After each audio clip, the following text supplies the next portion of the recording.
Hey, welcome to Scary Stories for a Rainy Night. Usually when I'm creating these intros, I'll write myself kind of a script so I know what to say. But this time I'm not. I really wanted this intro to come from the heart and be less script-like, because today is the day that tickets went on sale for my film that I produced, Gale, Yellow Brick Road. I know that a lot of people listen to these videos to help them sleep, or with anxiety, or with stress. And I've been making them for going on 10 years now. And it has meant everything to me to have been able to help people. And what I'm trying to say is, I would really appreciate your support in return for making these videos by going to see my film. I've spent a couple years producing it. I've put my heart and soul into it. It's the biggest project that I've ever tackled in my life, and it'll be in theaters February 11th. I'm gonna leave the link to get tickets in the description and the pinned comment. It's starting out with a nationwide release across America, and we'll have a worldwide release following that. And I will, of course, give more updates as they come. But before I start this very long episode with minimal ads, I'm only going to put a few ads after the first 3 stories so that you can really relax or sleep if you want while listening to this video. But before the stories begin, I would really like to show you the new trailer for my film, Gale, Yellow Brick Road. Without further ado, I hope you enjoy it. They told me Oz was just a story. A fairy tale my grandmother dreamed up after the storm. How do you know Dorothy? I don't. Then why are you here? For nearly 20 years. Since I've known her, she can't have said more than 4 words to me. My mother tried to bury our secret. She called it family madness. Are you ready for today's session? But you can't hide from something that knows your name. Now we'll begin. She said she saved me by hiding Oz, abandoning it, leaving it to die so that I might live. I see their faces, the witches, the patched-together creature, the man made of tin, the wheeler. Stay away from us! I see the same yellow brick road, the same shadows, voices calling from behind the wind. Now Oz is awake again. And whatever began with my grandmother is coming back to finish with me.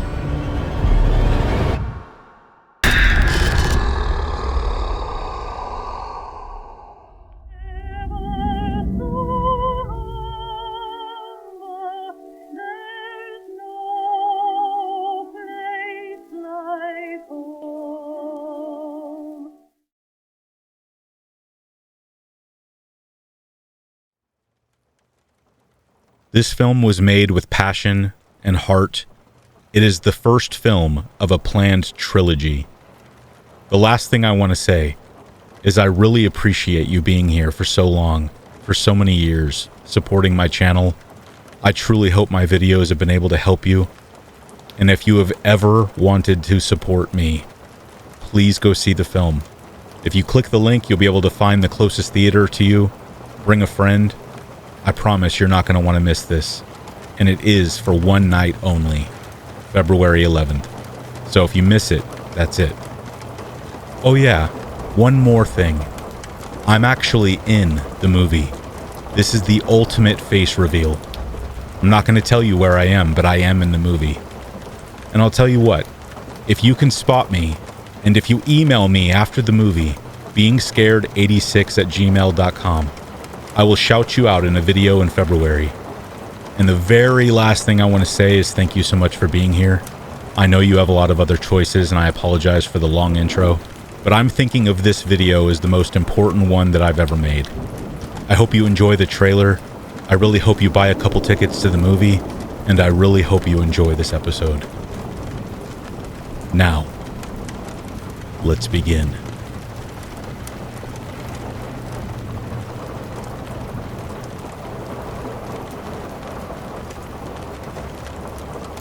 So, some exposition. This story takes place in northern Illinois back in 2007-ish. I was about 16 at the time, and we had moved into a developing neighborhood that was up and coming. The land of the neighborhood was hilly, covered in woods, and led down to a small lake. Down by the lake there were some houses that had been there for years, and were separate from the company that built our place. The neighborhood was exactly what my family was looking for. The lots were sizable and not too close to each other, and most still harbored quite a bit of woods. Perfect for maintaining some privacy and getting in touch with nature, all without being too removed from society. At least, that's how it was in our small cul-de-sac. At the time of this story, there was our home and 2 other houses on our road, one of those being the model home for the development company. Our cul-de-sac emptied onto the main vein of the neighborhood, which was a steep, forested road without any street lamps, save for the one at the end of our street. It was a really neat road that led all the way down to the lake, and my family actually hiked it often. It made for a beautiful walk, despite its hills. We had been living there for about a year, or 2, when I had a weird, maybe mundane encounter. Some further exposition. We had 2 dogs, a boisterous, reckless, independent rat terrier named Belle, and a sheepish, shy, but very noisy Shetland sheepdog named Zuri. They were amazing dogs that brought so much love and joy into our lives, but also some occasional stress. Zuri, the Sheltie, was a nervous dog that barked at her own shadow. She was very sweet and wouldn't hurt a fly, but would certainly alert everyone about its existence. This habit of overreacting went terribly with Belle's tendency to find trouble. See, Belle wasn't the most well-trained dog in the world. She was feisty despite her size and did not back down from, well, anything.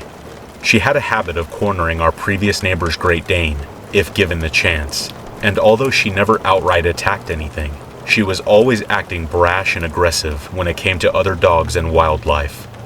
Even when people came into or near the house, she always had something to say, usually via loud barking. She was a spunky one, that Belle. We didn't have a fence yet, therefore letting the dogs out at night was sometimes unnerving. Raccoons were something we saw occasionally, being in the middle of the woods. The thought of Belle tearing up a raccoon, completely ignoring my pleas for her to stop, was all too real. If she picked a fight with the wrong animal, it could end badly. That fear was always in the back of my mind when letting her out. In all reality, I should have always leashed her, but she had a habit of not wanting to go when on the leash, and a majority of the time, nothing happened anyway. So, I didn't. One of the ways I mitigated my risk is taking the dogs out the front door and letting them do their thing in the front yard. Our backyard was pretty wooded, but our front lawn was just grass and landscaping. From our porch, you could see the whole cul-de-sac. There was the house at the end of the loop, and then the model home at the start of the road, illuminated by the lone street light. There was still woods in the lots across from us that Belle could zoom off into, though, which, unfortunately, one night she did. She had her nose to the ground one moment, looking to do her business, and then the next she was at full attention, glaring into the darkness beyond, before peeling off. Zuri, ever jumpy and always ready to bark at the smallest disturbance, made a commotion as I raced after Belle. I was frantically yelling, crying and begging for her to come back, as I zipped across the road. I was ready to dive into the brush to rescue my tiny, foolish dog, but instead saw her stomping along the tree line, hackles up and bossily smelling for something. Whatever she had charged after had taken off upon seeing her coming. Thank goodness. I scooped her up and scolded her, carrying her back home in a spooked huff. I had been seriously shaken up from the whole ordeal, possibly because I hadn't seen her take off like that in a while. Usually she was really good for me in the front yard. Well, good for Belle. She was just too confrontational for her own good. It was the following night that I was watching Belle like a warden. I was standing right next to her in the front yard, monitoring for any body language that threatened she was about to take off. Luckily, she usually was pretty obvious when she was about to charge, Both dogs were sniffing around, taking their time, when I lifted my gaze to look around the night. It was early autumn, and the sound of wind rustling the trees was all around me. Other than that, it was calm and quiet. I was studying the tree line along our cul-de-sac when my eyes finally found the model home, and thus the street lamp. That's when I saw it. My heart bludgeoned against my chest in a sudden jolt of terror, and I wrestled with disbelief, unable to process what I was seeing. There, lurching and shifting and lumbering along the road, as though the lamp was spotlighting him, was a pale, naked person. I use those verbs, but they aren't exactly right. The way this person moved defies common description. It was rough and sloppy, but yet eerily smooth and effortless. If anyone is familiar with Voldo from Soul Calibur, that is the closest example of its movements that I can think of. They were tall, easily over 6 feet, and their limbs looked to be too long for their body, which made their strange dance across the pavement all the more unsettling. I say dance because the way they moved was more akin to that than walking. It was gaudily flinging its arms forward, then heaving its legs after in large arcs, clumsy but defyingly fluid. As it lurked along, one glaring detail pierced my senses. It looked as if they were completely devoid of any facial features. This person, this swaying, white, sickly person, did not seem to have a face. Nothing at all. Maybe it was a mask. I gawked in horror as the figure carried steadily along its route, passing right by our cul-de-sac and down the wooded, steep blackness of the main road that laid ahead. They never once seemed aware of me, but I was blaringly aware of them. Then, all too fast and violently, I remembered the little argumentative, confrontational dog at my feet and her very noisy sister. I dove for Belle and swept her up, overcome with terror as my nerves were electrified. I bounded to the porch and opened the door to drop her inside, shutting it in a snap. All I could think of was Zuri spotting the person and barking, earning their attention. I ran to the sheltie, and by some miracle, she was none the wiser to the visitor, just my alarmed state. I too picked her up and fled inside.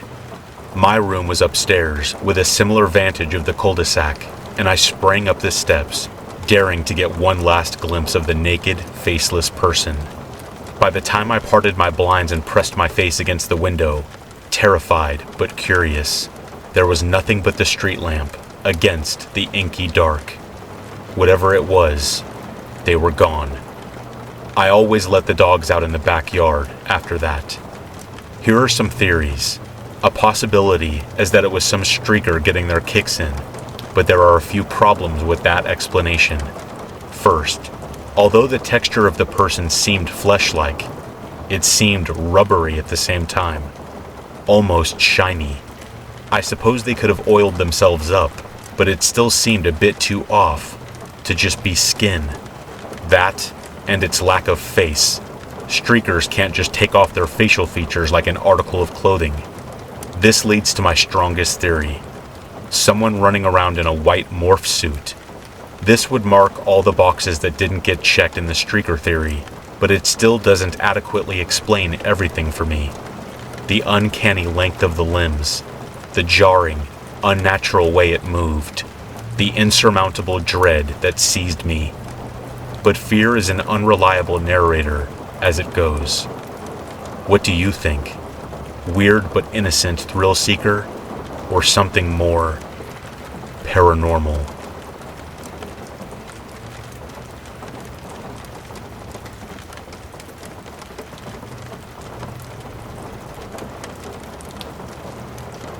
I am 23 years old now, but I still remember this experience. I am a male and was in, I think, first grade about 6 or 7 years old on Halloween night. My parents took my little sister and I trick-or-treating, and I remember feeling super excited. Halloween was always one of my favorite holidays. I remember we went to the rich people's neighborhood because they always gave out the most candy. I remember I got a bit too excited and went on ahead on my own, and as a kid, I was so amazed at everyone's costume. I would often go up to random people, look at them, and compliment them on their costume. I know, it wasn't a good idea to do so, especially being on my own, but I was a kid, so I didn't know any better. One of the people had a scary mask on, and I was blown away on how cool it looked, and I had to tell them. So I did. I went up to him and told him how much I liked his mask, and he just stared at me for a few seconds. He pulled out his arm and grabbed onto my hand with a tight grip. I tried to pull away, but he wasn't letting go. Instead, he continued to keep walking while holding on to me. I was so terrified that this stranger wasn't letting go and was taking me somewhere. I started screaming, but with crowds and crowds of people, nobody realized what was going on. I was looking all over the place trying to find my parents, and I managed to see my mom in the crowd not too far behind me. She also saw me and was calling out while trying to get through the crowd. The stranger must have noticed because he immediately let go and took off very quickly. I caught up to my mom, and for some reason, I decided not to tell her. It was only until a few years ago when I brought it up, and she said that I never told her about it and was surprised about what I went through. It is a scary thought, knowing that people out there kidnap kids and do really bad things. I was very lucky to have found my mom when I did. Who knows what would have happened?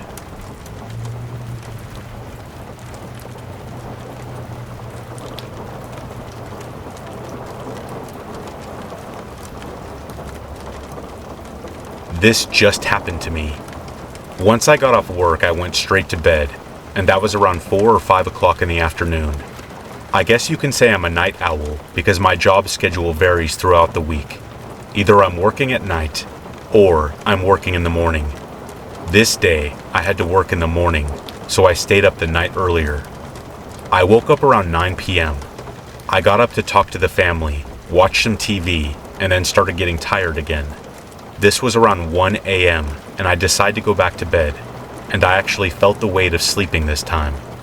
Once I got my bed ready, I put YouTube on for a little background noise, and just started to drift off. Then, all of a sudden, everything was quiet. Then I dreamed about waking up in a building I have dreamt of before, but not for a long time. I was laying on a sleeping bag in a decrepit room with no furniture.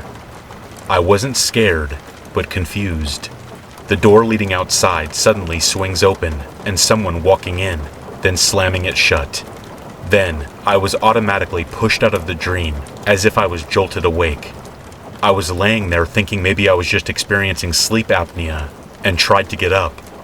But I couldn't. I couldn't move my arms, my legs. It's like I left my body for the next minute of what I'm about to tell you. I have had experience with sleep paralysis before, but not to this extent. Once I knew my body went numb, I started to panic, started to breathe heavily. It was unbearably longer than it should have been. For me, it would last around 30 seconds at most, and I haven't even experienced the large weight on my chest yet. That's what I was actually waiting for, and I guess my body was trying to prepare for it, because the dread was like a sharp knife point, and it just kept jabbing me each passing second. Then, I stopped breathing, because what happened next made my heart stop and my blood cold. In close proximity of my ear, I heard someone say, "Hey." It sounded like a woman whispering in my ear. I was so disturbed I tried to call out for help, but I knew that couldn't work because I couldn't even breathe out a syllable. I tried to break free of this invisible bind, but I gave up, and I knew I had to rough through it. The next thing I know, something sits on my chest, but it wasn't the normal weight I would experience in these episodes. It was something lighter that felt less aggressive. It felt like fingertips caressing across my chest in a sensual way, laying down on my right pec. It was followed by a leg wrapping itself on the front of my thighs. The next thing I know, the left side of my body was being weighed upon, like someone would be cuddling up next to me. Just for the record, I don't have a girlfriend, and I doubt anyone in my house would start sneaking into my room at night. I was frightened and confused. I still couldn't move. Then the voice came back. "What are you doing?" it said in a very quiet, sincere tone. I didn't know what was happening, but I knew I had to respond. So as calmly as I could, I said, "I'm trying to sleep."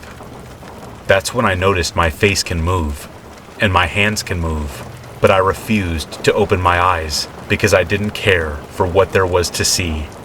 The next thing I knew, the weight on my left side started to diminish, and my body can move again. So I shot up, looked around the room. No one is there. My senses started to come back, and the sound of my computer comes back to me, like it was never turned off. I didn't bother going back to sleep. I guess this is a wake-up call. I need a better sleep schedule. Probably need to change a few things from now on, but my mind is still stuck on it. Was it a spirit? Was it part of the dream I was having? If it was a spirit, maybe it was just lonely, and it just needed a body to lay with. Maybe it was a dream, but I don't dream that often, especially if the touch I felt is real. I don't know what to think. I guess I'll just chalk it up to a hallucination and get on with my life.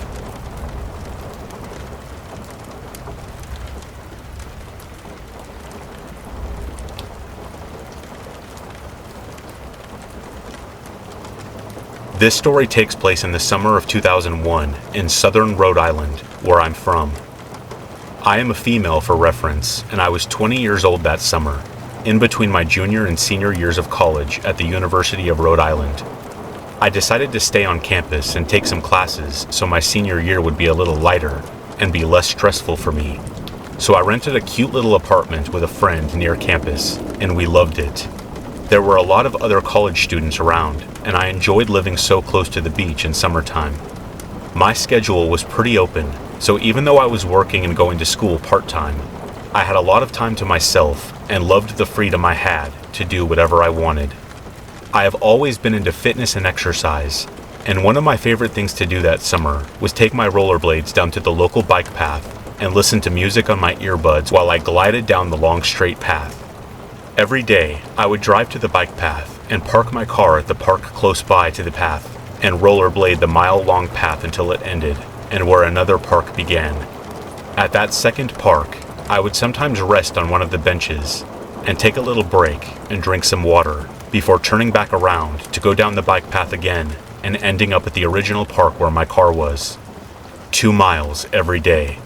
It was fun and great exercise, right up until this incident that I am about to chronicle for you.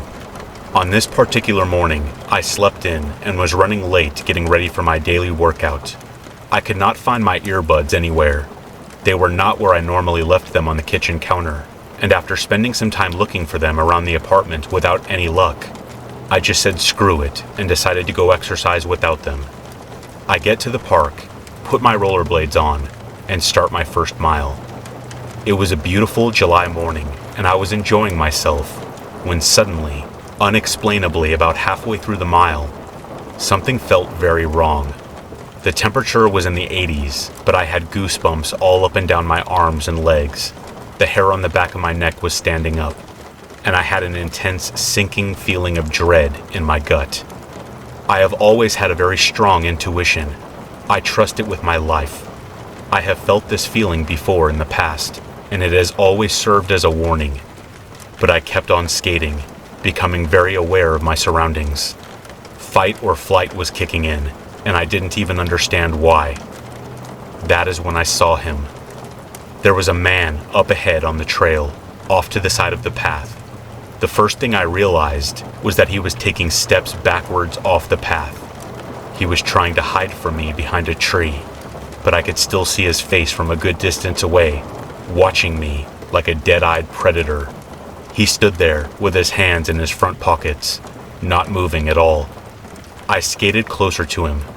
The dread in my stomach grew. I noticed he was not wearing workout clothes. He had on an oversized hoodie, jeans, and work boots.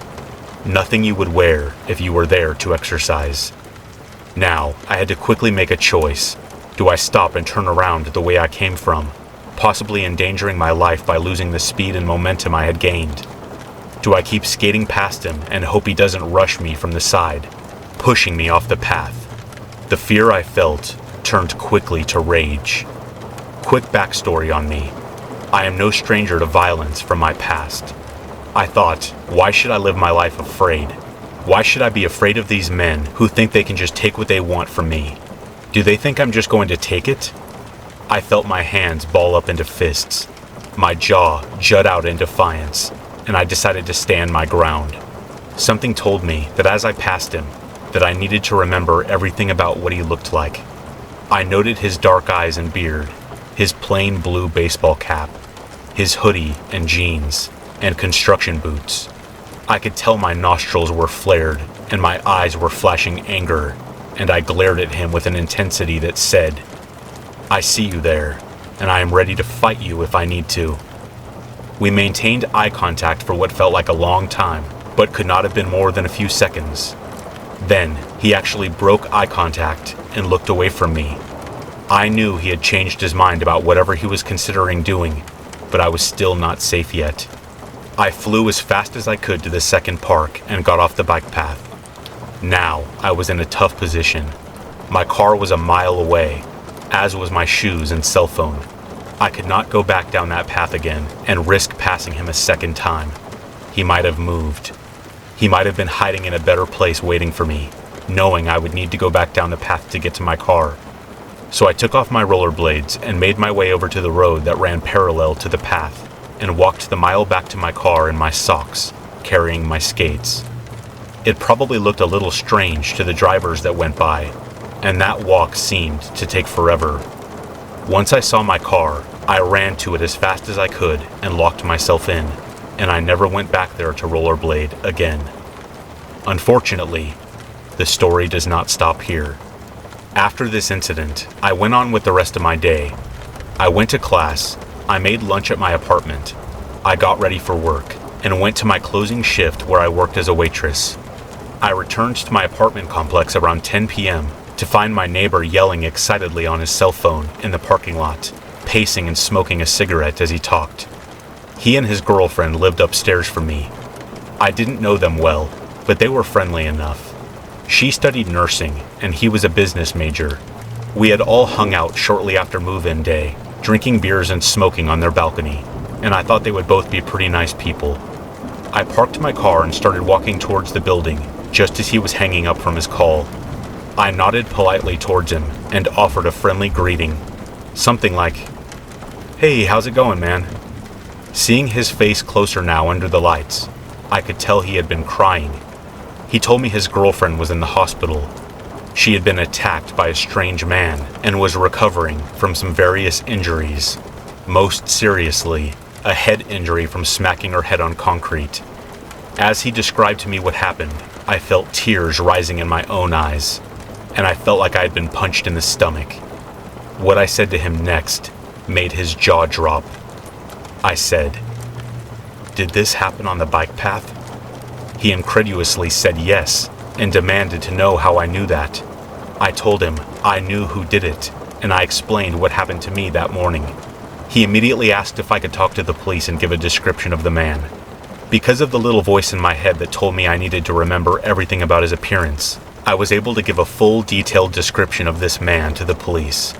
For months after the incident, I checked the news to see if he was ever caught, but I never heard that he was.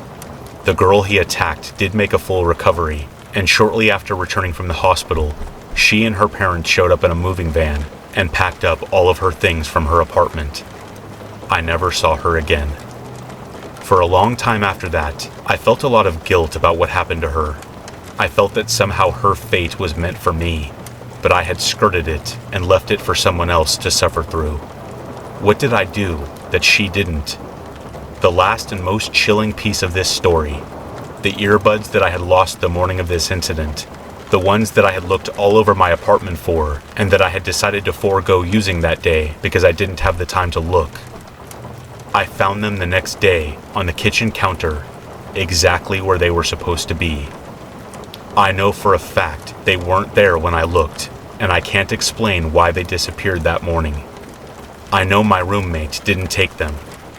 I can only assume that my awareness of the situation was the thing that saved me in the end, and some higher power was looking out for me that day.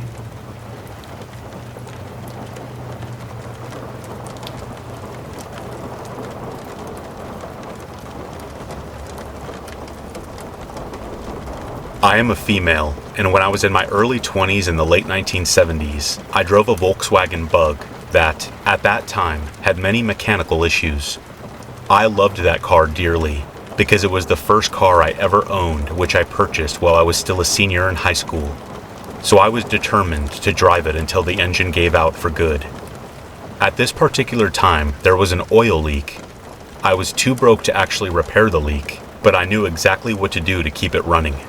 I kept cans of oil and a funnel in my car at all times. When the red oil light came on, I knew I had a very small window of time to stop and add some oil. Once the oil was added, it was good to go for another week. Yeah, sounds like a lot of hassle, but I was young and stupid and broke, and that was just easier than having to come up with the hundreds of dollars it would have taken to get it fixed properly. But I didn't mind. I just got used to it.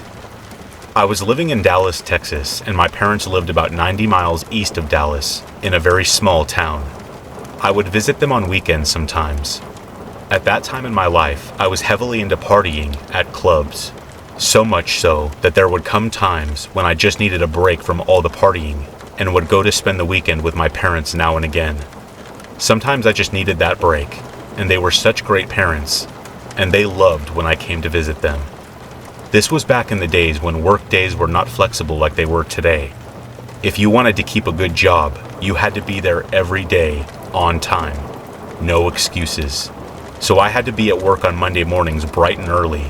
So now and then, I would just get up early on that Monday morning and drive straight to work from my parents' house. But since I was always paranoid about not getting up on Monday morning in time to make it to work on time, most times I would just drive home Sunday night. This particular trip I drove home on a Sunday night. It was dark by the time I was on the road, but I wasn't concerned since I had my oil cans with me and knew how to change the oil quickly and easily like a Daytona 500 pit crew worker. And again, I was young and stupid and invincible, as all young and stupid people think they are. My parents always worried about me driving so late in that rat trap of a car, but I assured them I was fine. So off I went, tooling down the highway. About halfway home, wouldn't you know it, the red oil light came on, and by now, it was pitch black outside. And of course it happened on a long stretch of highway with absolutely no towns around, and no lights anywhere. But I had driven this road hundreds of times, and knew exactly where the exits were. Thankfully there was an exit just up ahead, and I pulled off and drove up this secluded roadway until I found a place to stop on a little side road. These little towns in Texas were way off the highway, so there was nothing around where I found myself. Not even a gas station. Nothing at all. But I was not concerned. I had my flashlight, and figured I would put the oil in and be back on the highway in a few minutes. Easy peasy. My car headlights shone up on a dirt pathway in front of where I pulled my car to, and I kept the headlights on as it was the only light around. This being an old VW, oddly enough, the engines were in the back, so while the lights wouldn't help me much during my oil endeavor, I wanted some light around me at least. As I was just about to open my door and hop out to do my pit crew thing, I looked up and noticed something in my headlights. At first I thought it was a big dog. That wouldn't have been unusual, because if there was a farm further inland, they usually had dogs, and the dogs always liked to roam around. I love dogs and was thinking, how cute, until I suddenly stopped and took a closer look at him. He was not a dog at all. He was a very large wolf, and he did not look happy to see me. He just sat there a few yards in front of my car and was growling at me, baring his teeth. He didn't get up. He just sat there staring intently at me and continuously growling. My first instinct was to just drive to another area, but I knew that if I tried to do that, I would permanently damage my car engine, and I would not only truly be stuck there, but I would be screwed without a car. When I say I had minimal time to stop and pour oil into that engine, I mean minimal. And I had already pushed the limit getting to the place I stopped. So, I sat there wondering what I was going to do. There were no cell phones back then to just call someone to help. I was on my own.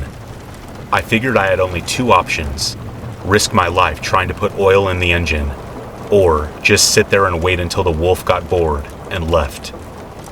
I opted for the latter at first, but this creature was just spooky. He didn't move. He didn't blink. Just sat there intently staring at me and growling, showing those pointy, dangerous teeth. Not a loud growl, just a low, menacing growl. Continuously. It was just so eerie. So I just sat and waited. I turned off the headlights, not only to save my battery since I was not sure how long I would be there, but I thought perhaps he would leave if I turned them off. He didn't. So I waited and waited. At least an hour went by with him just staring at me and growling. Spookiest thing I have ever seen. But I was about to have to choose option number 2, as I had to use the bathroom so badly. I tried to get my mind off of it, but after 30 more minutes, I knew I couldn't wait any longer. He did not seem to be tiring of this strange standoff, but now I was even more fearful of getting out of my car. If he could sit like that and just stare and growl for an hour and a half, he was not a normal animal. So I spent another 10 or 15 minutes going over in my mind exactly how I was going to do this. This was the only time I was so thankful that the engine was in the back. No way would I want to be walking toward him and be closer to him while I had to deal with the oil. No idea what he might have done if I was out of the car and closer to him. I was glad I did not have to find out. So with my plan in place in my head, I slowly opened my car door. I just did things very slowly, keeping my eyes on him to see if he was going to run toward me. As I slowly opened the door, bit by bit, he never wavered in his stance or staring or growling. It was so scary. I was terrified. Once I was out of the car, I walked in slow motion toward the back of the car. I kept the car door open so that if he came in my direction, I could jump back in. So slowly, step by step, I walked to the back of the car. I didn't want to make any sudden movements that might set him off. Once back there, I opened the hood, unscrewed that oil cap and oil can, and put in some oil. I don't even think I put in the whole can. I figured I could put enough in to get to a gas station further up the highway where it was safe. And the whole time I did this, that creepy wolf did not move, still staring at me, still growling and baring his teeth, not budging at all.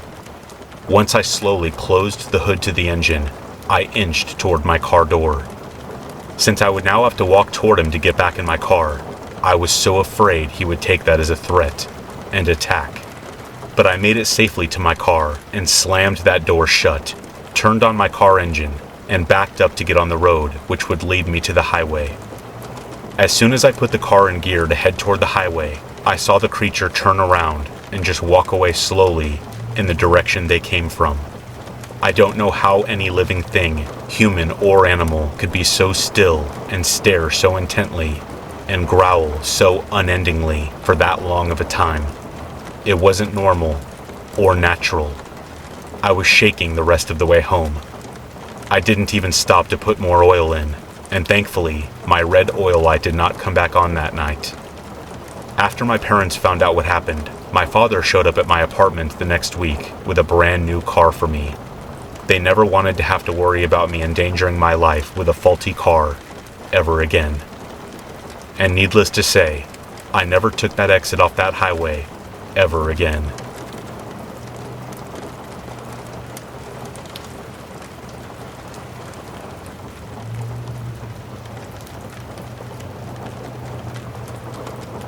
This happened about 15 or 20 years ago. It was Halloween, and our kids, who were probably around 8 and 10 at the time, were planning to go trick-or-treating that night with their friends and cousins. My sister was going to be the adult with them, and my husband and I were just going to stay home and give out the candy at our house. I had done my share of taking the kids trick-or-treating for many, many years, and was looking forward to just staying home and handing out candy to the other neighborhood kids. We live in a very nice neighborhood, on a cul-de-sac. We know most of our neighbors, and while we do lock our doors at night, we had never had any issues with crime in the area. So being the victim of a crime, especially in our safe neighborhood, was the last thing on my mind. I was the first to arrive home that day, having just arrived home from work. Our kids were at my sister's house, who lived a few neighborhoods over. They went there after school since she was home, and I didn't like for our kids to be home alone after school. And it was so fortunate that they had not been home alone. We had a cleaning person that came to clean twice a month, and that was her day to clean. She had a key to our home, so she cleaned while we were all out of the house. She did a fantastic job, but she had a habit of putting everything away to make the house look clean. I had repeatedly asked her not to, but I think she was just so set in her ways, feeling that a house just does not look clean with things lying around.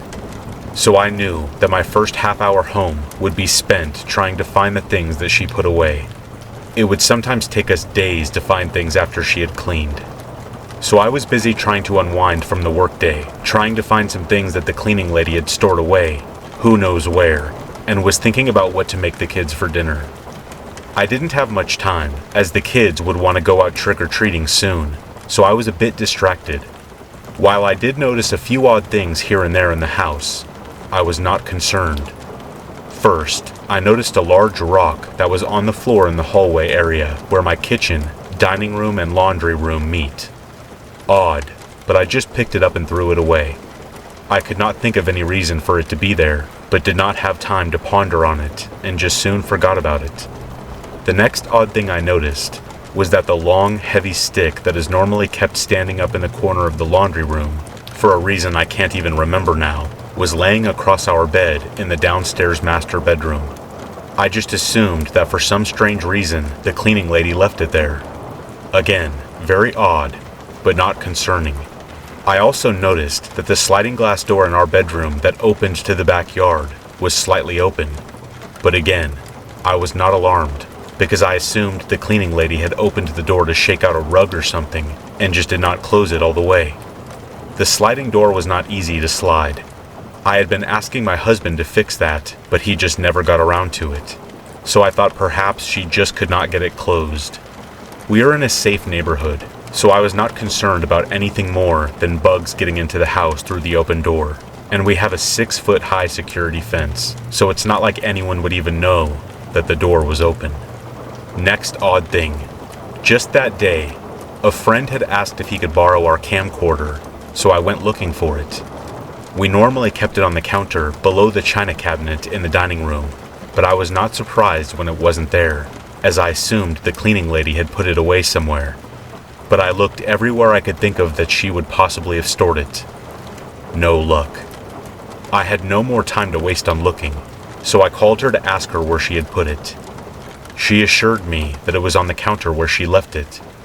I believed her, and never for a moment thought she took it. So that was strange. It was nowhere to be found. Shortly thereafter, my husband came home.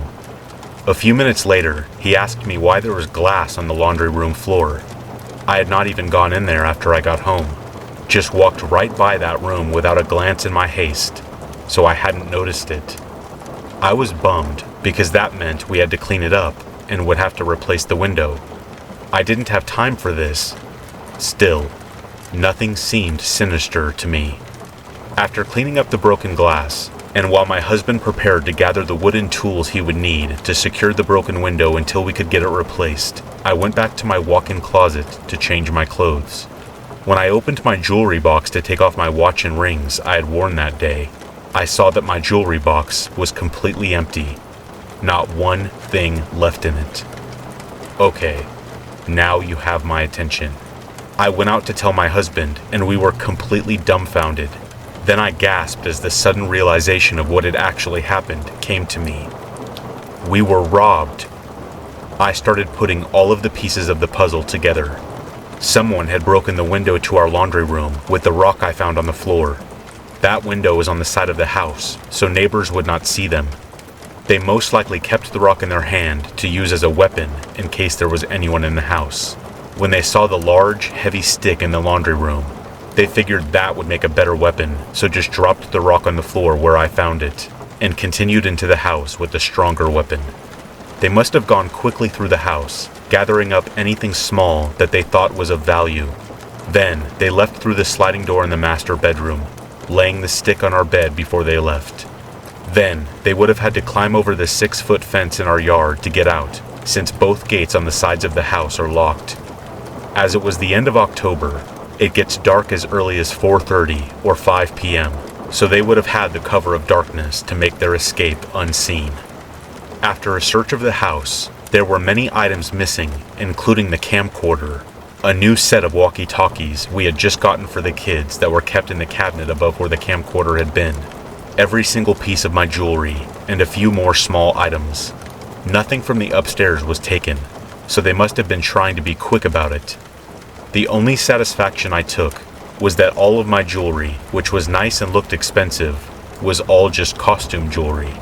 They thought that they assumed that they had struck gold, but would soon find out they would not get much for any of it, and that made me smile. So we called the police, and they came and took our statement. My kids and their friends were wide-eyed with the police there, and cops in our house, and with the police car lights flashing. But my sister quickly whisked them off for their night of trick-or-treating. Apparently, there was a full handprint on the upper window pane that the burglar broke, as he must have placed his hands on the upper pane to try and slide it up before realizing it was locked, or to push it up after he broke and unlocked the lower window pane. But those fingerprints were not in the criminal database system, so it wasn't anyone that had been caught before. We never did find out who it was, but we had our suspicions that it was someone in the construction crew that had been working on one of the houses in the cul-de-sac for weeks, so they would have seen us leave for school and work. There was nothing taken that could not be replaced, and I am just so thankful that no one was home when they broke in. If my son or daughter, or even my husband or I had been home alone, or walked in when the intruder was in there, he most likely would have used that weapon on us. I don't think of this incident often these days, but when I do, I shiver thinking about how tragic this one small home invasion could have become. The intruder holding that weapon while searching the house is proof he would have done us harm. We are so thankful that no one was home during that time. We have big dogs now, and there is absolutely zero chance that anyone will be breaking into this house ever again. At least not without risking their lives. Come on in. My dogs dare you.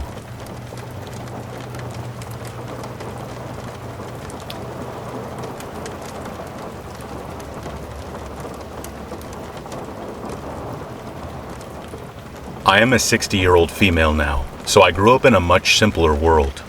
There were no cell phones, no computers, no video games, no social media. We spent all of our playtime outside. We used something called imagination, and it was a fabulous time to grow up. I was the youngest of the family. I have 2 sisters and 1 brother.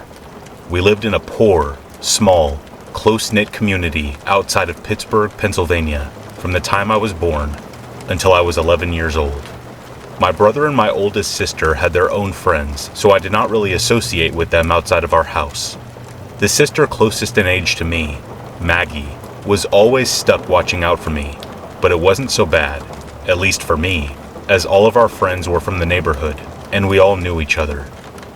My childhood, at least from my recollection, was idyllic. Maggie may have a different perspective, as the one that was forced to always have me tag along. Those were the days when children spent every weekend and summer day playing outside. We only went home for lunch and dinner, and only went in for the night once the streetlights came on. Our parents never worried about us getting into danger. They did worry about us doing stupid things, which we often did. But as far as being hurt by strangers, that was not a concern back then by any of the parents in the neighborhood. The kids always traveled in packs, so we were pretty safe on our own. I am saddened by all of the horror stories that you hear about these days, all the creeps, and I used to just shake my head and think, what has happened to this world? We never had to worry about creeps like that when I was growing up. I don't recall ever hearing anything about people like this when I was young, and we were never lectured about stranger danger the way kids need to be these days. Back then, adults were not to be feared, but were to be respected and trusted, and I did. But then I remembered 3 very specific incidents that happened when I was young, and I wonder if times haven't really changed much at all. I think I was just too young and naive at the time to understand the significance of what happened. Let me set the scene for the first 2 incidents. There was a park and a playground that was about a 15-minute walk from our neighborhood, and all of us, anywhere from about 6 to 10 kids, would go there almost every day in the summer. For as long as I could remember while we lived in that city, we would stop at the local dime store on our way back to pick up whatever treats our small allowances would afford us, and then just hang out at the park doing kid stuff all day long. We had many fun days at that park.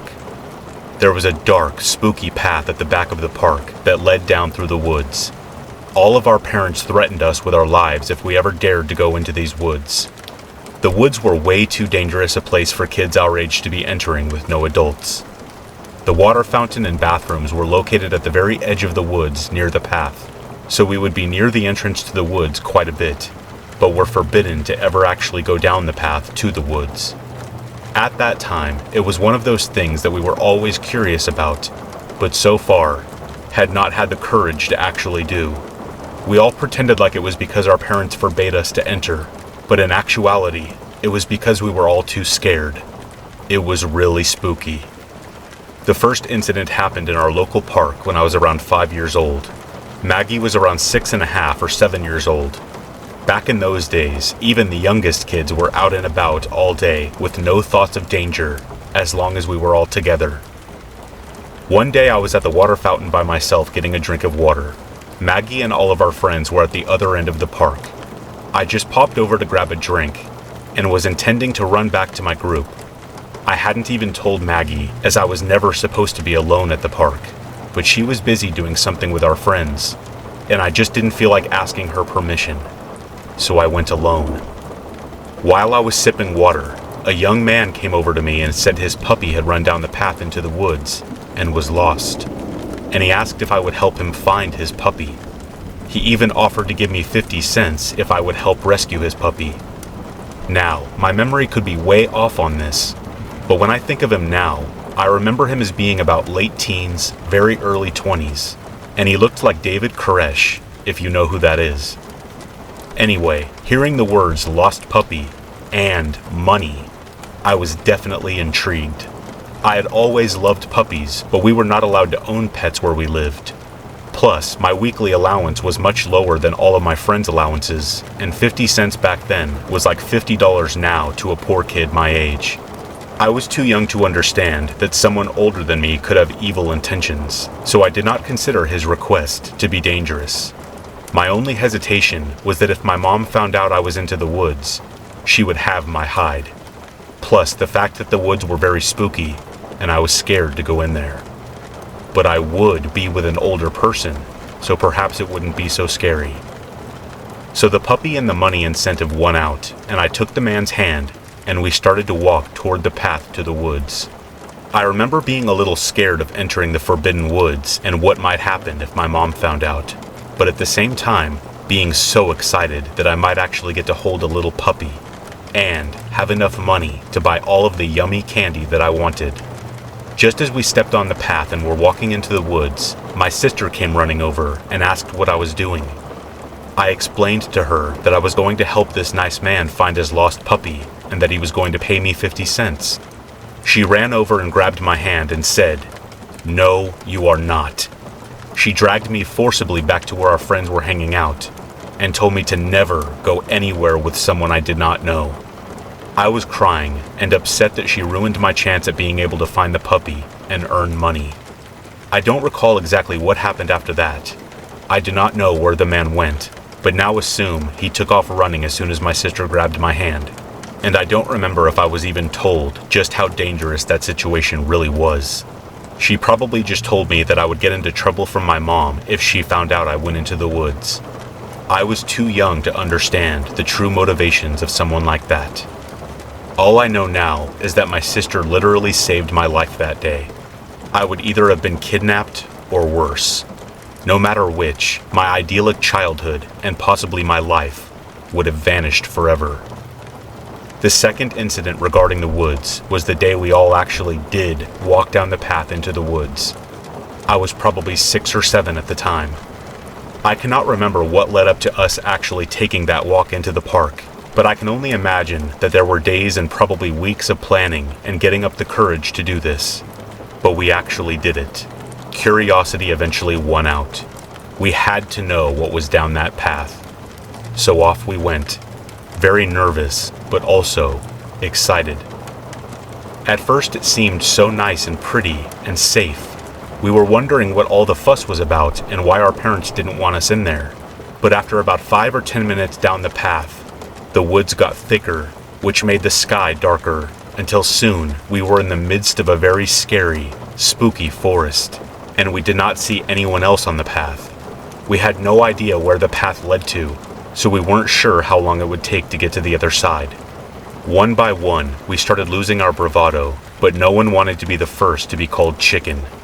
But we were city kids, and had never actually been into the woods or forest, so this was all new and creepy. After about 20 minutes of trudging into the ever more scary forest, hearing wildlife sounds we were not used to, and worrying about what else was in the woods that might jump out at us, we started discussing whether we should turn around or keep going. We were struggling with what to do, as we had come this far, and not to find out what was on the other end of the path was going to bother us. We were really spooked by the fact that there were no other people walking along the path, either way. We know we had seen people enter the path to the woods before, so why wasn't there anyone now? We would have been so happy to see other people, to know we were not going to die in these woods alone. But there was no one. It was getting much too dark for us to bear, and without knowing how much further the path went on, and actually not even knowing where we would end up if we did take the path to the end, we all came to an agreement that we would turn around and head back. Just when we turned around and started walking back the way we came, we noticed a group of people walking toward us. Wow, were we ever glad to see them. We all let out sighs of relief and even briefly discussed how we would follow them and actually take the trail to the other end after all. But the closer we came to the group of people, the more worried we became. It was a group of about 5 or 6 older teenagers, girls and boys, and they did not look friendly. We collectively made our way to the right side of the path, heads down, hoping they would not pay attention to us and would just leave us alone. But that was not to be. They started harassing us and were reaching out like they were going to hit us, which would make us flinch, and they would laugh. I was the youngest of the group, and I was terrified. Some of them actually took swings at some of the others in my group, and we were no match for these older kids. I was crying, and everyone was yelling, and I was afraid we were all going to be beat to a pulp. I was so confused. I did not understand why they would want to hurt us. They didn't even know us, and we had done nothing to make them mad at us. Just as things were getting really bad, thankfully, there were some adults coming down the path, and they ran over to see what was going on. The older kids that were bothering us started running in the opposite direction, and we were finally safe. That's twice I was spared unknown horrors by the hands of strangers. Our rescuers made sure we were okay, and actually walked with us back to the park where we first entered the woods to make sure we made it out safely. Needless to say, we never went back into those woods again. The third incident occurred when I was a few years older, probably around 7 or 8. I was walking down a small alley near our neighborhood with one of my best friends and her husky dog. I will preface this by saying that I was a very naive and innocent kid, while thankfully my friend was much more street smart. A car pulled up slowly beside us, and the driver was a middle-aged, nondescript looking man. Well, I say middle-aged because in my young mind, anyone older than 20 was old. He could have been in his 20s for all I know. His window was rolled down, and he had said something in a low voice to us. I had no idea what he was saying, but my friend just ignored him and told me to keep walking. I thought she was being very rude, and as I said before, I was taught to always treat adults with respect, So I stopped and got closer to the passenger side window, which was rolled down, and asked him what he said. He repeated, "Would you guys like to play with this?"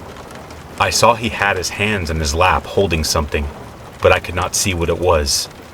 I assumed it must have been a toy or something. I have no idea. He asked us again if we would like to play with this. As I got in closer to get a better look, my friend grabbed my arm and said, "Let's go." And we turned around and started walking back in the opposite direction that the car was facing, back toward home. I was very confused, but my friend knew that to try to explain the facts of life to me right then was not something she wanted to do, so she just told me he was a very bad man that meant to do us harm. I had absolutely no idea what she meant and why she thought he was dangerous, but we never spoke of it again that I can recall. I didn't even realize exactly what that entire incident meant until I was much older and thought of it again. So, third time's a charm. I was yet again rescued from a situation that could have forever changed my life. It haunts me even today to think of how just a few short moments could have changed my life forever.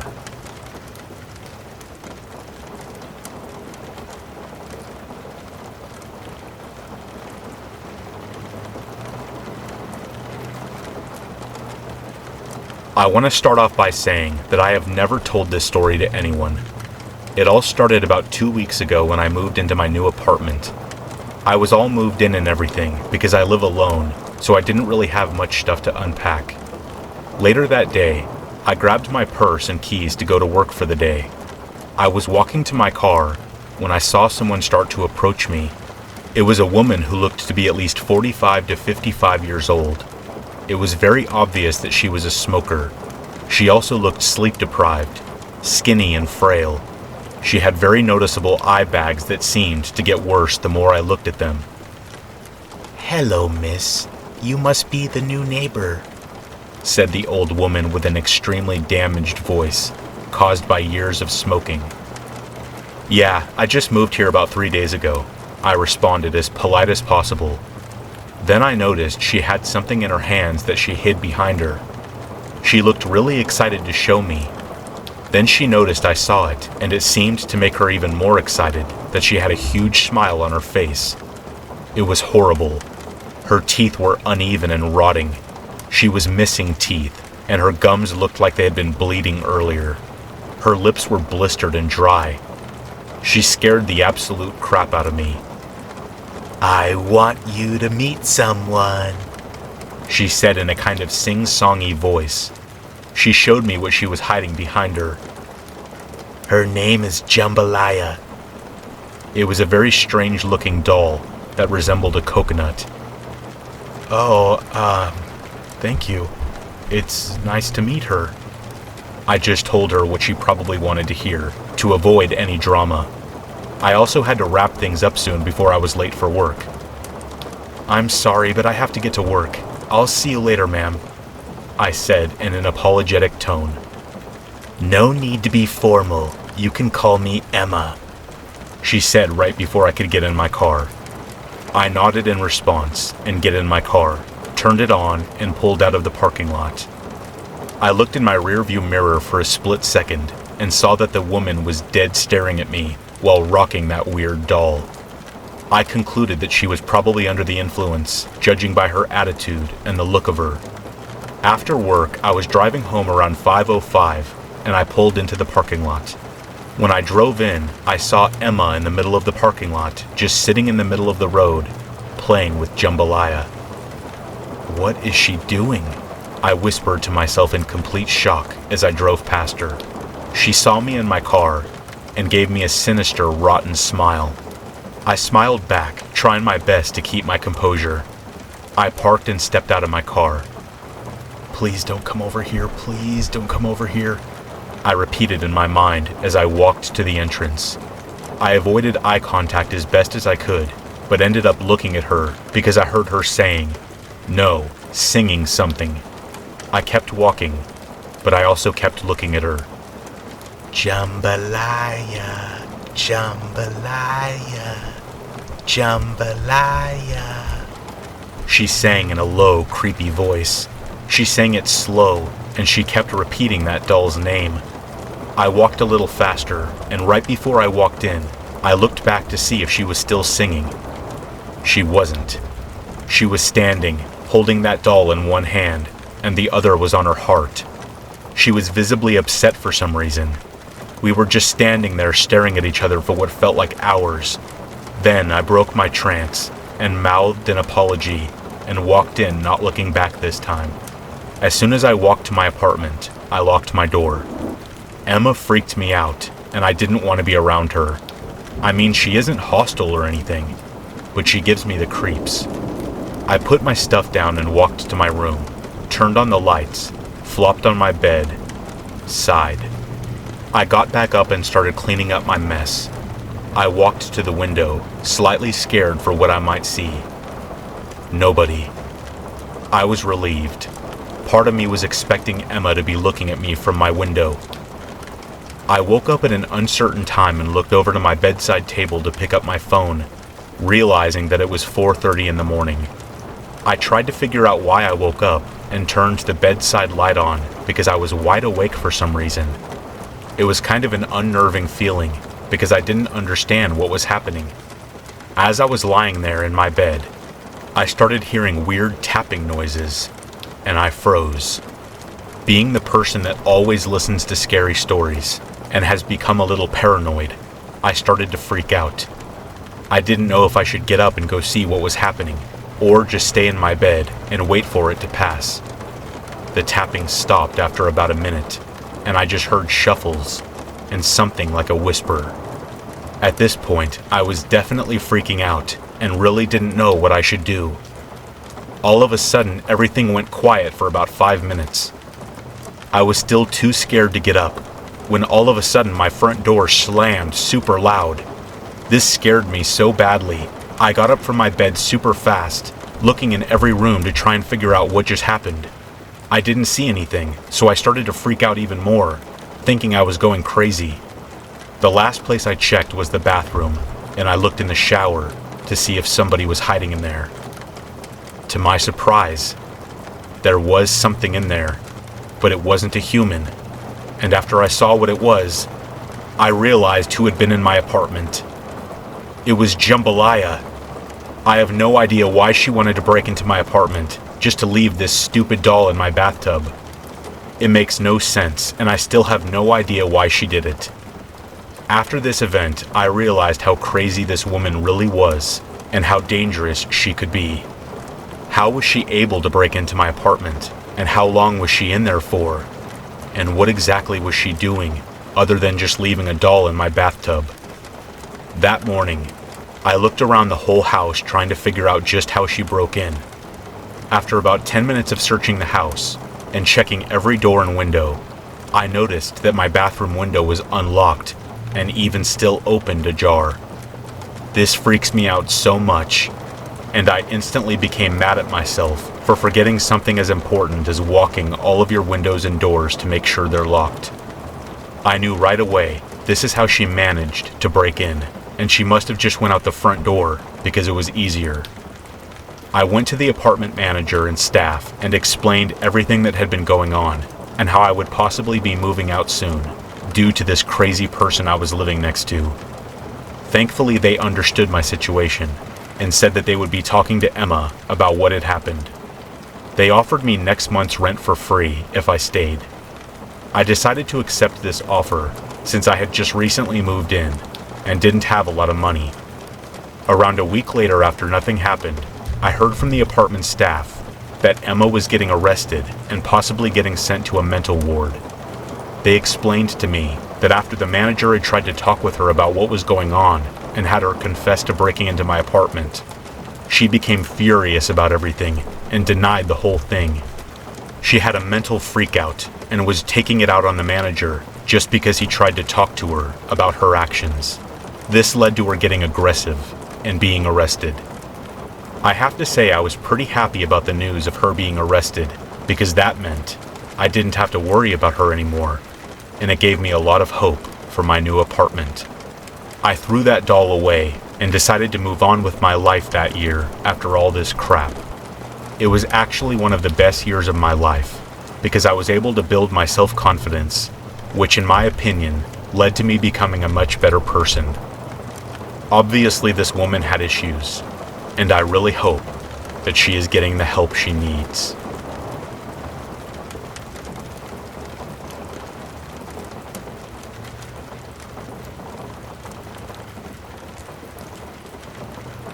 One night when I was around 7 or 8, I had a very strange nightmare.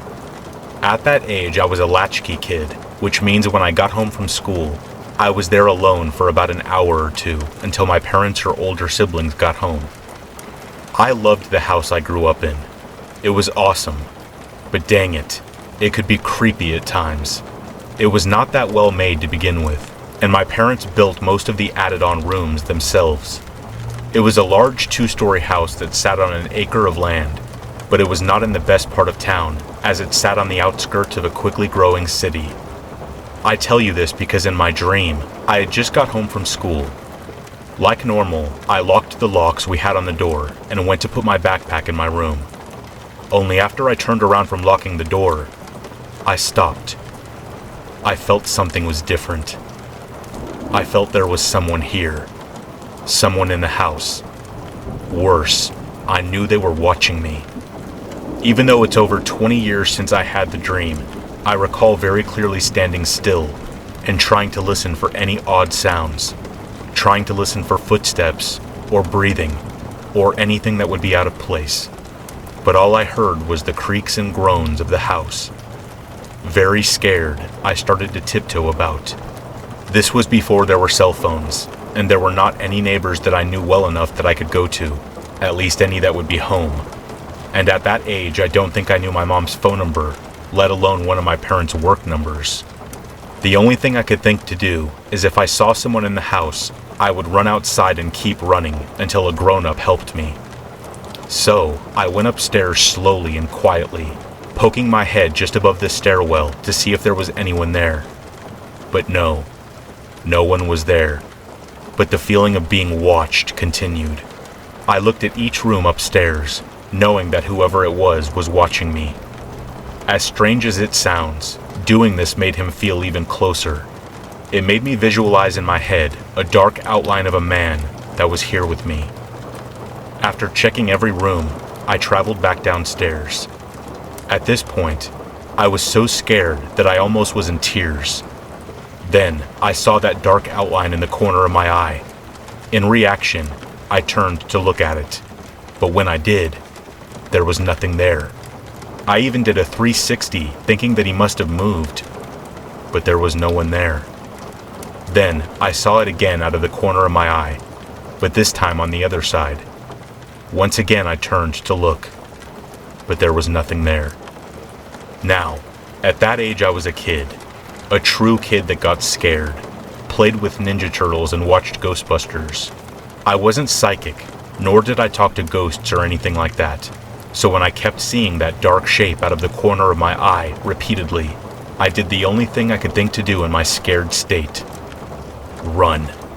When I entered the living room, I somehow knew it was behind me. Not sure why I knew it was there, as I don't remember feeling heat or hearing breathing. But I knew it was there. So I took off running. Being a stupid kid, I didn't think to run towards the right side of the room, which would lead to the back of the house where the back door was, but I ran towards the left side of the room, because it led to the closest room that I knew had a lock, which was the downstairs bathroom. I ran as fast as I could, feeling that figure behind me, inches away. I ran into the small hallway in which the bathroom was at the end. As I ran, the darkness was sort of overtaking me. Now that I'm older, I can relate it to how a butterfly net is when you swing it in to grab a butterfly. It was overtaking me as I ran, and I could see it at both sides. This whole bit would have lasted maybe 3 or 4 seconds total, but to me, it was slowed down. Just as I ran inside the bathroom and past the door frame, hands grabbed my neck. Strong, cold hands wrapped around my neck. Instantly I went cold and everything stopped. Everything went black. This is when I woke up. When I woke up, I screamed. Not because I just had the worst nightmare of my life, but because someone was holding me tight. My mother was sitting on my bed, having grabbed me in a hug, and was rocking me back and forth. Now I know this may sound creepy, but it wasn't. She was scared and crying. Here's what truly makes this memory creepy. She had a nightmare too. In hers, she felt that a dark, unknown figure wanted to do her harm, and so in her nightmare, she dreamed that she awoke to do her normal morning routine. Since she woke up at 4 in the morning for work, she would often go about her routine in the dark to not wake my father. She went to the bathroom, but when entered, she felt something tap against her left shoulder, right past the door. It actually happened a few times. Confused by this as she wasn't fully awake and it was pitch black, she turned on the light. That's when she saw me, dead, hanging from a noose at the same location that I felt the thing grab me in my nightmare. It was there that she knew that the dark figure did the worst possible thing it could to her, which was to kill me. That nightmare shook her badly. So bad, in fact, that she rushed to my room in the middle of the night and held me, thankful that I was alive. She described it in the same way that I did, that it was the most realistic dream she ever had. Neither of us went back to bed that night. Instead, we had graham crackers and milk to try and wash the nightmares away. Then we turned on the radio and played it softly, not to wake anyone. And most of all, we kept all the lights on in the kitchen.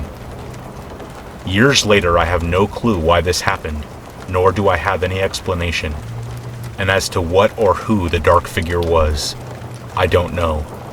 Never felt it before or after. The house I grew up could be very creepy at times, but there was a lot of love there, as we were a large, happy family. So it wasn't like it was filled with doom and gloom. I did experience a few weird and scary things over the years that I can't really explain, but by no means could say it was haunted.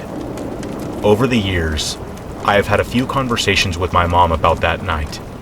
As she is by far the kindest person I have ever known, I fully believe her when she said that she doesn't know what it could have been. It could have been just 1,000,000,001 chance that we both happened to have had a similar nightmare on the same night. But in my heart, that doesn't feel right. That figure was real. To this day, anytime I see something in the corner of my eye, I get a tinge of fear from that nightmare. It's a horrible feeling too. Makes me feel like a scared little kid again, standing in that house and knowing that figure is watching me.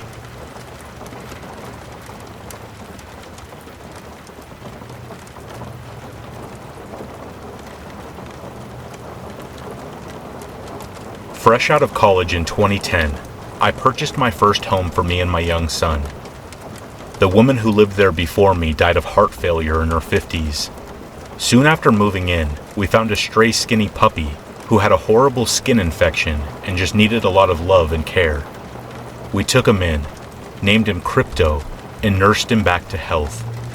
He was a great dog, so protecting and adventurous, but incredibly loving and sweet to everyone. Crypto had continued medical issues all throughout his too short, nearly 8 years of life. From severe cases of unexplained hives, to tumors on his foot, to a mysterious disease that ultimately caused his liver to fail. The latter ailment came and went, with treatment, for the last 3 years of his life. Outside of camping, hiking, playing in the park kind of fun stuff, Crypto and I spent countless hours at the vet, trying to find out why his body was failing him, so we became close in ways I have never felt with another animal or human. Eventually, towards the end of 2017, Crypto was getting sicker and sicker, refusing to eat much at all. There was really nothing else to be done, so one evening in mid-October, I heartbreakingly took him to the vet to be euthanized. I was with him until the end, and I miss him incredibly. Rewind maybe a week or two. I was obviously very consumed by my dog, who I love as if he were my child, being in pain and suffering while coming to terms with him likely dying sooner than later. I do not recall totally clearly how the message first appeared, But on our everyday plain run-of-the-mill microwave, I noticed a notification. Prior to this day, I never noticed that this microwave had a message button, nor has a message button been on any of the many microwaves I have seen since. One day in early October 2017, I noticed a banner across the readout display of the microwave, indicating an unheard message, with a small red light lit up on the button as if beckoning to be pressed. So I pressed the message button and a recording played. The message lasted about 10 seconds and sounded like mostly static, but there was clearly someone speaking in what appeared to be a deep southern inflection. My initial reaction was, "That's weird," but I thought surely there was a reasonable explanation of some sort.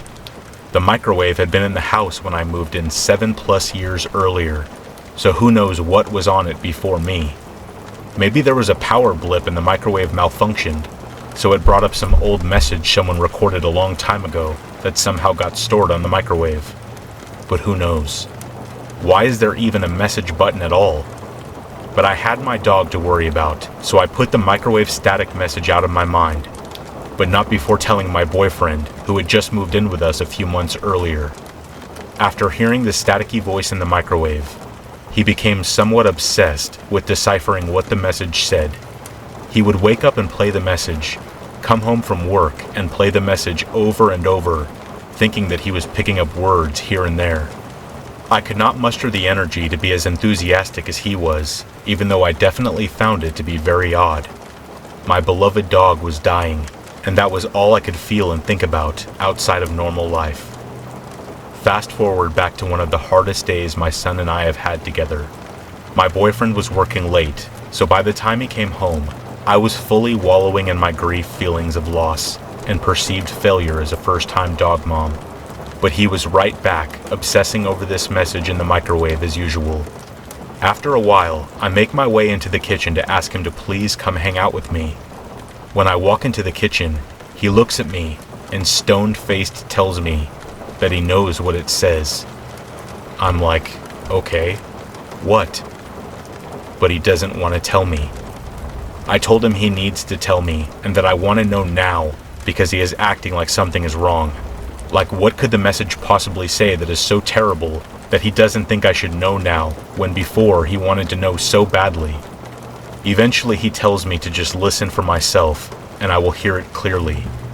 So, just as I did before, I pressed the message button and the message played just as before. But this time, there was not the overwhelming static. This time, the recording played a deep drawl of a man's voice, clearly state matter of fact, as if he was telling you what he had for lunch. "That feller right there, he is going to die soon." To this day, I have no explanation as to how the message got in the microwave, or why there was even a message button at all. I can also not explain why suddenly that night, the message came through so clearly, after the hundreds of times my boyfriend had played the recording in the days prior. No one in my direct family or circle has a deep southern drawl like the one I heard, so I am certain it did not come from anyone I know. We have speculated over the years, sometimes rationally, other times less so. But this is one of the few experiences in my life my boyfriend and I both just do not have a reasonable explanation for. Was someone in my house? Or something less reasonable?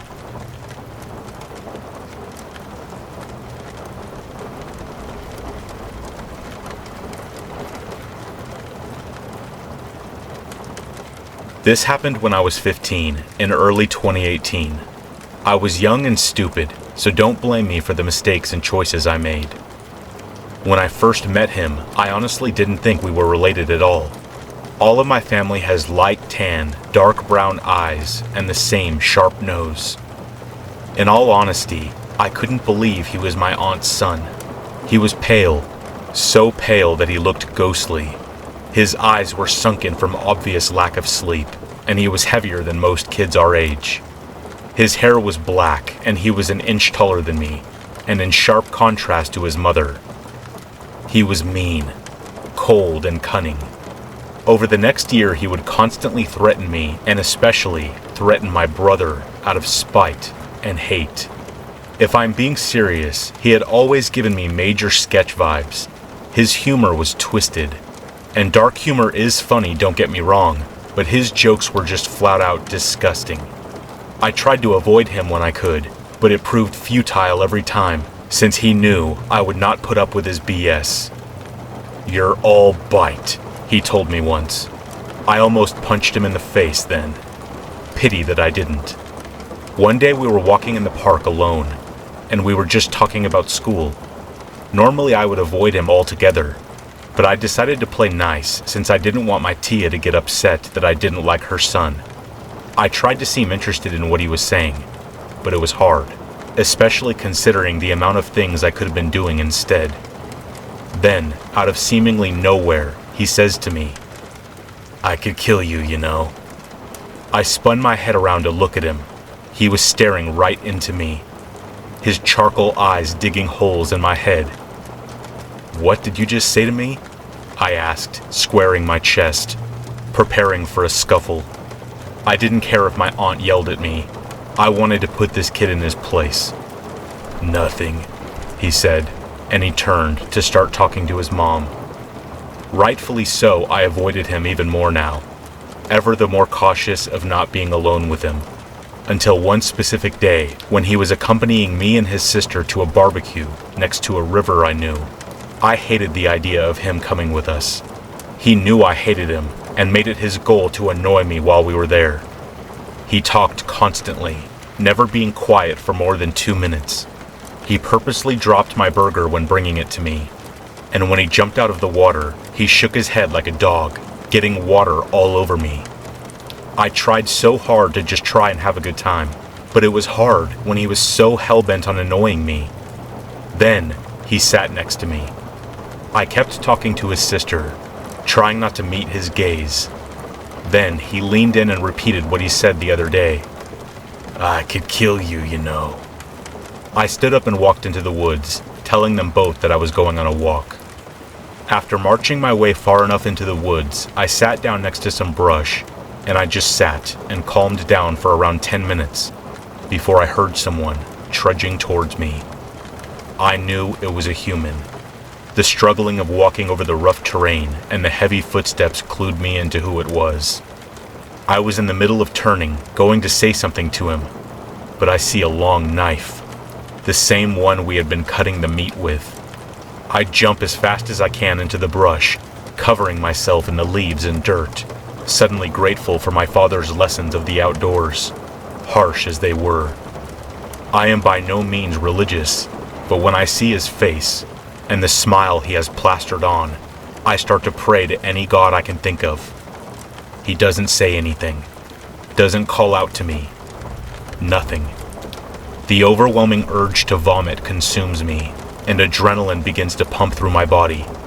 I inhale deeply, trying my hardest to keep calm, but I hear something. Someone breathing behind me. I make a break for it.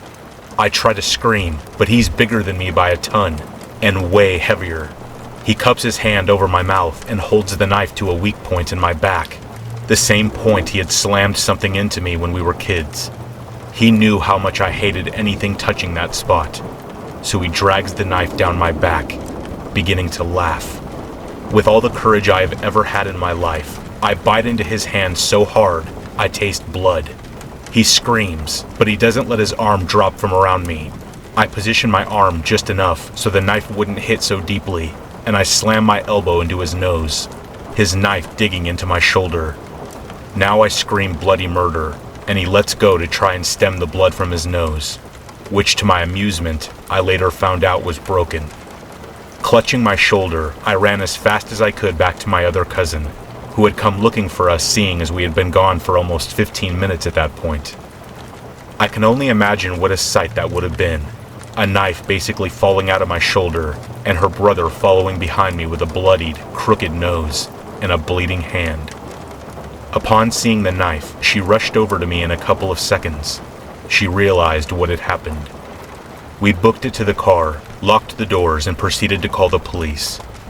The funniest part to me is that he had tried to flee. The fool. The cops found him after 10 minutes and arrested him outright. I gave my statement and filed for a restraining order. To cut an already long story short, he got 7 years of aggravated assault, and me and his sister testified against him. His mom won't accept what he has done and believes that we being his sister and I, were screwing around with dangerous people, and I got stabbed. Because of this incident, a considerable amount of my family doesn't like me. The only thing I can say is, Josh, you better hope we never meet again.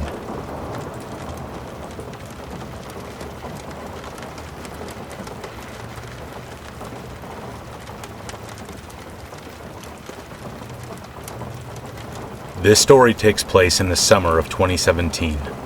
For reference, my friend and I were young teenage girls at the time. We were hanging out one night, and we decided to go on a walk around the pond that was not too far away from my house. It was, as some would say, pitch black outside, although there was some dull light due to the periodically placed street lights. We left my house and began walking up the street in the darkness. All was fine, and we quickly made it to the pond without any issues. We ended up stopping at one end of the pond to take a break on a bench. This bench happened to be right under a light, so if anyone were also at the pond, they could see us as we were illuminated by the light, but we could not directly see anyone else. We talked for a little while as we moved out onto the dimly lit pond, and after a few minutes, I noticed some movement off in the distance. It appeared to be a group of silhouettes approaching us. I am pretty aware of the dangers that exist in the world, and I am quite the paranoid person. This being said, I quickly alerted my friend to the presence of what I assumed was a group of people swiftly coming our way. It should be noted that we were not in the best of areas, and there were usually suspicious activities that took place at night. We debated for a short moment about what we should do.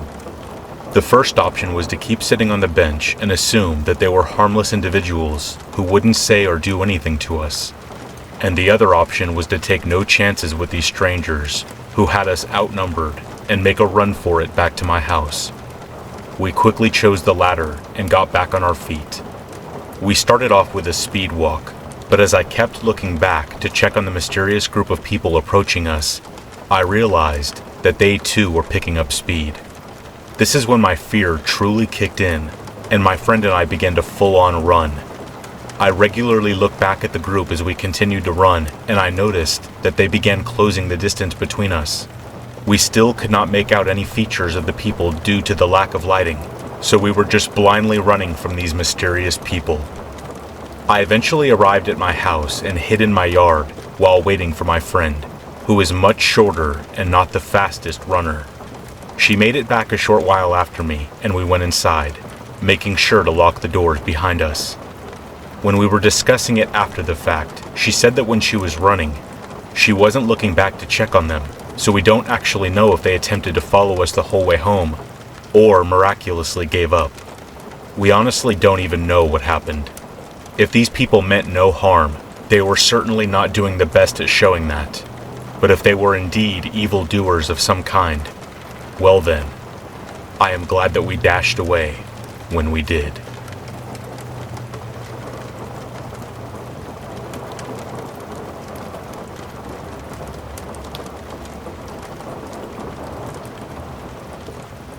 Now to start this off, I'm a 29-year-old man, and 3 times a year I head up to the Georgia mountains to camp, fish, and have a great time. But after the last trip, I doubt I will ever go again. I had been super excited the week before I was to head up to Georgia, and when the day finally came, I could have died with happiness. I loaded up my dog buddy and all my gear and started the trip. About an hour into my trip, I saw a road that I have never seen before. I decided I would take an hour to look around and go back to the main road. I lost track of time, and before I knew it, the sun was setting. I grabbed my gear and my buddy, and we hiked about 10 minutes before finding a nice clearing in the forest. I set up camp and looked around. I saw a small, man-made trail leading into the dark trees, and decided that me and my dog needed a walk. I grabbed my walking stick, Buddy's leash, and a headlamp, and we headed onto the trail. I knew something was wrong when I couldn't hear a single insect or animal. My dog and I stopped at a little creek, and that's when I saw something terrifying. 2 eyes reflecting from my headlamp. This person was really tall, looked to be about 7 feet. My dog is usually very protective of me, but instead of barking, he whimpered and peed on my leg. I have never seen him act like this before. He has seen bears before, and has scared mountain lions away, but he has never gotten scared like this. As Buddy kept whimpering, I felt terrible, like this person hated me, and they could rip me to pieces if they wanted to.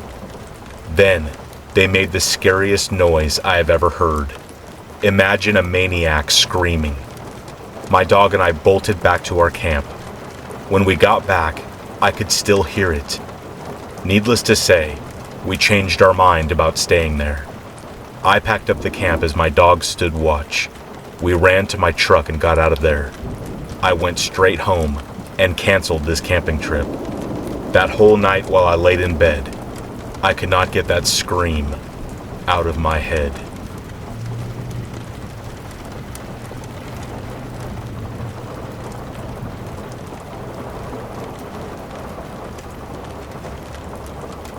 This happened a long time ago, about 40 years ago, so this was back before cell phones or Google Maps, or debit cards or any of the traveling conveniences of today's world. So when you traveled by car, you were at the mercy of printed road maps, phone booths if you needed to make a phone call, and whatever cash you had on you before you started your trip. I am a 60-year-old female, and this is what happened when I was about 18 years old. My sister Mandy, who was a few years older than me, and one of her friends, Jane, and I decided to take a road trip from Dallas to Houston to attend a Bruce Springsteen concert. Jane knew one of the roadies, so we were going to get backstage passes, and we were going to actually get to meet Bruce Springsteen. We were so excited. We decided to drive to Houston on the Friday night before the Saturday concert, and we were going to stay in a cheap motel for the weekend. We were young and broke, but this was Bruce Springsteen, so worth the cost of the motel. We wanted to be rested and already there to get to the concert early and possibly see the band before the show. And we also did not want to have to drive back after the concert, as we would be out late, hopefully in our crazed minds, partying with Bruce and the E Street Band. We were in Jane's car for the trip. She had recently gotten a new car, plus hers was the only car of the three of us that was in good enough condition to make the trip. Mandy and I always had rat traps for cars back then. So we started off at around 7 p.m. that Friday night, and we were in very high spirits. What a weekend this was going to be. We were jamming and laughing and having us a good old road trip. About 2 hours into the trip, which was halfway there, we heard loud knocking noises coming from the car engine. We immediately turned down the music and strained to try and figure out just what the heck the noises were. Then, all of a sudden, we heard a loud bang, and the car engine died. We were freaking out, as we had been tooling down the highway at 60 miles per hour, and then it just stopped. Thankfully, the roads were empty, and there were no cars behind us, so Jane was able to just pull off to the side of the highway as the car was losing momentum. We all got out of the car on the passenger side next to the woods. Jane popped open the hood, but it's not like any of us would have known what to do anyway. It's just something you do, right? The engine was smoking, and it smelled horrible. Bad oil smell. We had no idea what to do. Here we were, 3 young girls on the side of the highway, in the middle of nowhere, I might add, and we had no way to get help unless it was offered by a stranger. We knew that we were too far from the exit behind us. We had not seen an exit for quite a while, and we had no idea how far it was to the next exit. Too far to walk anywhere, more than likely. Not that it would have been safe to walk on the side of the highway anyway. And since we were in the middle of nowhere, and it was pitch black by this time, there were no lights on the highway, and there were no buildings or towns around to provide light either. And we only saw very few cars on the highway in either direction. We were so screwed. and so scared, and we had to figure out just what the heck we were going to do. Mandy and I were also upset about probably missing the concert, but Jane was just concerned about her car. She had finally gotten a new car after all the lemons she had in the past, and now she was afraid that it was dead, possibly for good. We just sat in the car for a long time, trying to figure out what to do. A while later, as we were still freaking out and scared, but had not yet come up with a plan, a car pulled up behind us. We all just froze because we had no idea who it was or what their intentions were. As we all stared out the back window with deer in the headlight looks on our faces, a man, probably early 20s, started walking up to our car. You would think that after the breakdown we would have discussed what to do if someone stopped to help us, but apparently we were not that bright, because we had no plan for this. The man walked up to the car window and asked what the problem was and if we needed help. We all just looked at each other, and then, as if we all came to the same conclusion together, without speaking, knowing that we really had no other choice, Jane cracked the window just a little bit and explained the situation. He said he could drive us to the nearest town, which was about 15 miles ahead, he said, so we could use a phone. The only plan we had come up with before this stranger walked up was that if we did get to a phone, Jane would have to call her father, not only because it was her car and she would need his help dealing with it, but we really had no one else to call. Our other friends were as broke as we were and had cars as unreliable as ours were, so no point in asking any of them to help, and mine and Mandy's parents lived too far away to be able to help in this situation. So while we knew we needed to get to a phone, we had no idea if this guy could be trusted. We asked him to give us a moment, then we would start discussing our impossible options. The smartest thing would have been for all three of us to go with this guy. Power in numbers. But Jane absolutely refused to leave her car alone on the side of the road, so she insisted that one of us had to stay there. She would not budge on this. Not sure why she thought that car was more important than our lives, but she would not change her mind. And since it was completely insane to send one of us off with a stranger, the only solution was that one of us had to stay with the car and two had to go with this guy. Since it was Jane's father that needed to be called, she had to go make the phone call. Mandy offered to stay with the car, so I would go with Jane. We were all terrified, as we knew that he could kill us both and we would never be found, and that if another person stopped by the car, Mandy would be alone, so would have no way to defend herself if a dangerous person approached her. We hugged and said a scared and teary goodbye, and Jane and I walked to the stranger's car, knowing that this could be the last time we see each other. Now I know, some of you may be saying things like why didn't Mandy get the guy's license plate number, or ask to see his driver's license, or even ask for his name. But we never even thought about that. Yeah, that would have been the smart thing to do, because if he knew she had that information, he might be less likely to harm us.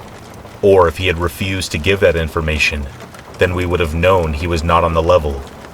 Of course, now that I think about it, he could have still killed us and gone back to do the same to Mandy, so giving her his information wouldn't have been any help in saving any of us. But I digress. We didn't do any of that. So Jane and I got into the stranger's car and just prayed that he was a decent guy. Since Jane was older, she sat up front with the stranger, and I got into the back seat. Jane was pretty street smart, so I was comforted a bit by the fact that I knew she would put up a hell of a fight, if need be. But as it turned out, he was a decent guy. He actually did drive us to the small town, just as he said he would. And I do mean a small town. All we could see was a small, old motel next to a small diner. But there was a police car parked at the diner, so he let us out knowing that we were in good hands. Or so we thought. We thanked him profusely, and off he went. So Jane and I went inside the diner, and she used the public payphone to call her father. She was hoping that he would come rescue us and her car that night, but her father said no way. He told her that we would just have to spend the night there at that motel, and he would come in the morning to pick us up and get her car. He was not about to make a 2-hour drive at almost 11 p.m. to come get us that night. He assured her that it was okay to leave her car on the side of the highway overnight. There was no way around that unless we were going to sleep in the car, which he strictly forbade her to do. Of course, she was too old to be told what to do by her father, but she knew if we did that and he found out, he would be pissed and he might not help her with the car, so she was just going to have to let her car stay there by itself overnight. Next, we spoke to the policeman. We were concerned about my sister alone in the car and asked if he would take us to go get her and bring her back to the diner. He was very nice, had a long Texan drawl when he spoke, and said, "Sure, let's go." The policeman made a few calls on his car radio. Not sure to who, as it was hard to hear, and they were not speaking very loudly, as if he didn't want us to hear. But I was hoping it was about the car and my sister. So Jane and I got into the back of the police car. We were finally so relieved, and just thanked our lucky stars that we were safe. Although, we were still concerned about Mandy, as we had no idea if she was okay or not. Just a few minutes into the trip, the policeman was telling us that there is a serial rapist on the loose in the area. What an odd topic of conversation, especially to two young girls that are already upset about the car and my sister all alone. We have absolutely no idea why he told us that. We just stole a worried glance at each other, and we were beginning to wonder if this cop was actually the nice man that he appeared to be at first. And here we were in a car that had doors with no means of exit. We were starting to get a bit nervous. All of a sudden, his police radio cracked and came to life, and apparently, there was a crime in progress that the policeman needed to get to immediately. So, and I kid you not, he stopped the car right where we were, out in the middle of nowhere, and said that we had to get out. Now. He had to go, and he could not take us with him. He said that he would come back to pick us up, or send someone as soon as he could. Are you kidding me? We looked around, and there was absolutely nothing there, except a dark building with a newspaper stand in front of it. Other than that, just pitch blackness, dark roads, and forest as far as we could see. We thought surely he must be joking at first, but he was not. His demeanor had changed. He was no longer the nice, friendly policeman with the slow southern drawl that we had met just moments ago. He got mean and nasty and demanded that we get out of the car immediately. We were in tears, asking him to please not leave us out there alone. He said we should just go stand near the building and someone would come to our aid as soon as they could. He assured us we would be fine. So, with no other choice, we got out of the car, then he sped off, 90 to nothing. It was pitch black, it was getting cold, and we were terrified.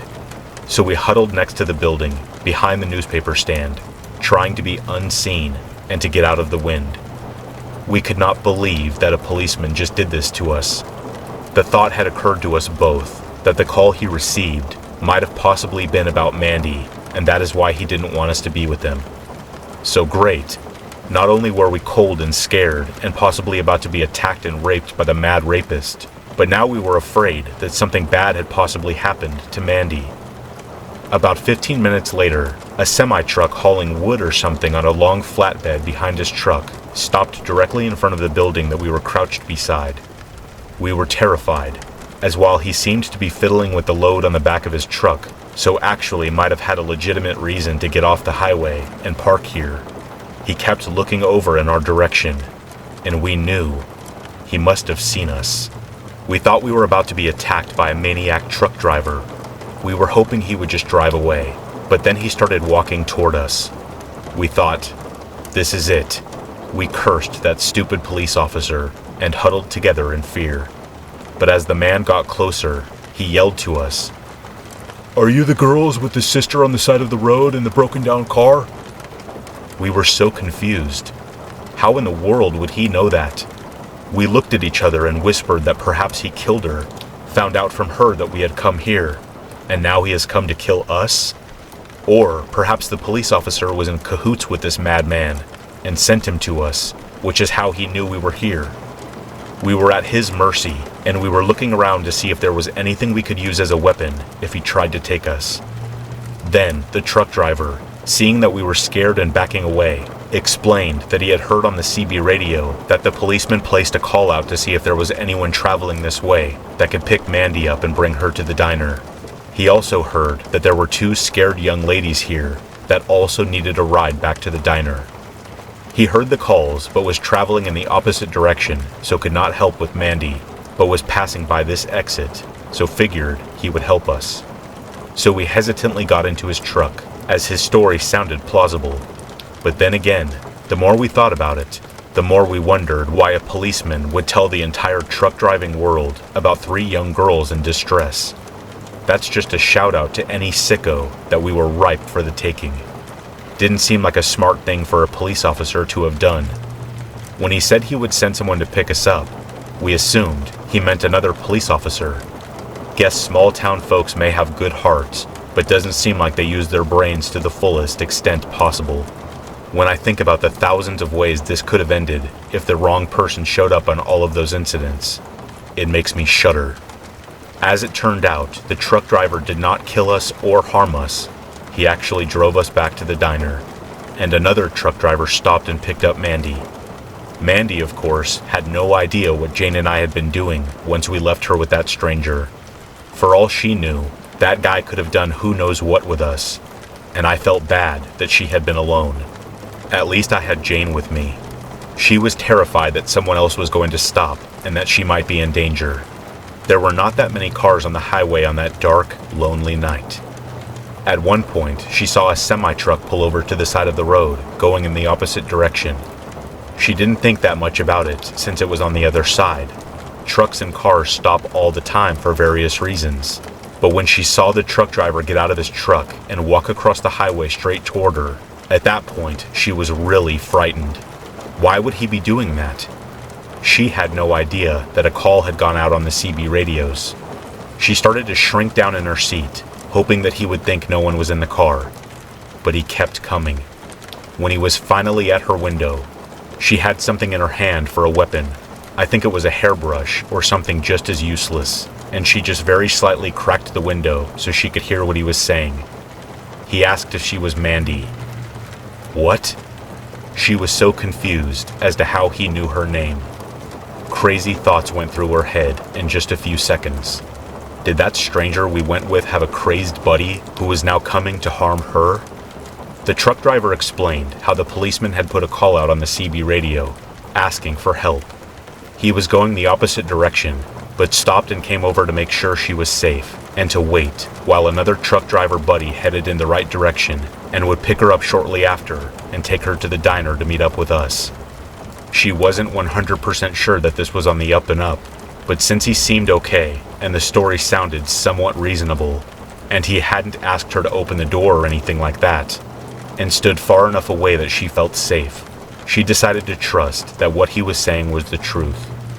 Sure enough, about 5 minutes later, another trucker pulled over. They chatted, and then he said he would take Mandy to the diner.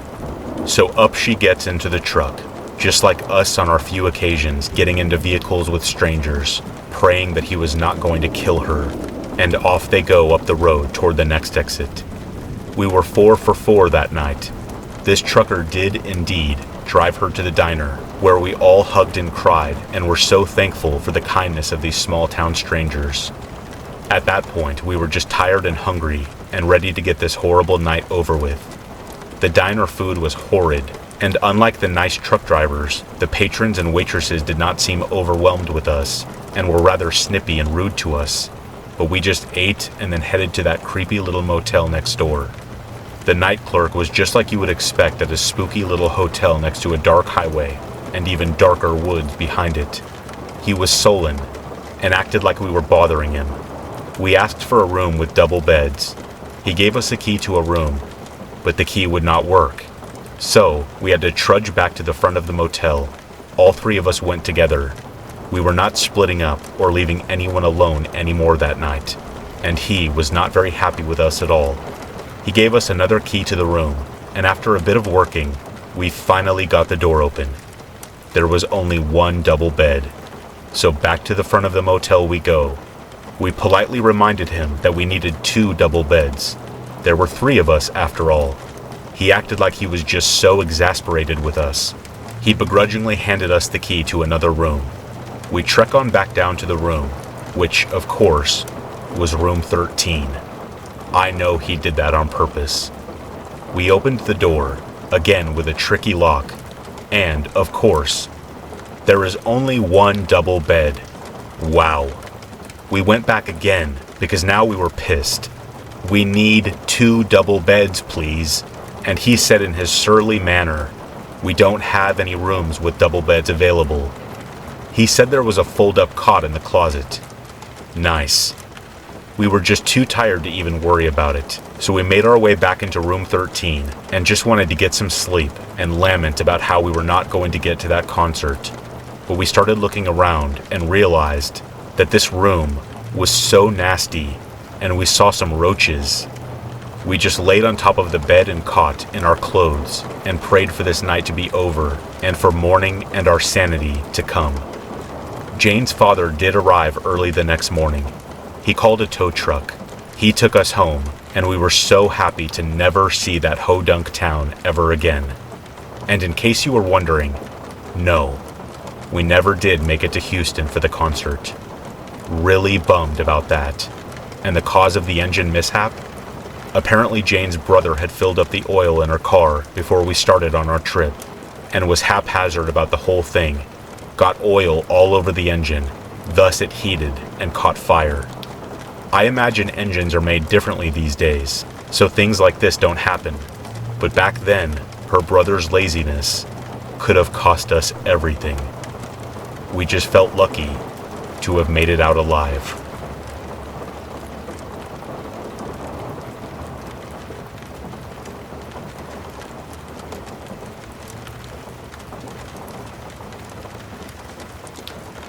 This story happened sometime in the mid-1980s when my mom was a teenager in high school. My mother and my aunt grew up on a farm in Central Florida that was relatively in the middle of nowhere at the time. We still live in this area, and it is more urbanized now, but at this point in time, it was mostly woods and farmland. My great aunt, uncle, and our cousins lived on the same property in another house, however, so they weren't entirely alone.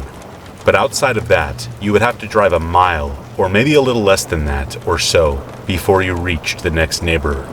My grandfather coached for the local high school's football team, and my mother and aunt were cheerleaders. So on Fridays, he would have to coach at the school's game, and my mom and aunt would be there to cheerlead.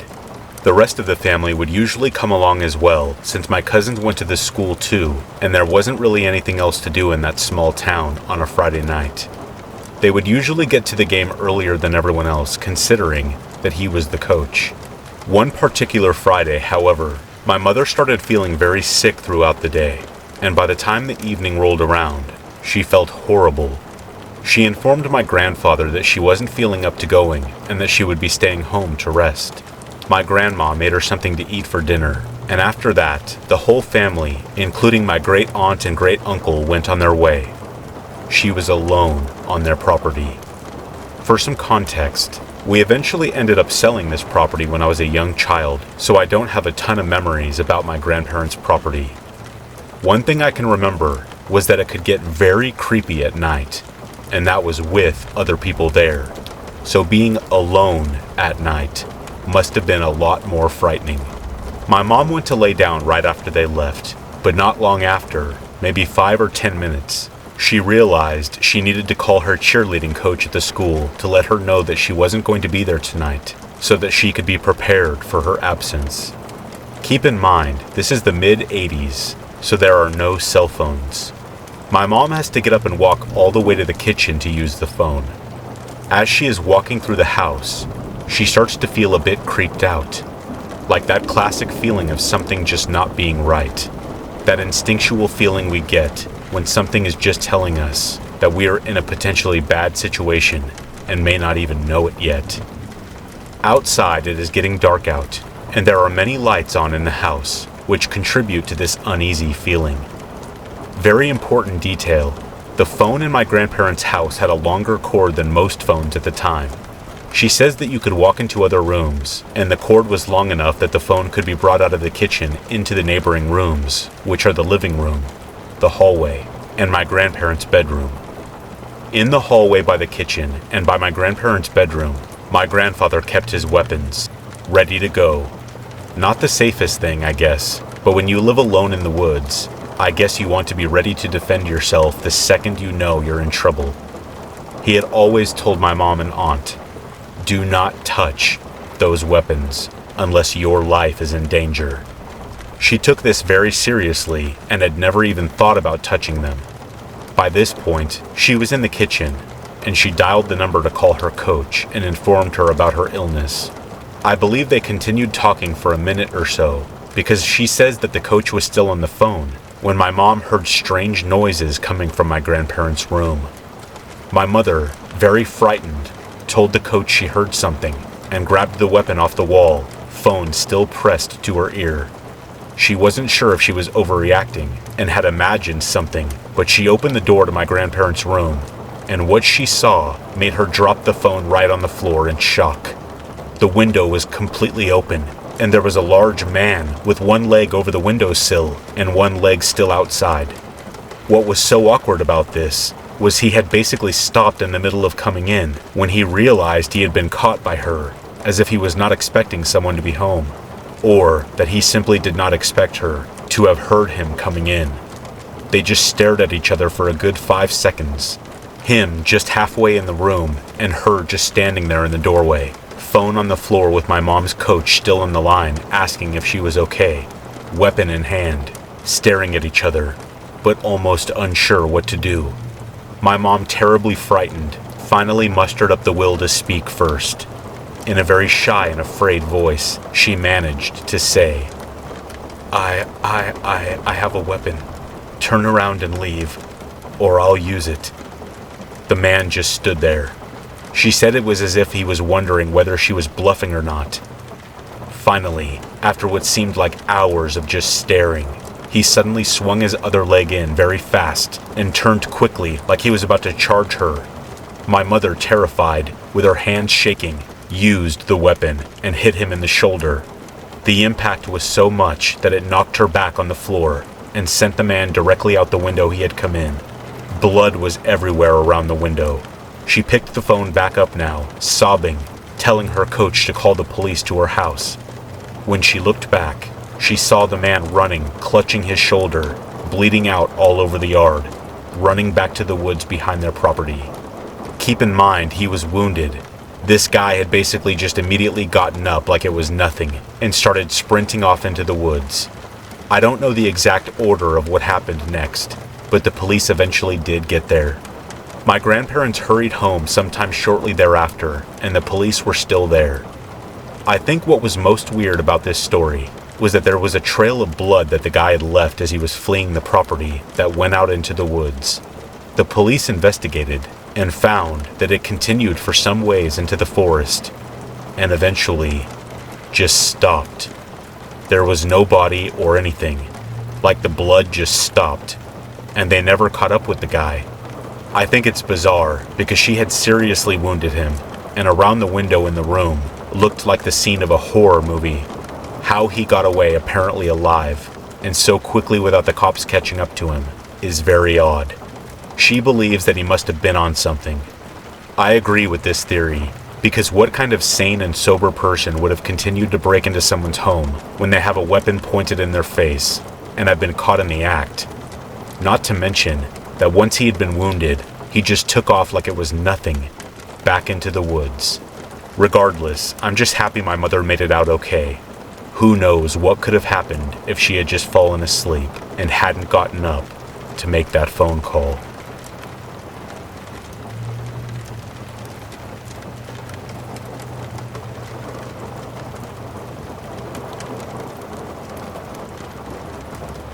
I am a fresh teacher board passer last 2018. So after getting my license, I was asked by a friend to become a substitute teacher in a nearby school for him, since he is going to be gone for a month. I happily accepted and started the next week after. So the class that I was going to be substituting for was a grade 7 class. I was quite nervous to start, but the first day went well. However, on the night of my first day, my friend texted me, "Hey Bree, I forgot to tell you about one of my students." Anyway, his name is George. He's kinda weird, and he might intimidate you, but don't worry, he's harmless. He just needs a little attention and guidance. By the way, thank you so much. I hope you have fun." Well, that's what he said. I was now aware of who the George kid was. He was small, wore glasses, and was sitting in the back.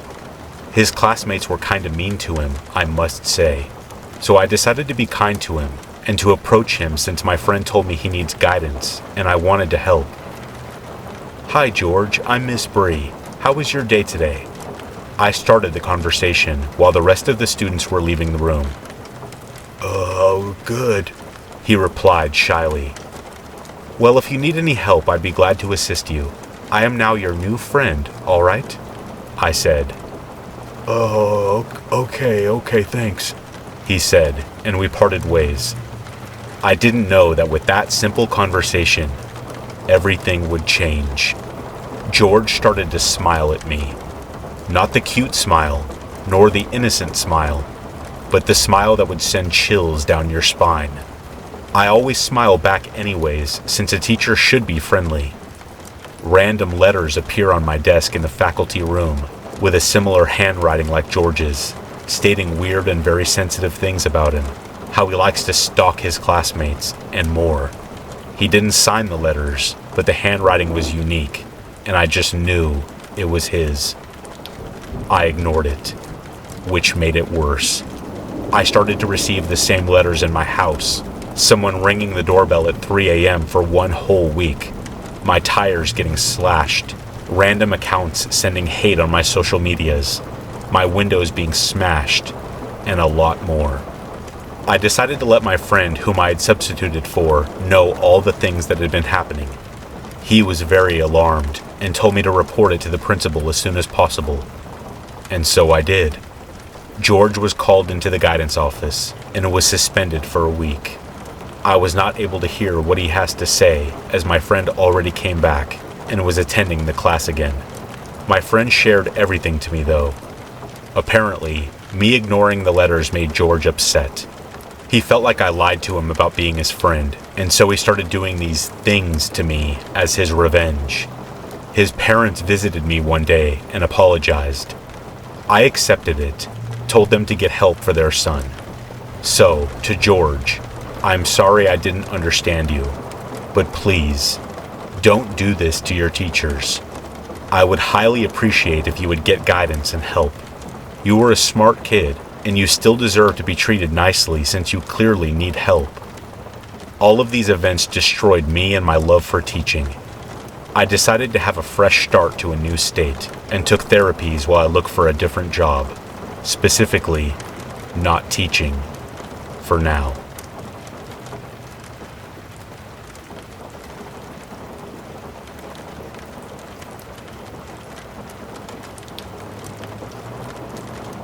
This happened about 3 years ago, and it was during one of my little road trip phases that I had when I moved to the city from my little hometown down south.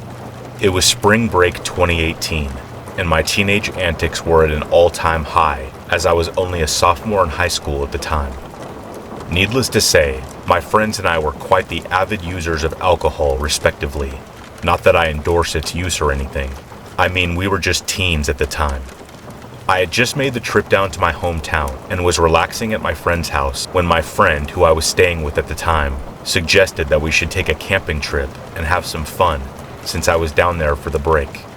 My friend's name is Doug, by the way, and our other friends who were invited were Lewis and Isaiah, while I go by the name Eric.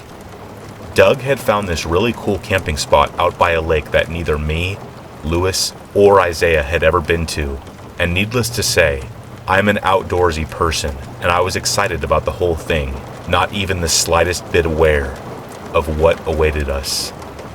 On the second day of my trip back to my town of youth, we decided to head out early in the morning and pack a couple of beers and hard liquor bottles into the cooler with our other camping materials. This was a small town, mind you, so getting these things was as easy as taking candy from a baby. Since I was the only one with a license at the time, it was my responsibility to drive us, and since I was staying with Doug, that meant we only had to pick up Lewis and Isaiah on the way. We began the drive to the camping spot, which was a good 45-minute drive from where our town was located. We blasted the tunes of uncanny rappers and nonchalant music that every teen was listening to at the time, although I wish I had better taste in music.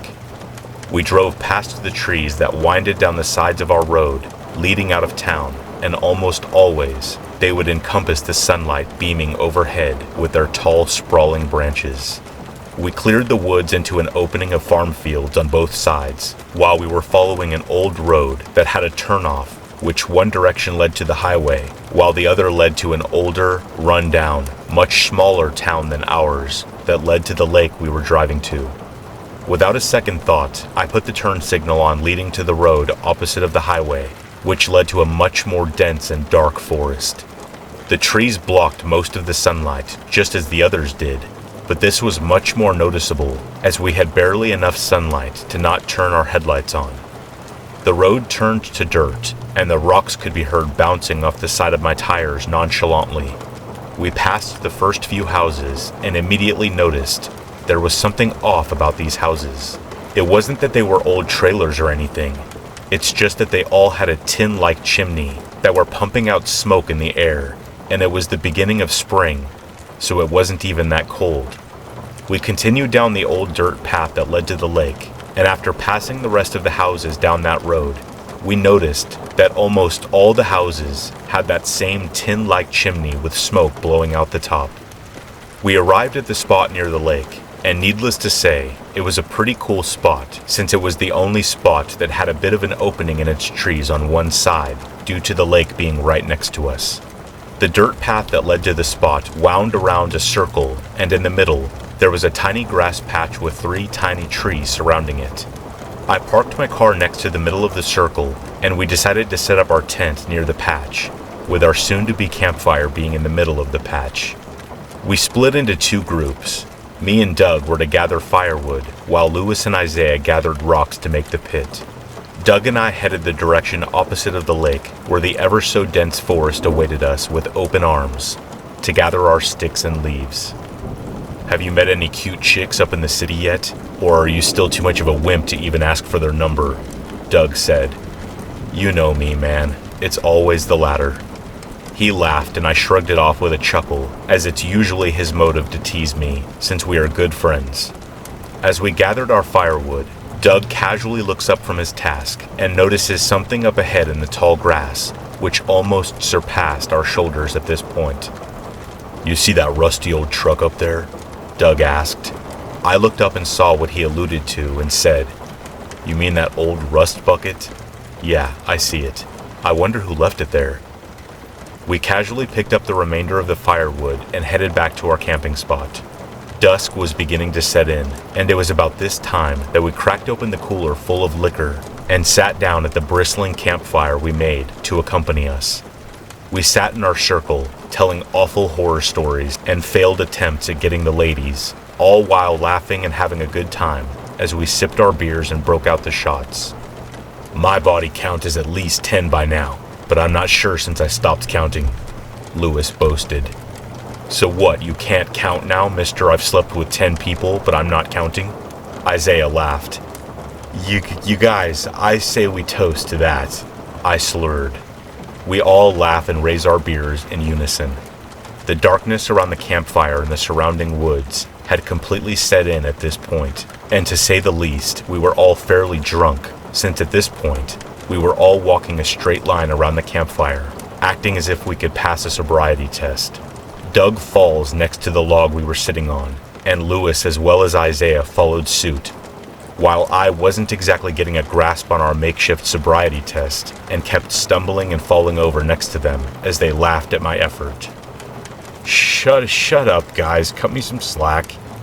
I took a long, deep breath and exhaled with a bloated face as I could feel the alcohol lingering in my throat. I immediately felt a sudden urge to go vomit, so I told them I would be right back, and they laughed even harder since they figured what I was going to do. I made it all the way to where the tall grass was and let my stomach do the talking.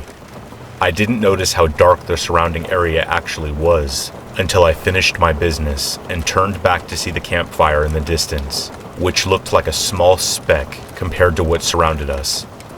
Just then, I heard a rustling in the woods and turned around with my phone in hand and turned the flash on to see what caused the ruckus. Me being drunk at the time, I literally had no thoughts in my mind, and me being curious, I decided to go check it out and ventured a bit deeper into the grass with the dark of the branches looming all around me. I stubbed my toe against what seemed like a rock, and I almost let out a screech until I settled down and shrugged it off. I pulled my flash up to see what it was, and lo and behold, it was the front tire of the truck me and Doug had found earlier. I raised the flash a bit higher and got a better view of the whole truck and its layout. It was a rusty old green Ford, probably early 90s or so, and with a raised bed cover that had windows on the sides of the cover with cracked glass on almost every one. It looked as if it had sat idle there for a good 10 years without moving. I raised my flash a bit higher towards the front cab of the truck and peered inside, seeing old newspapers, crushed up beer cans, and strangely enough, a few needles laying on the floorboard. That's when my curiosity simmered down a bit, and my fear began to set in as I shifted my attention towards a sound that came from the back of the cab and the bed cover. I slowly walked with every grass and leaf crunching under my feet. I reached the back of the cab and shakily raised my flash up the side of the truck and into the window of the back cab. The flashlight peered up the glass of the window, and as I raised it higher, my heart sank into complete and utter terror. What peered out of the glass at me was a man with eyes that had no pupils and a smile that only a man on the edge of sanity could perform. He banged his arm against the glass, and the shock of the sound sent me flying onto my back into the grass and dropping my phone. I frantically grabbed my phone from the ground and without a second thought, raised the light back to the man, only to see him banging on the window with much more force. His arms were bleeding, his shirt tattered with years of misfortune, and face meshed with scars. He began to bulge his eyes from his sockets as he laughed horribly and began to cry hysterically. "I knew you would come. It's you. About time you brought the fun to me." I let out a blood-curdling scream, and with my heart racing a mile a minute, I wasted no time in hightailing it from the truck back to the campfire. I turned around to see the man get out of the truck, and he turned to face me, tilting his head with his murderous smile and deep white eyes illuminating through the moonlight that shined down as he began to walk towards me. My running turned to sprinting, and I ended up slamming into the campfire that we set up, which made me fall face first into the gravel and dirt. The fire was now on its last legs and was almost out at this point. However, my legs were now caught in a bit of flames, and with my frantic rolling about on the ground, the fire on my pants were almost instantly put out. "Eric, what the hell is going on?" Doug shouted. I looked up at the three, who were in complete fear at this point, and oblivious as to what lied in the woods just beside us. There's a man in the woods, in the truck we found." Out of breath, I said it as fast as I could get it out. That's when our attention shifted towards the truck in the tall grass. Two headlights beamed out of the grass, and the truck engine roared to life ferociously. All of our hearts sank, and we instantly sobered up and realized the direness of our situation. "Get in the car!" Lewis shouted. Me, Doug, and Isaiah looked at each other in a frantic agreement and booked it to the car and locked the doors as soon as we got inside. Breathing heavily and shaking from what lied in the dark of the woods, we all agreed to start the car and get out of Dodge. We started the car, only to find the headlights of the truck begin to move and encircle us around the campsite. "Just put it in drive before he rams us," Isaiah shouted. I floored the accelerator and hightailed it from our camping spot, leaving the tent and booze behind, because at this point, they didn't matter.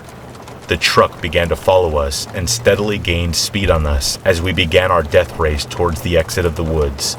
The houses we saw earlier all had their lights on, and with each house there was someone standing in the dark with the light illuminating behind them, all of them standing there just watching us. Every single one. "What is this?" I shouted.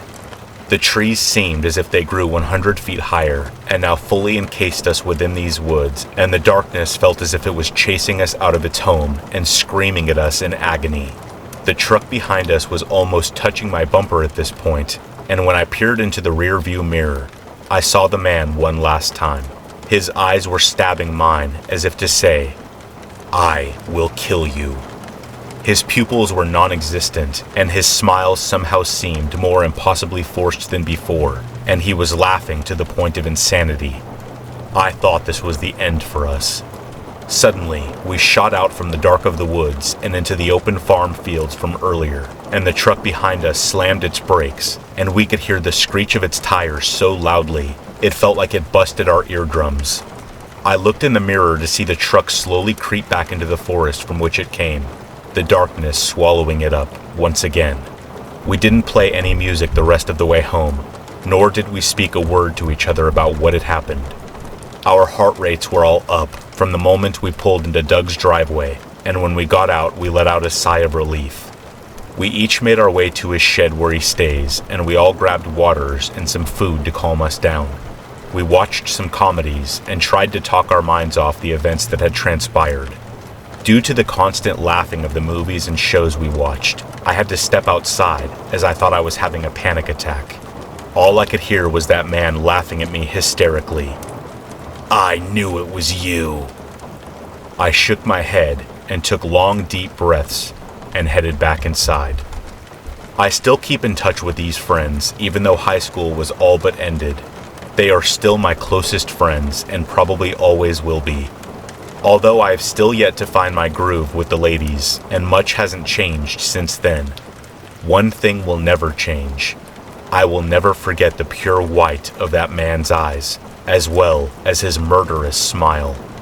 One thing that has bothered me until this very day is the fact that Doug and I noticed the truck very early on in the day. That man watched us for hours, and I can't help but think about what those people were doing on the porches, just staring at us, not doing anything. Was this all coordinated? Were they just too scared of the man? Or were they like the man and wanted this corner of the globe to stay all to themselves? Well, in any case, you win. You can keep those woods all to yourselves.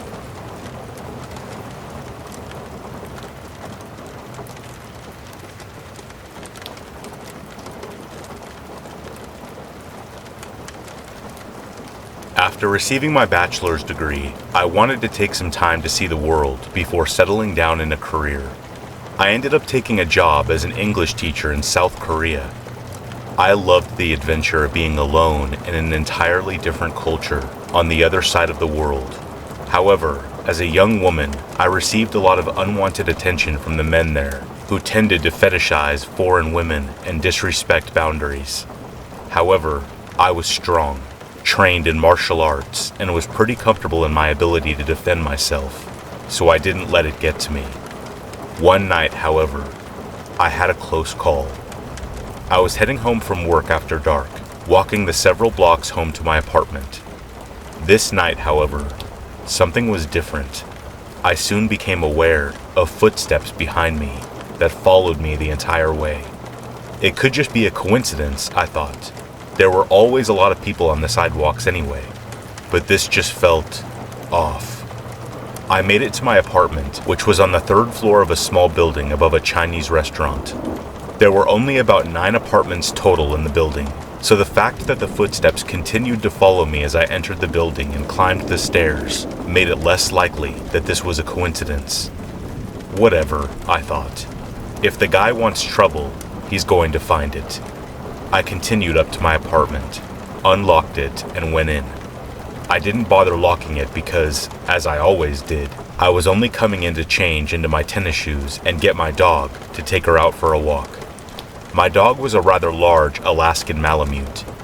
Like me, she stood out like a sore thumb in this city, because most everyone else only owned cute little toy breeds, with their fur dyed bright colors.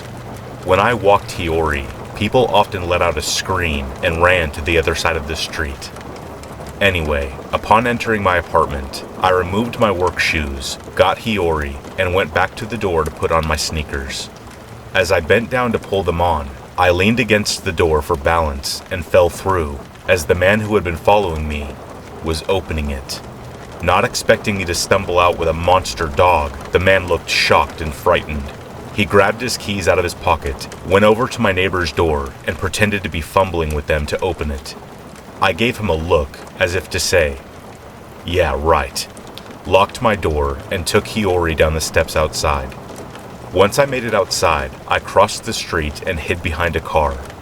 Sure enough, within seconds, the man, supposedly my neighbor, emerged from the building, looked around for a while, and then left. He had clearly spotted me walking home and saw his opportunity to follow me and break in and attack me. Had I not leaned against the door at that moment, he would have burst in and attempted to proceed with his plans.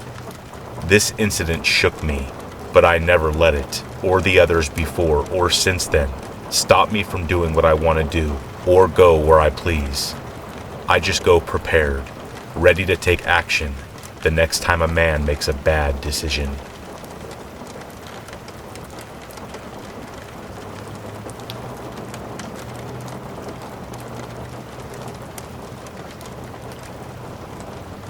When I was about 8 years old, my dad moved after my parents' divorce to a nice neighborhood with 2 of his friends.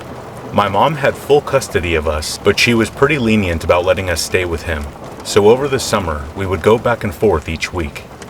I had an older brother who was 9 and a younger sister who was 6, but all of the kids in the neighborhood were closer to my sister's age, so I usually hung out with them. Our closest friend was a girl named Riley, and our favorite thing to do was hang around this old tower-like thing that sat at the very edge of some woods.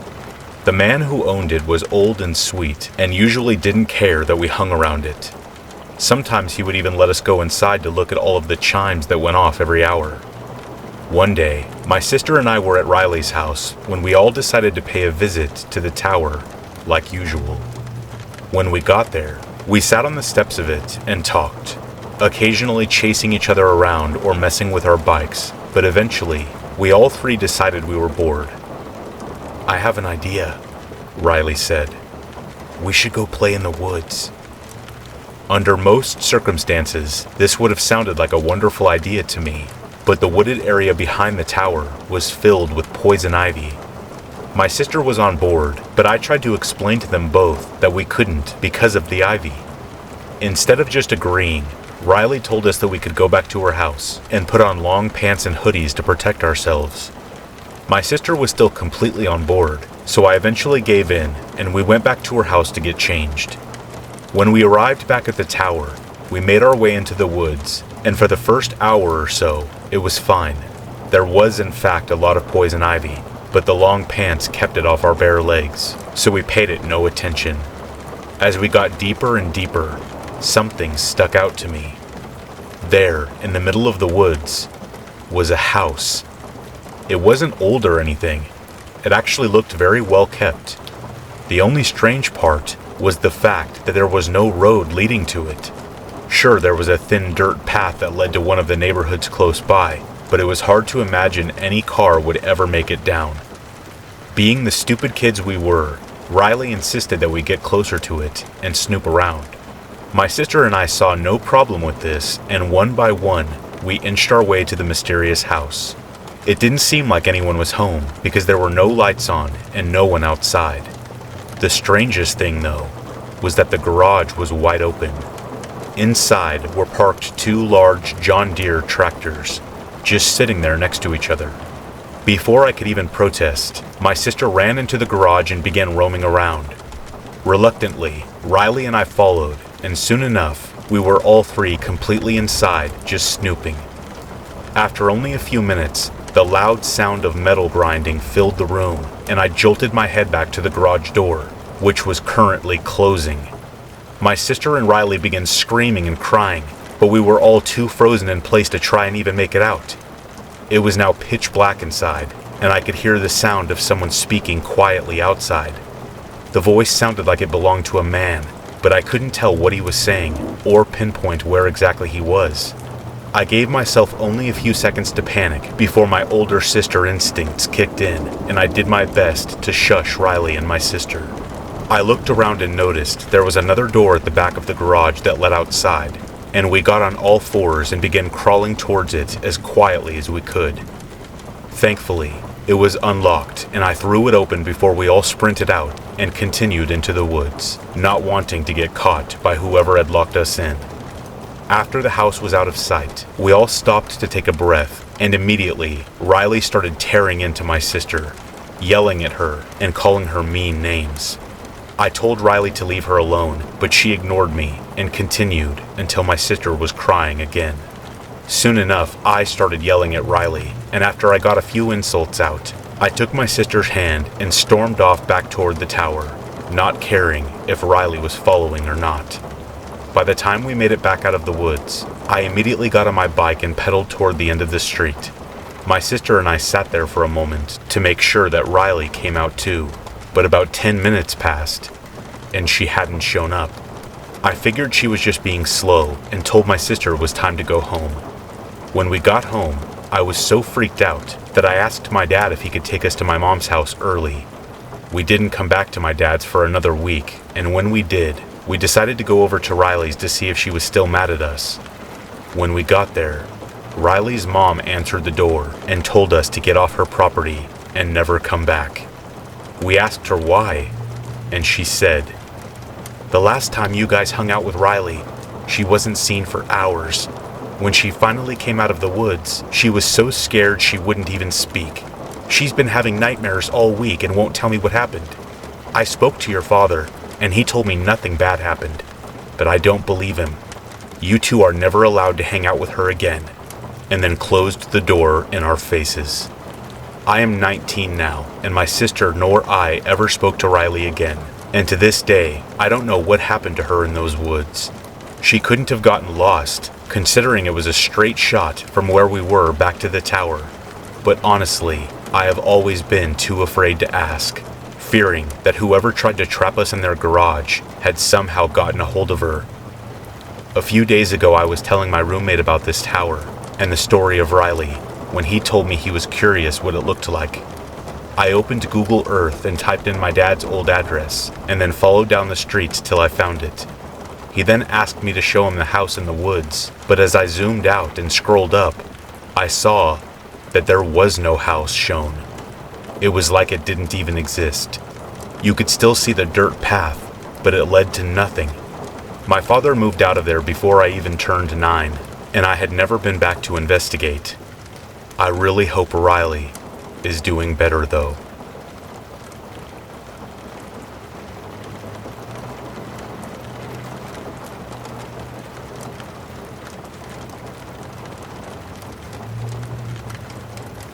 To set the scene, I was a young boy about 4 or 5 years old. My family and I were living in a creepy house in the town of Fort Erie in Canada. There were various encounters in this house that I recall, but I will only tell you a couple for now.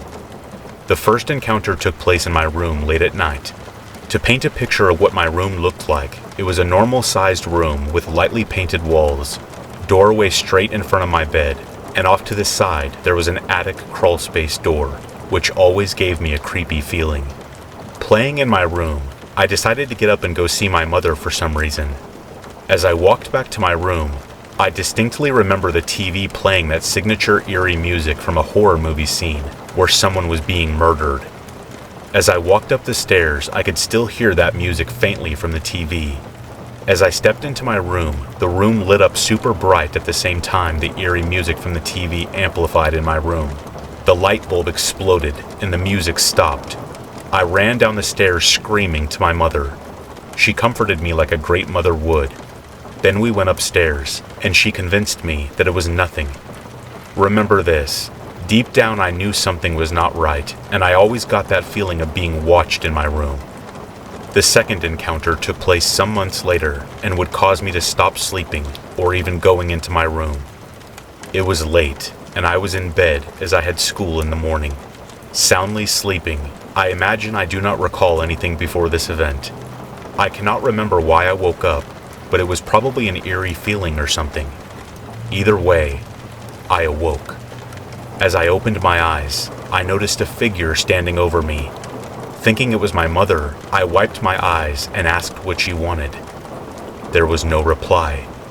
I looked at the figure and noticed it was not my mother at all, but some older woman, just smiling at me.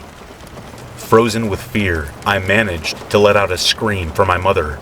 My parents, in a frenzy, flicked on the light as they came in to see what was wrong, and as they did, the figure disappeared, never to be seen again. I told them there was an old lady in my room. My father laughed and said, "Go to bed," and my mother asked what she looked like, so I described the woman. My mother calmed me down, but I eventually asked to sleep in their room. She said okay, and from that day on, I never went near that room, and even started sleeping in the same room as my sister, who was a baby. Years later, my mother and I were talking about events in the Fort Erie house with friends. She then told me that the description I gave of the woman sounded like her grandmother. I know my stories sound unbelievable, and I have had trouble believing it myself, but as I got older, I have had more experiences with various other spirits at different locations. I should also mention that my family is very in tune with the spirit realm. My mother also informed my sister and I that her grandmother was a Hungarian gypsy. Even now, as I tell this story, I am getting shivers up my neck, and I feel like there is something unexplained around me.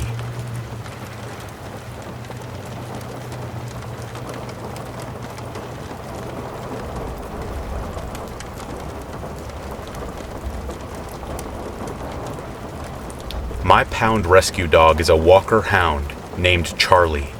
Best way to describe a Walker Hound would be an overgrown beagle that weighs around 60 pounds and is about the size of a common Labrador.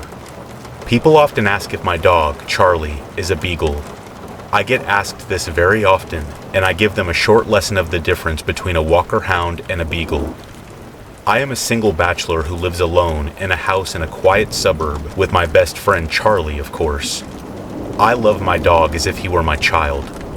Charlie and I have our routine morning and evening walks, where we always walk through a public city park just down the street from my home in a seemingly safe suburban neighborhood. Charlie and I are rarely the only ones in this park when we stroll through, as this park is very popular for many dog owners in my neighborhood. Charlie is a friendly dog who wants to meet and greet every dog that passes us by, be it a big dog or a small dog. If another dog and their owner drew near, Charlie always eagerly pulls on his leash to get closer and try and make a fellow canine companion. One evening nearly 2 weeks ago, Charlie and I were finishing up a long walk and were heading back home. The night sky had just arrived after the sun hid itself behind the mountains. We were walking the dimly lit streets of the subdivision, and I decided to take a shortcut through the city park where Charlie and I always frequent. We walked along the asphalt trail that curves and bends around tall maple trees toward the tennis courts. We continued walking this trail to the part where it forks into two separate directions. The right trail takes you back to the street and out of the park toward my home. The left trail takes you into a thicket of dense bushes toward an elementary school. As Charlie and I walked past the forked trail and veered right, I could see someone coming right out of the woodwork from the left trail. Two very large, belligerent dogs with jet black fur. These huge dogs were bound on a double leash, being walked by a middle-aged male and female couple. I don't know what breed these dogs were, but the best way I can describe them would be a mix between a German Shepherd and a Husky. They both looked identical and easily weighed at least 100 pounds. As soon as these dogs laid eyes on Charlie and I, they barked furiously, pulling hard at their owner's ropes, and got into attack mode. The two belligerent black dogs pulled hard against their feeble female owner, who was trying with all her might to hold them back, while her significant other did nothing to help. I knew trouble was afoot, but before Charlie and I could make our getaway, the woman obviously lost her grip on the reins of the double leash. Immediately, the belligerent dogs charged and started attacking and biting Charlie.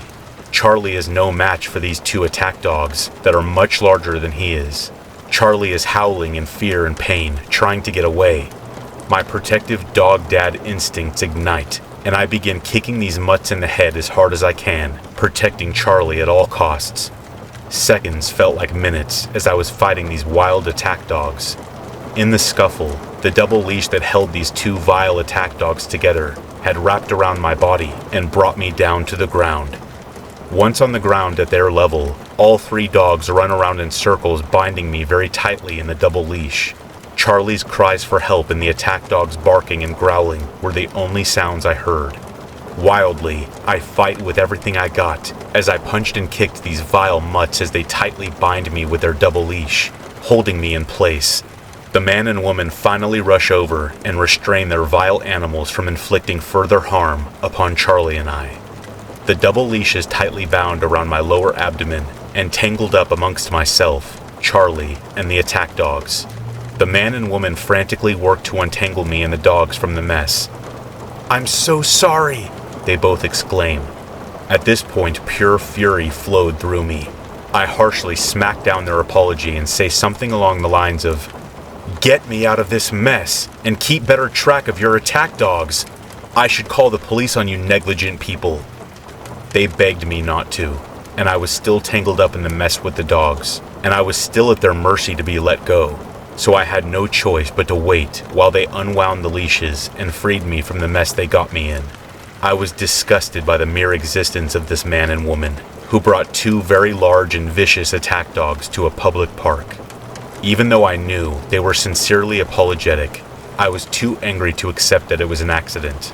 While they untangled me, I scanned my body and my dog Charlie's for any open wounds and injuries. Thankfully, I found none. After standing up off the ground, I got Charlie beside me, and I yelled at both of them to F off and die. The man who should have helped his girlfriend restrain the dogs had the nerve to reply, "You should F off and live." Boiling with rage, I cannot remember my exact words, but I told both of them something along the lines of that I should call the police to report their irresponsible dog ownership, and that I never want to see them and their ugly mutts in the park ever again. Of course, the man was bullheaded and kept mouthing off to me. "Well then, if you don't want to see us, don't come to the park." "Will you shut up?" the girlfriend yelled back at him. The woman was trying to calm her man down, telling him that I'm not worth it and to move on. "Yeah, listen to your woman," I shot back. "One more word from you and I will call the cops." To that, they walked away. You might be thinking, why didn't you call the police? Why did you let them get away? At the time, I did not want to let them get away, but my merciful side overtook me that evening, because I was once in a similar situation as this couple was, before I adopted Charlie 3 years ago. At that time, I was pet sitting a pit bull. On a nature trail, this pit bull broke loose and attacked a nearby camper's cat. At that time, I disciplined the pit bull and rescued the cat from near death. The cat's owners wanted to report me to the police as well, but a long story short, I de-escalated that situation and made sure the cat was safe and sound, and they decided to cancel calling the police. If I was given a second chance from someone who was a victim of my irresponsible actions of pet ownership, I could give this couple a second chance as well. Next week, I'm going to be enrolling in self-defense classes, and this experience with the 2 attack dogs has inspired me to purchase a stun baton with 7 million volts to zap any approaching attack dog with malicious intent. I consider myself very fortunate that this incident went down the way it did, with no injuries to myself or Charlie. But next time, I might not be so lucky.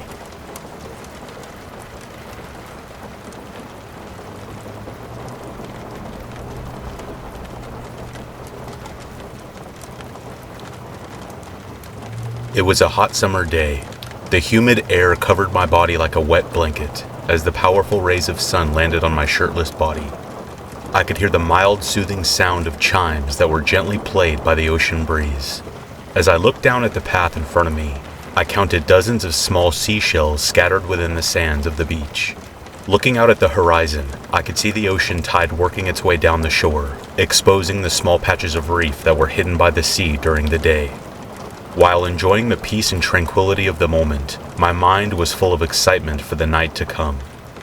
Growing up, my family had a decades-long tradition of hitching up the travel trailer once a year and taking a 2-week-long vacation to Puerto Penasco, Mexico.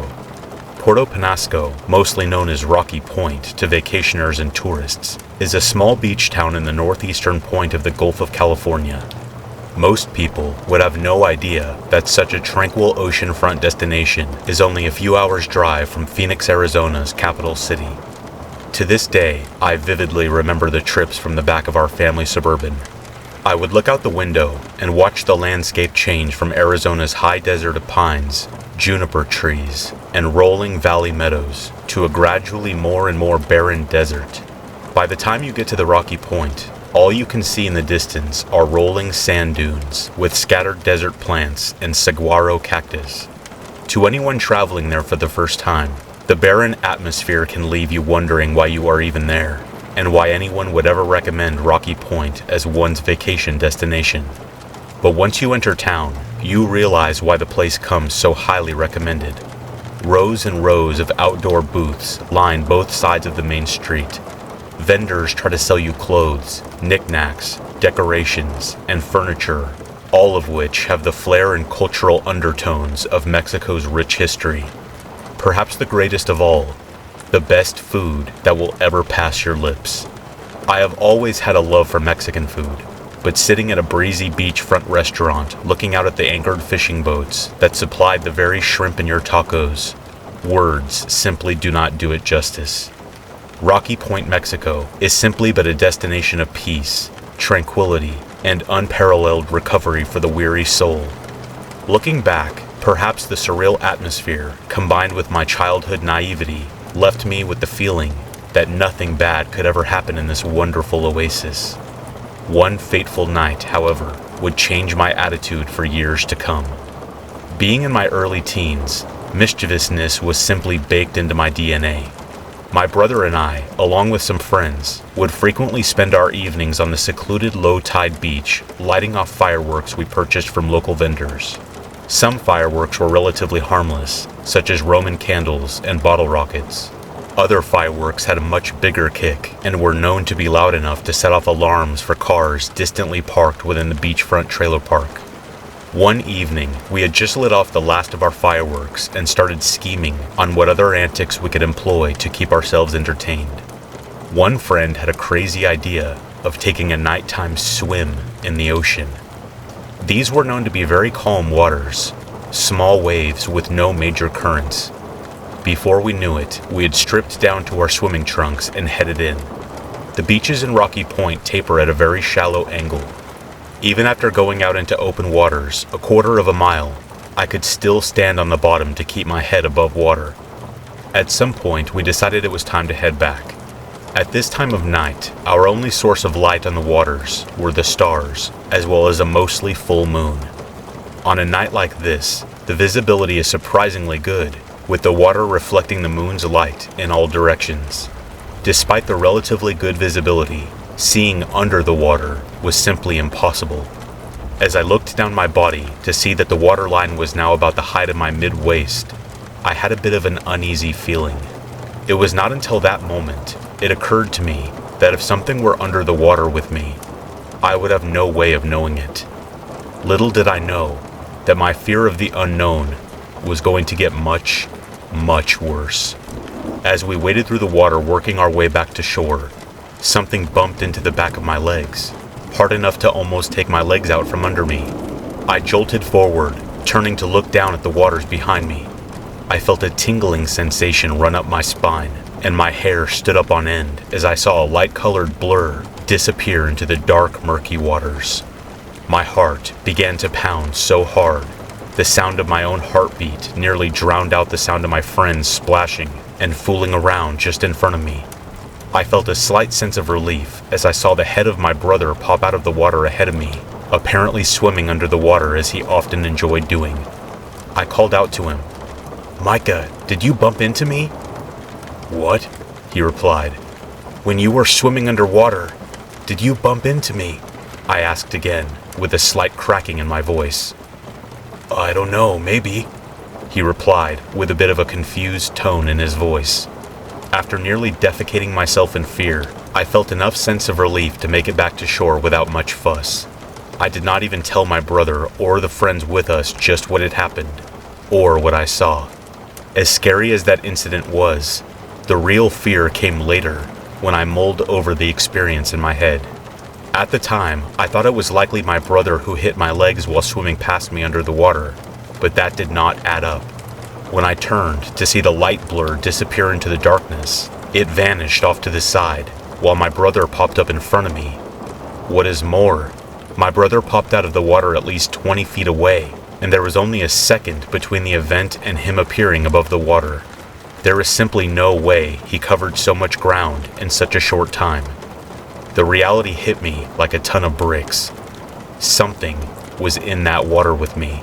Something big and strong enough to nearly knock me down. What was it? A shark? A dolphin? A sea lion? That is the scariest part.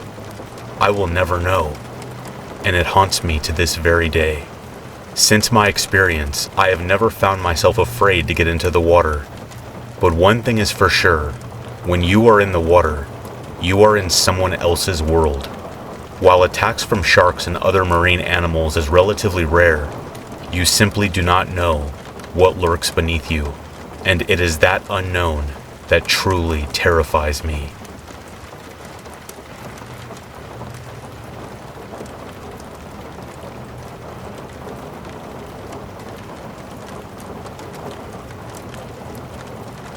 I was in the police force in the West Midlands, UK for 10 years, mainly as a neighborhood officer, and patrolled either on foot or car. During one particular night shift during the winter, myself and a female officer were conducting marked car patrols in a neighborhood which traditionally was susceptible to burglaries during the run-up to Christmas. During this shift, we heard an open call on the radio from police control, stating that emergency services had received a panicked phone call from an address in the area we were patrolling, reporting about a possible intruder, and was asking for all officers available to make their way to that address immediately. Being the only officers in the area, me and my colleague made our way on blues and twos to the address. We arrived literally in minutes. The house the call had come from was large and old, probably early 1900s. Upon knocking on the door, we were answered by 3 girls in their mid to late teens, and clearly utterly terrified. All speaking at once and making no sense. We had to calm them down, and I asked the oldest to explain herself. She stated that they were hearing very loud footsteps coming from their attic, and that this had been going on for around 10 minutes. While the eldest sister was showing me the attic entrance and explaining to me that nobody ever uses their attic, that's when all of us heard a very heavy and distinctive set of noises that sounded like footsteps above us. These footsteps sounded like someone walking from one side to the other, purposely as if stomping to get our attention. I actually remember the first thought in my head was, whoever is up there is big.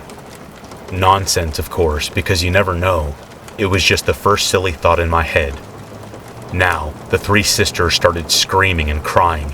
My colleague asked the girls to go downstairs, while I pulled the access ladder down, leading to the attic. Trying to stay as calm as I could, but with my adrenaline obviously going wild, I shined my torch upward into the attic, shouting, "Police!" No reply. "Police, come down now!" Again, no reply. I had no choice. I had to go up and investigate. With my colleague right behind me, I crept up into the attic slowly, not knowing at all what to expect, and not knowing who I was going to find. With just the top half of my head through the attic entrance hatch, I shined my torch in a circular motion around the attic. There was nobody. I crept up the access ladder slowly, my main fear being that I was going to get hit in the head as I ascended.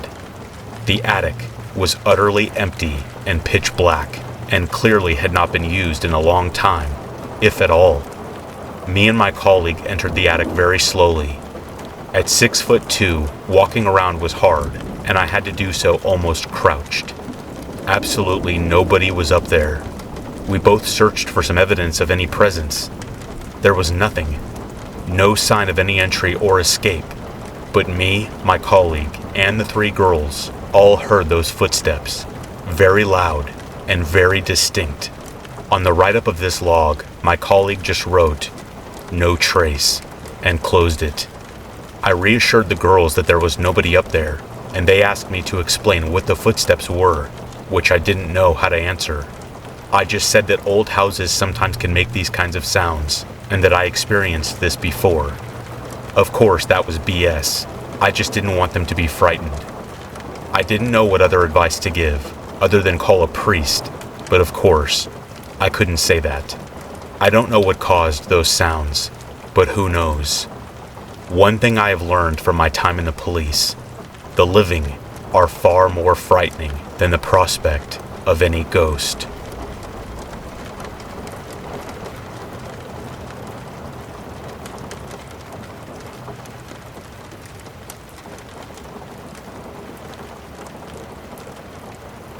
This story will be told from the point of view of my old roommate.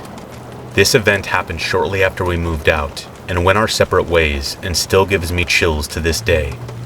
I began moving into my new one-bedroom apartment with my boyfriend the day after the old lease ended. My apartment was small in size and on the bottom floor.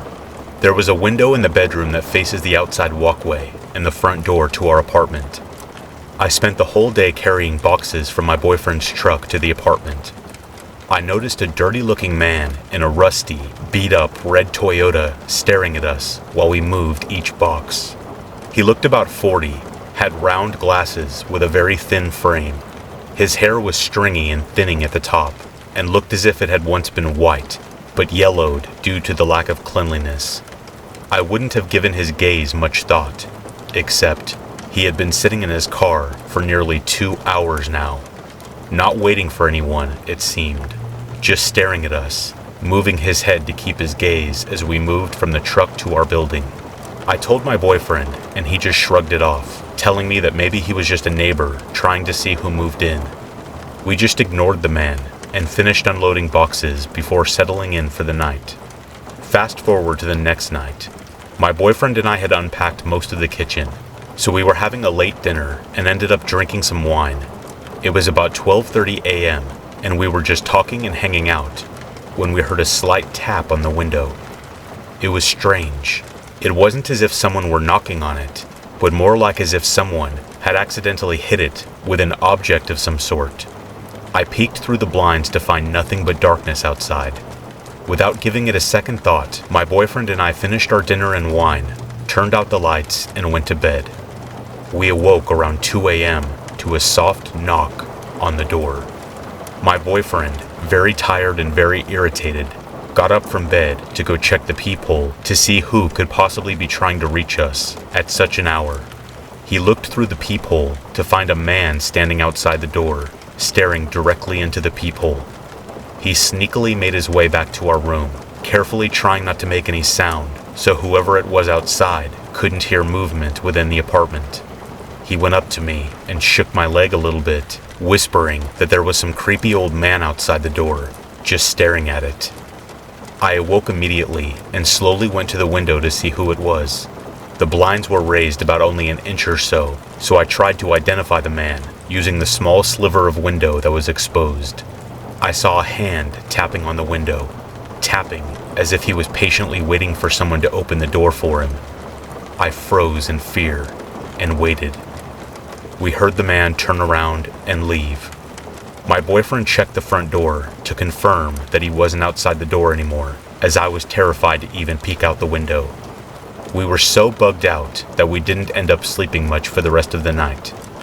The next day, we were really anxious and worried about the situation, so we spoke with our front office and tried to explain what had happened. The front office basically said that maybe someone thought they were at the right apartment building and that it was just a mistake or a misunderstanding. It wasn't that big of a deal, and we needed to just not worry about it. They said that if it happened again, to try to identify the person or talk to them to see what they wanted. Great advice, right? Later that night, we left the front porch light on to feel a little bit more safe. We locked all the doors and windows and cuddled in bed with the lights off while watching some TV show on low volume. Eventually, we drifted off to sleep. I awoke around 2:20 a.m. to my boyfriend tapping on me, whispering, "He's back." Wide-eyed with fear, I let out a small gasp. My boyfriend handed me a weapon and said, "Don't use this unless you need to," and left the room. I was completely terrified, confused, and worried at this point, and decided to try to see who this creep was. I once again looked through the small sliver of window that was showing, but could only see their bottom half. I made my way to the front door where my boyfriend was, his face glued to the peephole. I asked if I could take a look, and instantly, I could make out who it was. I saw the yellowed, thinning hair and the glasses. It was the same man that was watching us move in a few days ago. I took a step back and began to silently freak out. We heard the man knock gently again on the door. He leaned in real close to the peephole, startling my boyfriend and causing him to let out a small gasp. The man leaned back, turned around, and immediately walked upstairs. We waited. We never saw him come back down.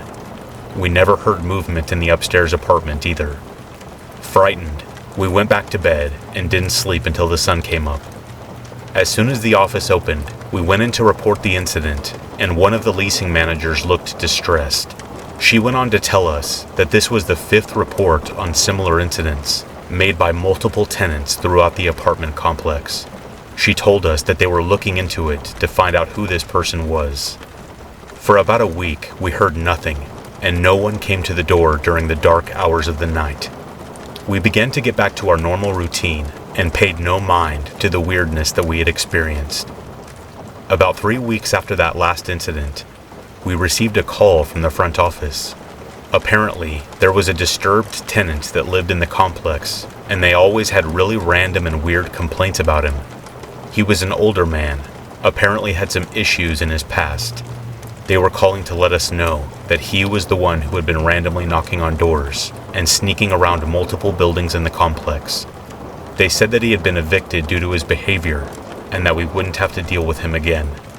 They apologized and then hung up. And that was that. We never heard weird noises in the night or saw his car in the parking lot after that.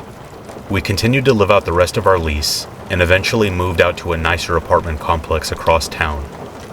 It always stuck with me. I always got skittish during the nights and would check the windows multiple times before bed. I think the strangest thing to me was that the building we lived in wasn't even remotely close to the one that he apparently resided in. He had watched us move in and decided that's who he wanted to creep on in the middle of the night. If there's one thing that I learned, it's to listen to what that gut feeling inside is telling you. Always be aware of your surroundings.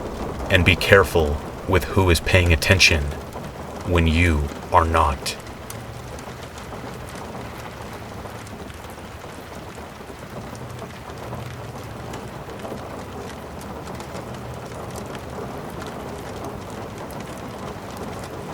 The following events happened to my father in the late 60s when he was about 7 or 8 years old. I have changed the names for privacy. Growing up in a rural Canadian town to a poor family, my father, Dean, and his siblings never had much in the way of entertainment. Often left unsupervised, were all too frequently left to their own devices, giving them ample opportunity to indulge in interesting and sometimes dangerous activities. After accumulating several injuries this way, rather than putting their foot down, Dean's parents chose a more hands-off approach. The children's misadventures became all too easy to ignore completely. On a warm summer evening, the sun still burning high in the sky, Dean found himself wandering the neighborhood with 3 of his good friends who lived nearby. Spending most of the day roughhousing and pulling pranks, the group of kids decided their fun just wasn't over yet and brainstormed on where to play next. One of Dean's friends, Thomas, suggested they go play in the local quarry as there were plenty of boulders and sand dunes to climb on. Being a year or so older than the other boys, Thomas's ideas always seemed like good ones, and so they all headed out to the big pit. Upon arriving at the quarry, dunes upon dunes of sand loomed over them, and the group of kids headed straight for the tallest one. They all took turns climbing up and sliding down through the sand. They were having what seemed like innocent fun, and had no idea their fun was about to quickly come to a terrifying end. Atop the dune, Thomas readied himself to slide down to his friends waiting below. Dean and the other two boys, Will and Jason, sat on the lower part of the dune cheering on Thomas. But as he began to slide, their cheers turned into screams of horror. With Thomas came an avalanche of heavy sand, engulfing the three boys entirely. Unable to stop, Thomas rode the wave of sand to the bottom of the dune and quickly realized that his friends were all buried alive in its wake. Frantically, Thomas started digging through the sand. A minute passed before he could hear a faint voice from beneath the dirt. He clawed and clawed until he eventually uncovered Dean, out of breath and pale as a ghost. Having been sat higher up on the dune than his two friends, Dean had been fairly close to the surface after the avalanche. The two continued to dig randomly, not knowing where or how deep Will and Jason were in the pile of sand. Realizing the severity of the situation, they knew they needed help. They separated, each running home as fast as they could. Dean burst through the door of his house, yelling to his parents that his friends were buried in the quarry and that he desperately needed help digging them out. Covered head to toe in sand and obviously distressed, his parents took one look at him and shook their heads. Rather than help and concern, he got a lecture. They didn't believe his story at all. He continued to beg them for help, but to no avail. Eventually, getting impatient, Dean fled the house to head back to the quarry, hoping that Thomas's parents hadn't been so ignorant. He arrived shortly to find Thomas, his parents, and several neighbors digging furiously through the sand. After several minutes, the boys' bodies were found amongst the sand, completely limp. It was too late. Ambulances came, and officers got details from Dean and Thomas. The two surviving boys never spoke again after the accident. Dean was never given any of the support or resources he needed to deal with the traumatic events that day. He lost his best friends in an instant, and has never truly found closure.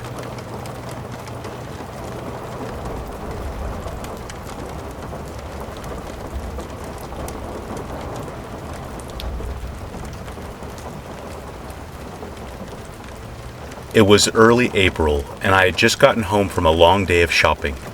I decided to get some dinner and watch videos on my phone for a while. A couple hours passed, and I decided I was bored and asked my parents if I could go on a walk. By this time, it was almost 7:30 p.m., and it was starting to get dark outside. But I thought, why not, since it would be a short walk. I grabbed my phone and headed down the stairs and out the door. I decided I would walk up a hill near my house, certain that I would be back down before it was pitch black outside. This hill had a one-lane road going up it, with close to 4-foot tall grass on the side. Halfway up the hill, I realized I had underestimated how dark it was going to get, because by this time, I could barely see 10 feet in front of me, because after all, a phone flashlight isn't very far ranged. I reached the top of the hill and looked at my phone for a minute. Realizing it was at 20%, I turned to start back down the hill, but as I did, I saw a person walking with a flashlight up the hill. The person started waving the flashlight around in circles. I thought the person might be trying to get my attention, so I waited at the top for them to catch up to me.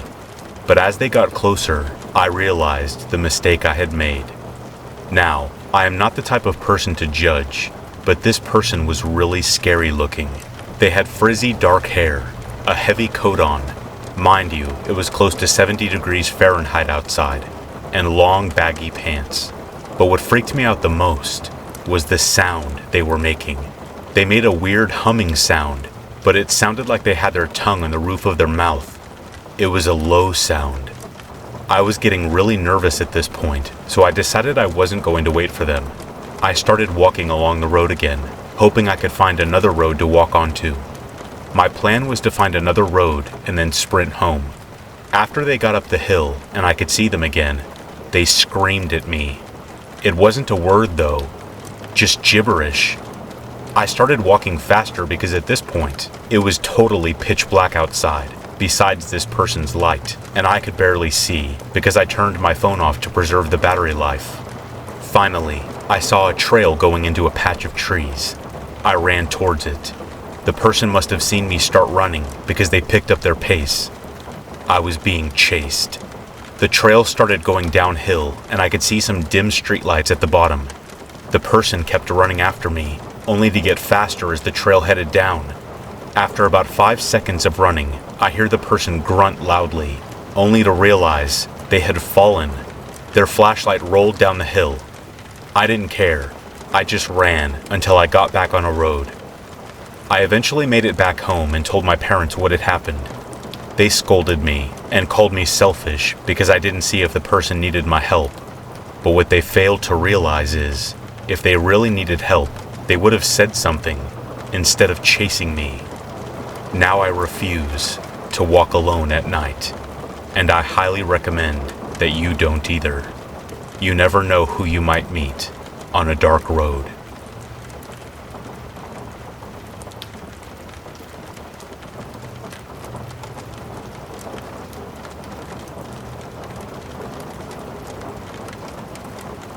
I am a mail carrier here in California. A big part of my job is delivering Amazon packages, and as you can imagine, my workload has increased significantly during the last year or so. As per usual, this has increased the number of strange encounters I have had. My current route for the past 6 months led me through multiple subdivisions of large, beautiful homes, like swimming pools with hot tubs in every backyard. Given the past year, I have noticed people, mainly older folk, have really taken to coming outside to talk to me across their yards. I don't mind at all, but try to keep it short so I don't fall behind on deliveries. One of my favorite residents is an older lady, who I will call Mrs. Lithgow for the sake of this story.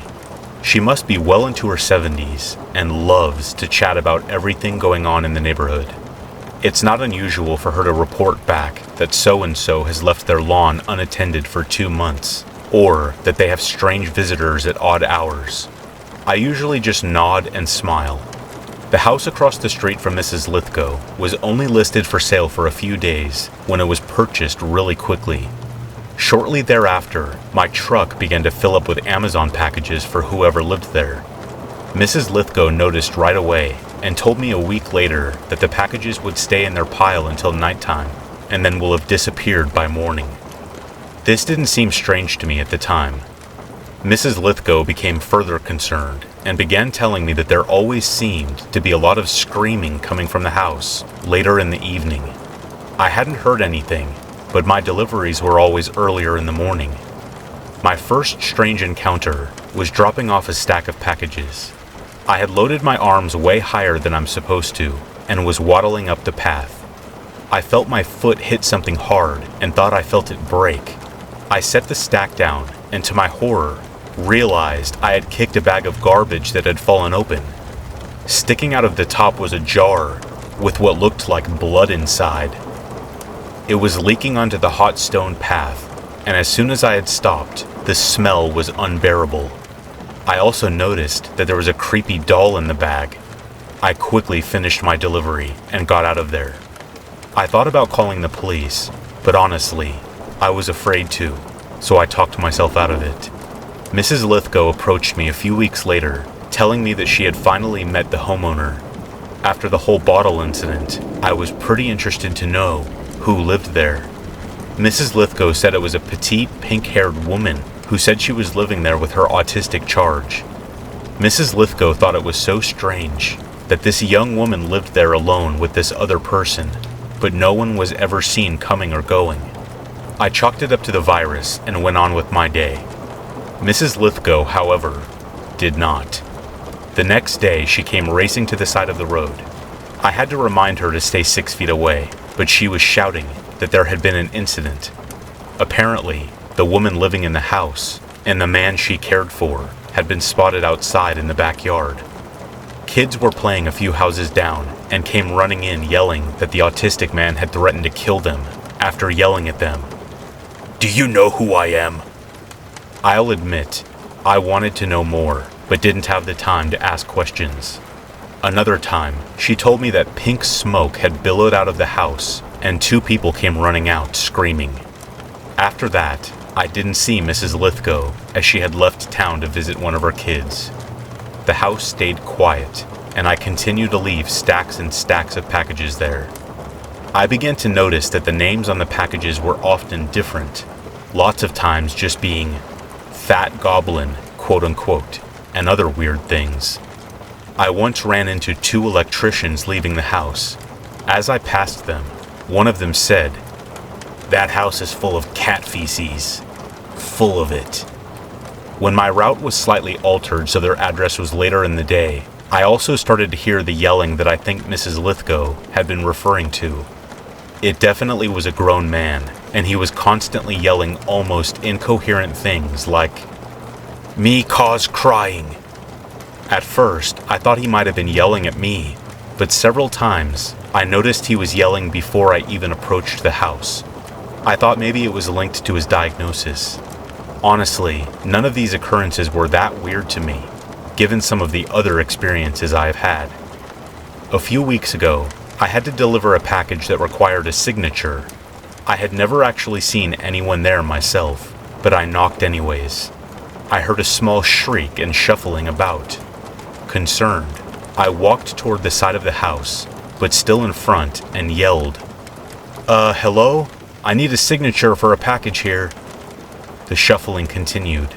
I went back to the front door to knock one last time, and to leave a note letting them know where they could pick it up. I suddenly heard loud and fast stomping from inside the house. I peeked into the glass of the door to see if someone was coming. It was a stocky man, dressed in a spandex suit from head to toe. He was holding some kind of weapon and waved it in the air. I stepped back in shock. I froze just for a second, long enough to hear him yell, "You're not safe here." That was enough to get me moving again. I turned and began to run. As I raced down the driveway and back into my truck, I could now fully see the man, holding his weapon, yelling, "I kill." I took off. I called my supervisor immediately, but was told there is nothing we can do about it, because technically, I was on his property and he never directly threatened me. I still think I should have called the police. I began leaving the packages at the end of their driveway, and have not heard or seen anyone in that house again.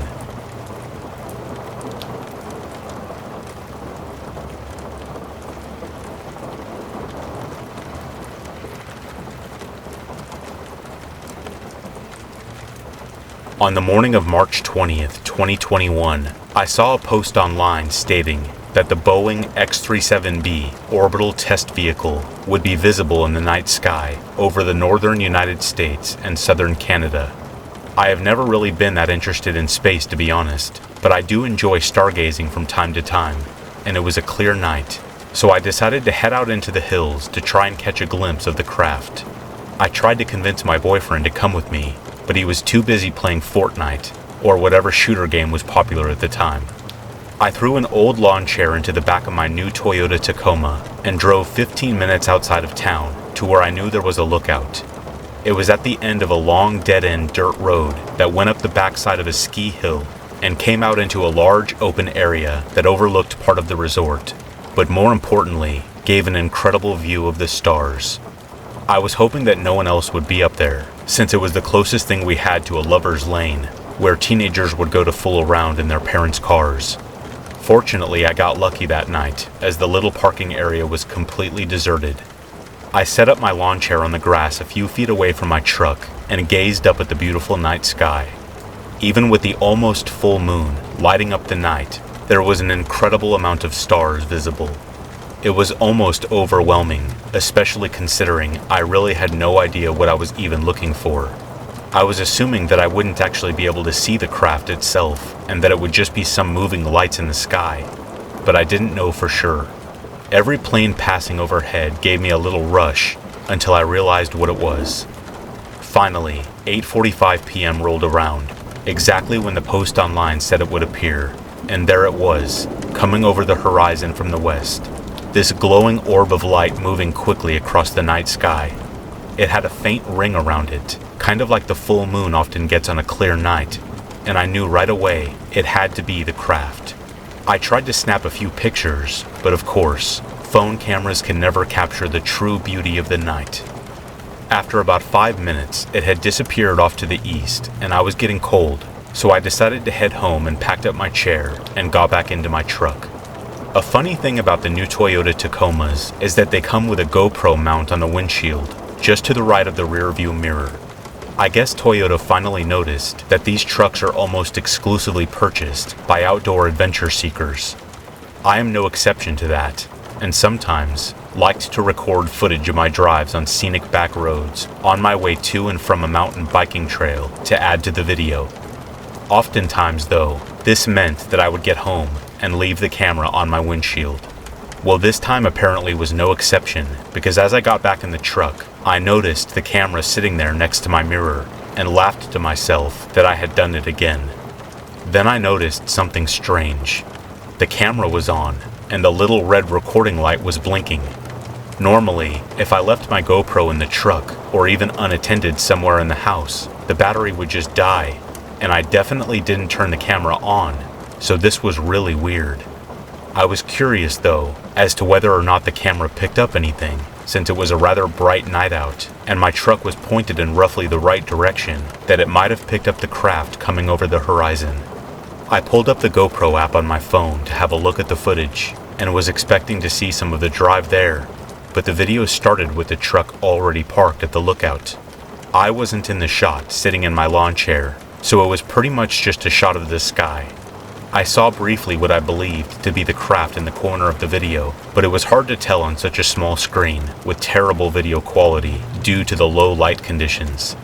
I was about to turn the video off when I noticed movement off to the right. A large dark shape that I couldn't quite make out was moving towards the truck.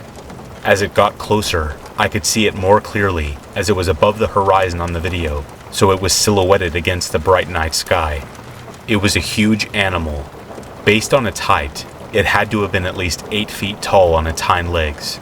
I couldn't tell if it was horns or ears protruding from its head, but it definitely had something on top.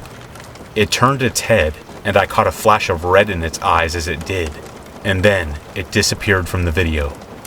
That was all I could take. I started the truck and peeled out down the dirt road, sending gravel everywhere as I went. I had been sitting out there mere feet away from this creature without even knowing it was there. I kept expecting it to leap out of the trees any second and flip my truck with its massive arms or something, but it didn't. Every little shadow my headlights cast on the trees made me jump, thinking it was the animal. I just couldn't get that image of its silhouette out of my mind. I made it to the main road and flew back towards town, doing well above the speed limit, and when I got back to the house, my heart felt like it was going to explode. My boyfriend was obviously quite concerned when he saw me walk into the house in tears and asked me what was wrong. I could barely string a sentence together and told him to have a look at the video. I handed him my GoPro and my phone, and he tried to get it to work, but couldn't. He pulled the SD card out and put it into his laptop, and while he was doing that, I calmed down enough to somewhat describe what had happened. To my dismay, when he tried to pull up the video, the footage was all corrupted. Some skiing footage from the winter still left on that card was fine, but the one clip I needed to prove my story was gone. My boyfriend said it was probably just a bear, since they had been known to walk on their hind legs, and showed me several videos of bears doing just that. Even that's not exactly a comforting thought, but unfortunately, I don't think it was a bear anyway. All the videos he showed me of bears walking on 2 legs looked almost comical, since they really do look more like a human in a bear suit than a real bear. The way they move is rather clumsy, in stark contrast to the very smooth and methodical movements of the beast that I had seen. The silhouette also didn't look the same, but without the video footage to directly compare, and only my panicked memory to go on, who knows what it truly was. All I know is, I definitely will not be venturing out into the woods alone at night, ever again. I firmly believe that no technical error with my GoPro could have possibly turned it on at that exact right moment to capture the beast, and that whatever the beast was, it must have had something to do with the camera turning on, and I also believe it had something to do with the corrupt footage. It didn't want me to be able to prove its existence, but it definitely wanted me to see it, and to know that it was watching me, possibly as a warning not to trespass on its territory again.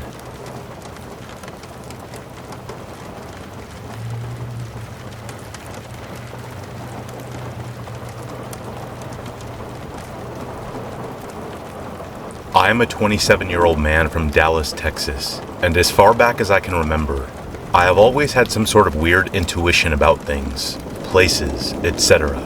My mom even says as a kid, I used to sleepwalk. She would tuck me into bed, go through the bathroom to my sister's room. Hers and my bedroom were connected through the bathroom at that time. And she said that when she would get to the stairs, there I would be, just standing there staring at her, very unaware of anything. Other times, she said she would wake up and I would be standing next to her bed, just staring at her. But that's just a little backstory. When I was 24, I'm 27 now, I had just gotten into a relationship with my now ex-boyfriend, who is still my best friend. We had been at my place chilling and hanging out, having a great time, and he had gotten up to use the bathroom while I stayed on the couch, trying to find something else to watch. And while he was in the bathroom, I suddenly started noticing the lights begin to flicker. Now, to any normal person, this is no big deal really, and it wasn't really to me at first either. That is until I began to hear what sounded like my mother's voice calling my name, from what sounded like outside my front door, coming up the stairs. I looked at my phone and saw that it was 12:30 at night and started to panic a little about what she could possibly be coming to tell me so late. So I got off the couch to let her in before she could knock, but when I opened the door, she wasn't there. She wasn't coming up the stairs. I went to the outside balcony and her car wasn't even outside. My boyfriend came out of the bathroom and asked me what I was doing with the door open, and I told him, I thought I heard my mom. He responded, confused, "This late?" We both chuckled and sat back on the couch to watch a movie, but I remember I wasn't feeling comfortable anymore. It was about 2 a.m. when my boyfriend and I decided to call it a night. I walked him out the door, kissed him goodnight, and before he walked down to his car, he turned and looked at me sort of puzzled and said, "Be safe." Now this may not seem weird or eerie, but the thing about it was, I was at my home. We usually would only tell each other when we were leaving the other's house and driving home. And the way he said it, as if he was absolutely terrified that this was the last time that we would see each other. I told him, I will. Watched him get into his car and drive away. I went back into my apartment and immediately went to my room to go to bed. I laid down and turned on an episode of Golden Girls. I began to feel myself drifting off to sleep and eventually just fell asleep. While I was sleeping, I kept feeling like someone was entering my room. I kept sensing my bedroom door opening and closing, and someone just hovering, watching me. I found myself not being able to wake up and see what was actually going on, but also knowing it wasn't an episode of sleep paralysis, which I have also experienced. The final time I sensed my door opening, a figure popped into my head and was standing in my room. At first I couldn't make it out, but then my mind cleared, and it was Scar from The Lion King. At least the head was Scar. He was wearing a black suit and had human legs and glowing red eyes. He stood in my doorway. He flicked out one of his claws on his paw like you do a switchblade in an old movie. And I remember it being a really loud flick. He licked his lips and said, "Rest now, young one." After that, I just remember being awoken by my phone ringing. It was my mom. I answered groggy and still half asleep to her asking, "Are you okay? Something told me to call and check on you." I sat up and realized it was daylight outside. I looked down at the phone and also saw that it was 12:30 in the afternoon. I rubbed my eyes and said I was fine, just trouble sleeping. I then asked, had she come by my place last night at all? And she said, "I was going to, but I decided to head home instead." "How did you know?" I lied and told her I didn't, just asked. Now call me paranoid or crazy, but as soon as I moved out of that apartment, I had actually forgotten about this whole ordeal until my ex asked me recently, "Do you remember that time your mom came over at like midnight?"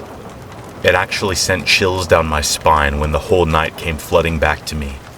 Scar has only come back twice since I have moved, and sometimes, randomly, I can still hear the flick of his nail. Lion King nightmares. They are the worst.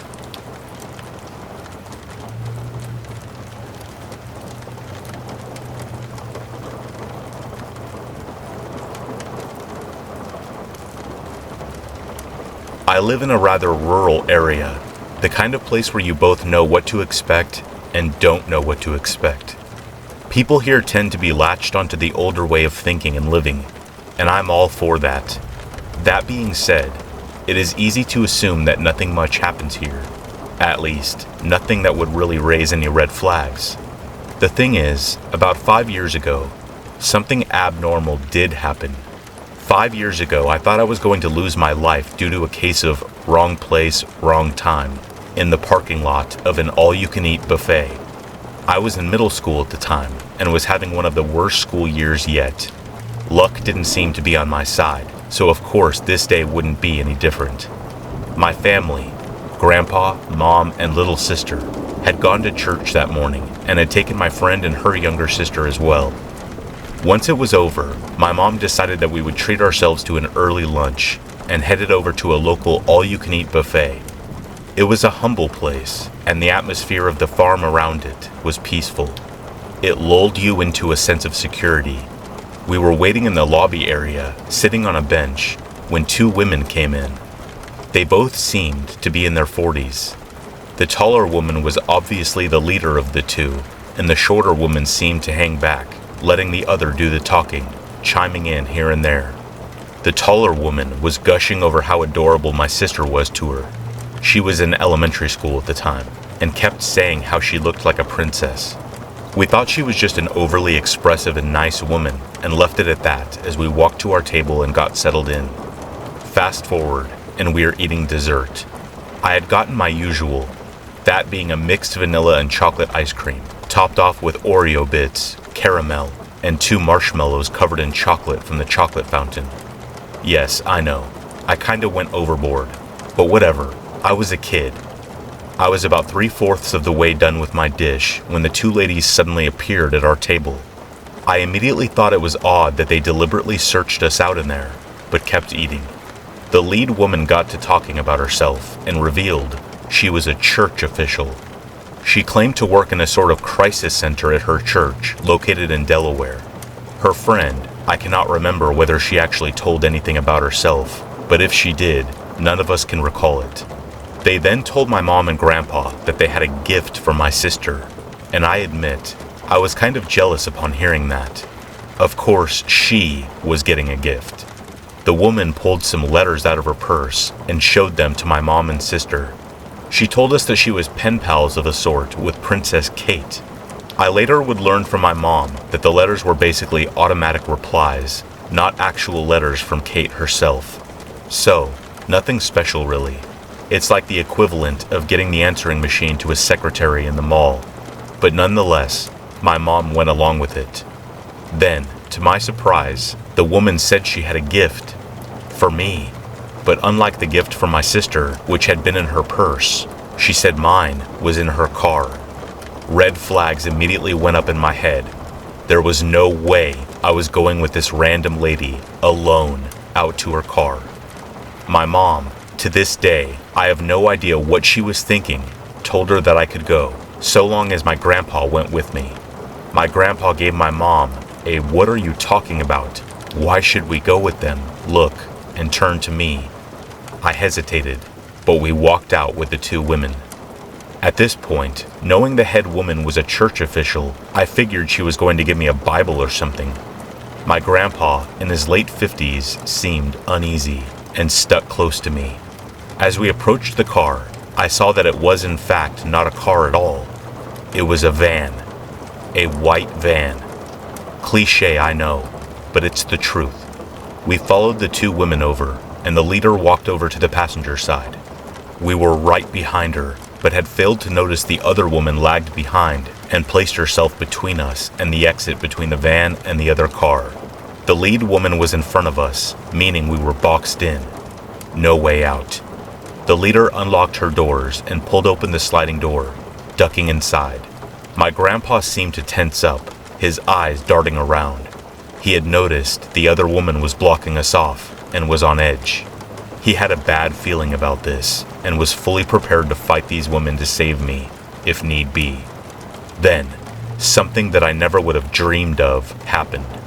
The woman, after rummaging around in her van, emerged wielding a sword, and not some fake prop sword that you get at Party City or something.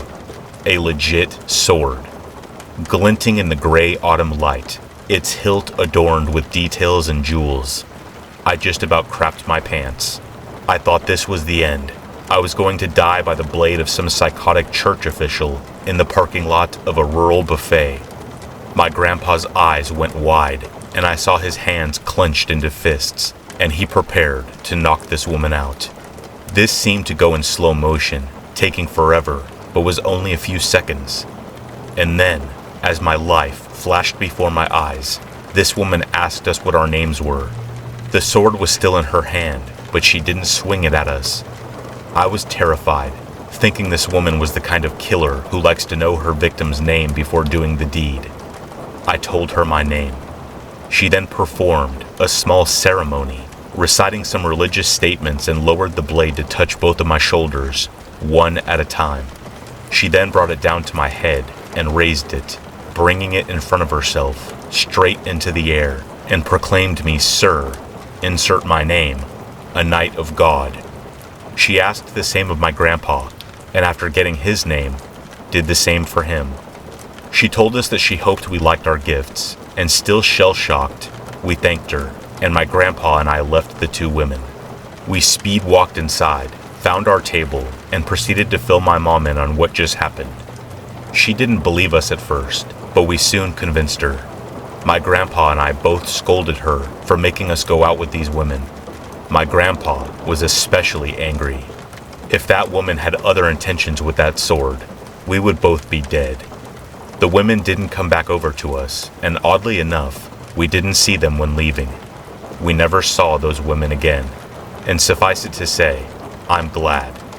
They weirded me out, and I just hoped they went back to Delaware where they belonged. Maybe they could knight other random strangers along the way. It's been half a decade now since my grandpa and I were proclaimed knights. My close friends sometimes refer to me as Sir, which I find funny. I never let my mom live that down either, prodding her about it whenever I get the chance. All in good fun, of course. It's also a fantastic story to tell people and get them interested in you, and no one I have met has been able to top me when we get to sharing. Now, one last thing has always lingered in the back of my mind, something that still unsettles me to this day. About 2 weeks prior to this event, there had been some beheadings a few states over that had made the news. It makes me wonder, could it have been those two women? Was I knighted by a murderer?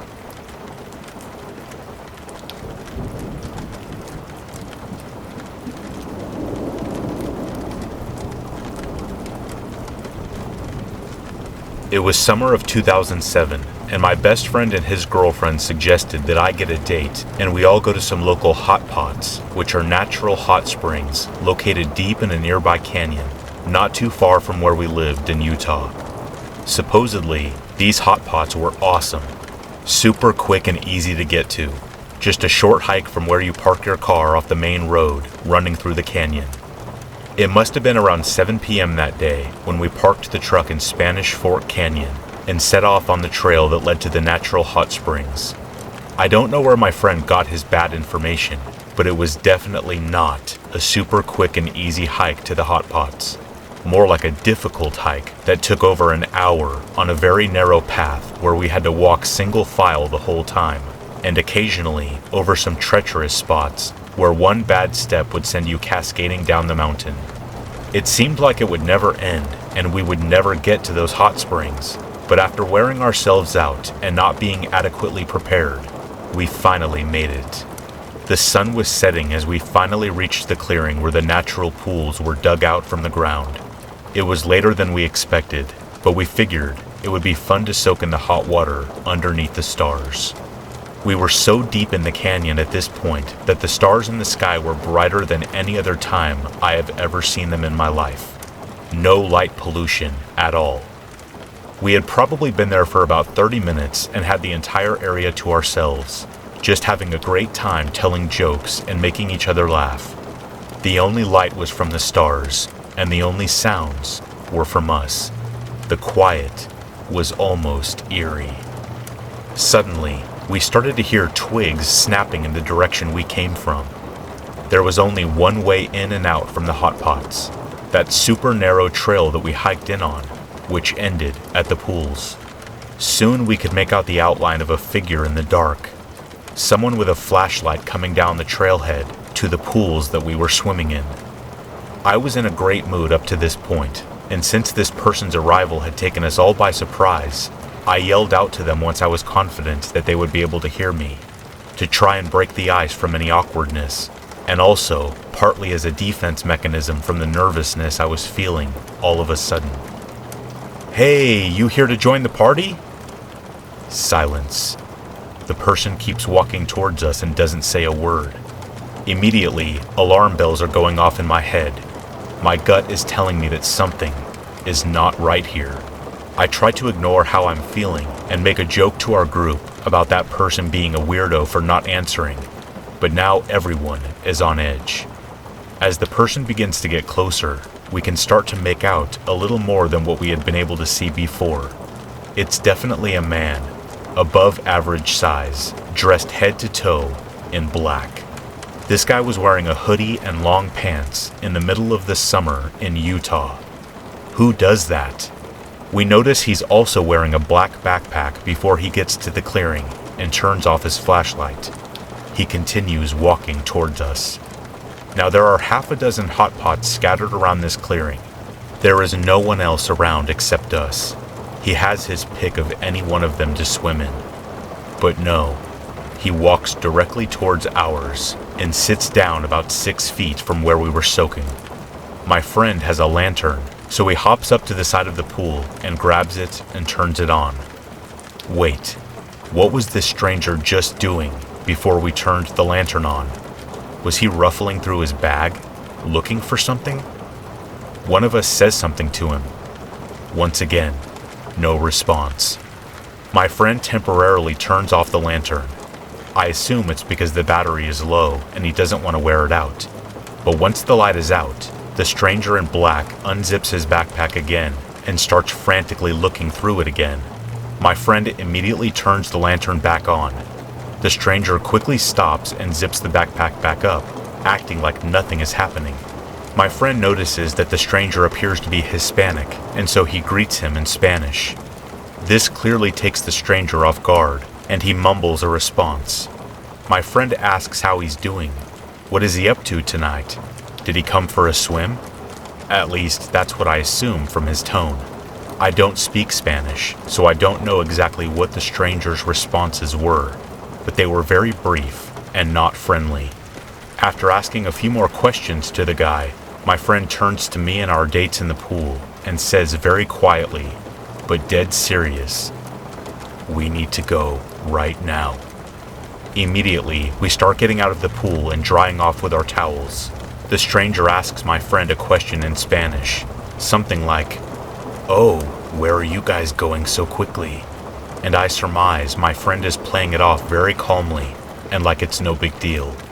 Again, he turns to us as we're getting our things together and putting on our shoes, maybe not going as fast as we could. "We do not have time. Grab your stuff. We're going. Now."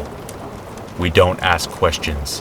We grab our things and start practically running towards the trailhead as a group. As we look back, we see the stranger in black getting his things together, getting up and starting to follow us. At this point, there is no illusion of what is happening. This guy has bad intentions and is chasing after us on this narrow trail back to our vehicle. We know we've got an hour or more ahead of us until we're back to the safety of our vehicle, and we don't have anything to defend ourselves with at all. We are still wet. We got a head start on him, which was a big help. I took the lantern and took the lead of the group. We got into a single file line and locked hands with each other, knowing that we needed to keep moving as fast as we could, but not too fast, or we could literally fall to our deaths. The girls were behind me, with my friend at the back, who was giving us updates as to where the stranger in black was and telling us to move faster. He picked up the biggest, sharpest rock he could find and was prepared to attack this guy if he had to. I'm sure you can imagine the emotions that were running through all of us at that time. The girls are sobbing, trying to keep pace with me up front. I am yelling back to them, "Watch out for this, watch out for that," as we are making our way in the darkness as fast as we can. I am telling myself to stay calm so I don't scare the girls any more than they already are, while also feeling an overwhelming sense of dread that I don't want to die so young. I am only 19. After what feels like an eternity, we finally see the main canyon road and our truck. We all run towards it as my friend unlocks it, and we all get inside. We are all in shock at this point and just start shaking uncontrollably. I tell my friend to start the truck and start driving so that we can get out of there and never come back. I ask my friend, the one who was speaking Spanish to the stranger, "Why did you tell us to get out of there so quickly?" My friend answered that he purposely had been turning the lantern on and off because he noticed when he did, the stranger was searching in his bag for something, and when it came back on, the stranger closed it up fast and acted like he hadn't just been looking for something. That was when he tried speaking in Spanish to get a feel for what was going on with the guy. My friend said that he was asking the stranger some questions in Spanish, like, "Where are your friends?" And the stranger answered, "No friends," and other short answers to basic questions that gave my friend the absolute creeps. Once, the stranger asked my friend something about the girls who were with us. That was when he told us that we needed to get out of there. Apparently, he was able to see the stranger following us almost the entire way out of the trail, but dropped off towards the end when he couldn't keep pace with us. What was that stranger doing in the middle of the dark canyon by himself, dressed all in black? What did he have in his bag that he was trying to get to, that he didn't want us to see? And what would have happened to us if he would have caught up to our group on the trail that night?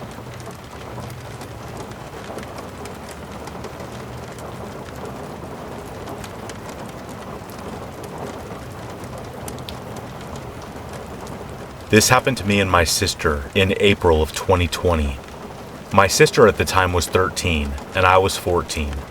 My sister also has the tendency to overreact in a situation and makes it worse than it already could be. This information will make sense later in the story. It was about 6 p.m. at night and our mom had gone to see her friends and wouldn't be back until very late. Our older sister was at our dad's, so the only people that were home were me, my sister, and our little brother who was 10 at the time. My sister and I decided to take our dog on a walk around the primary school down the road from our house. Let me tell you what the school looks like for a better picture. We live in Australia, so the school was a very typical public Australian school. It has 2 main ovals and many separate buildings for classrooms. It's not just one big building, it's many buildings kind of all over the place. We walked through the school to get to the oval so that we could let our dog run around. We were there for about 15 minutes when my sister gasped and grabbed my shoulder. "Dude, I think I just saw someone," she said. I saw her eyes dart around the area, desperately searching for the figure she saw. "It was probably just a cleaner. If they ask what we're doing, we'll just tell them the truth. We were letting our dog run around," I said calmly. Like I said, my sister has a tendency to overreact, so I didn't take what she said with too much seriousness. But this was a big mistake. We continued to chill, looking at our phones, occasionally looking up to watch where our dog was. It was nearly 6:30 when I decided we should head home. I looked up to find our dog, to see him staring at the building behind me. I stood up and looked around and saw that there was nothing unusual. I made an annoyed face and turned back around. "We better get going before it gets dark," I said, grabbing our dog's lead and calling him over. I attached him to his lead and began leading him towards the exit when my sister grabbed me again. I sighed. "What?" I said in annoyance. I turned around and saw her face of terror, and she said, "Don't look now, but there's a man over there, hiding behind the building." My stomach dropped. I didn't know if she was joking around with me. I didn't want to look, in fear, if he was there, notice and start coming towards us. "Let's just go," I said slowly, and began to walk past the building and hopefully out of sight of the man, but as soon as we sprinted all the way back home and practically broke the door handle trying to get in. We collapsed on the floor in exhaustion. "Was there actually a guy there?" I asked between breaths. "Yes, he was hiding behind the building like I said," my sister responded.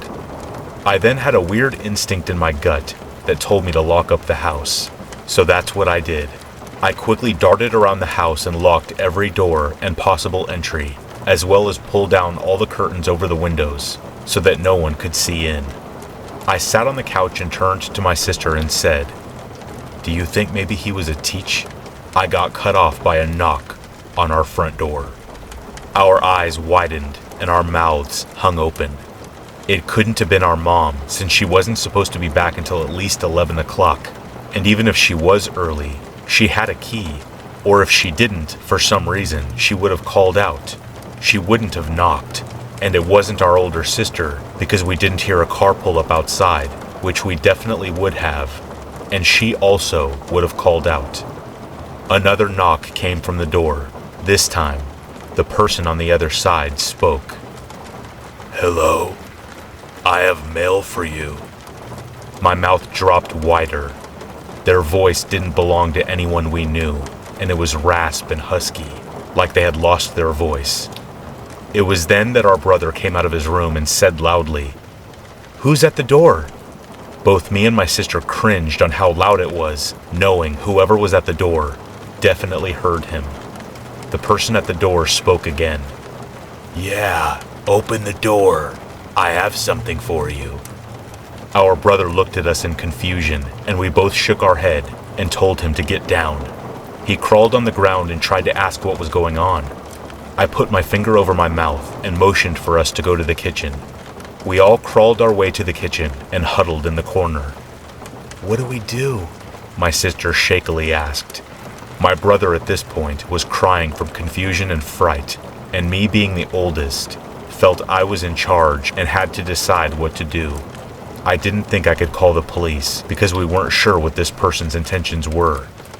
All of a sudden, we heard the back door handle jiggle. I whipped my head towards it and put my hand over my mouth in shock. Our town was usually very safe, so for this to be happening was absolutely terrifying. I looked to grab my phone to call the police, but I couldn't find it. I then realized I left it on the couch. The bad thing about this was to get to the living room, you have to pass the back door, and the back door has a glass window at the top, allowing anyone to see in. I turned my head towards my sister and quietly asked, "Do you have your phone?" My stomach dropped when she replied, "No, it's on the charger by the TV." I breathed in deeply and crawled slowly towards the back door. The handle was still jiggling, almost like they were trying to unlock it. Luckily, the back door has a double lock, so I wasn't worried about that.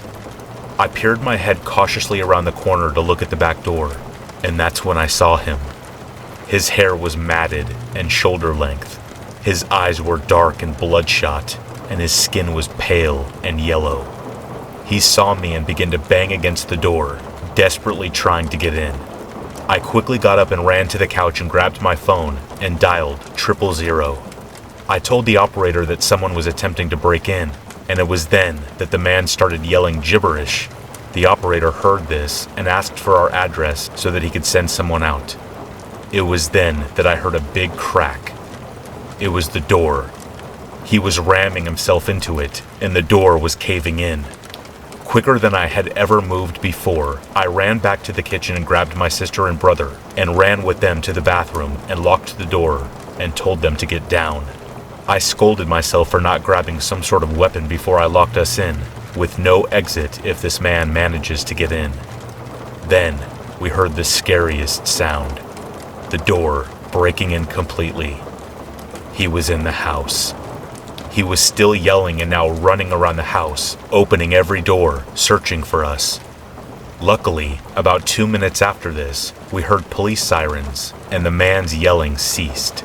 We hear him quickly run out of the house, and then we hear the police shouting at him to get on the ground, and another police officer enters the house and calls out for us. I slowly open the door and peer out to a female police officer looking around. I walk towards her shakily and start breaking down in front of her. I usually don't like the police, but on this occasion, I could never be more grateful for them. I hate to think, what if we didn't go to the bathroom? Or if I looked towards him when we were at the school?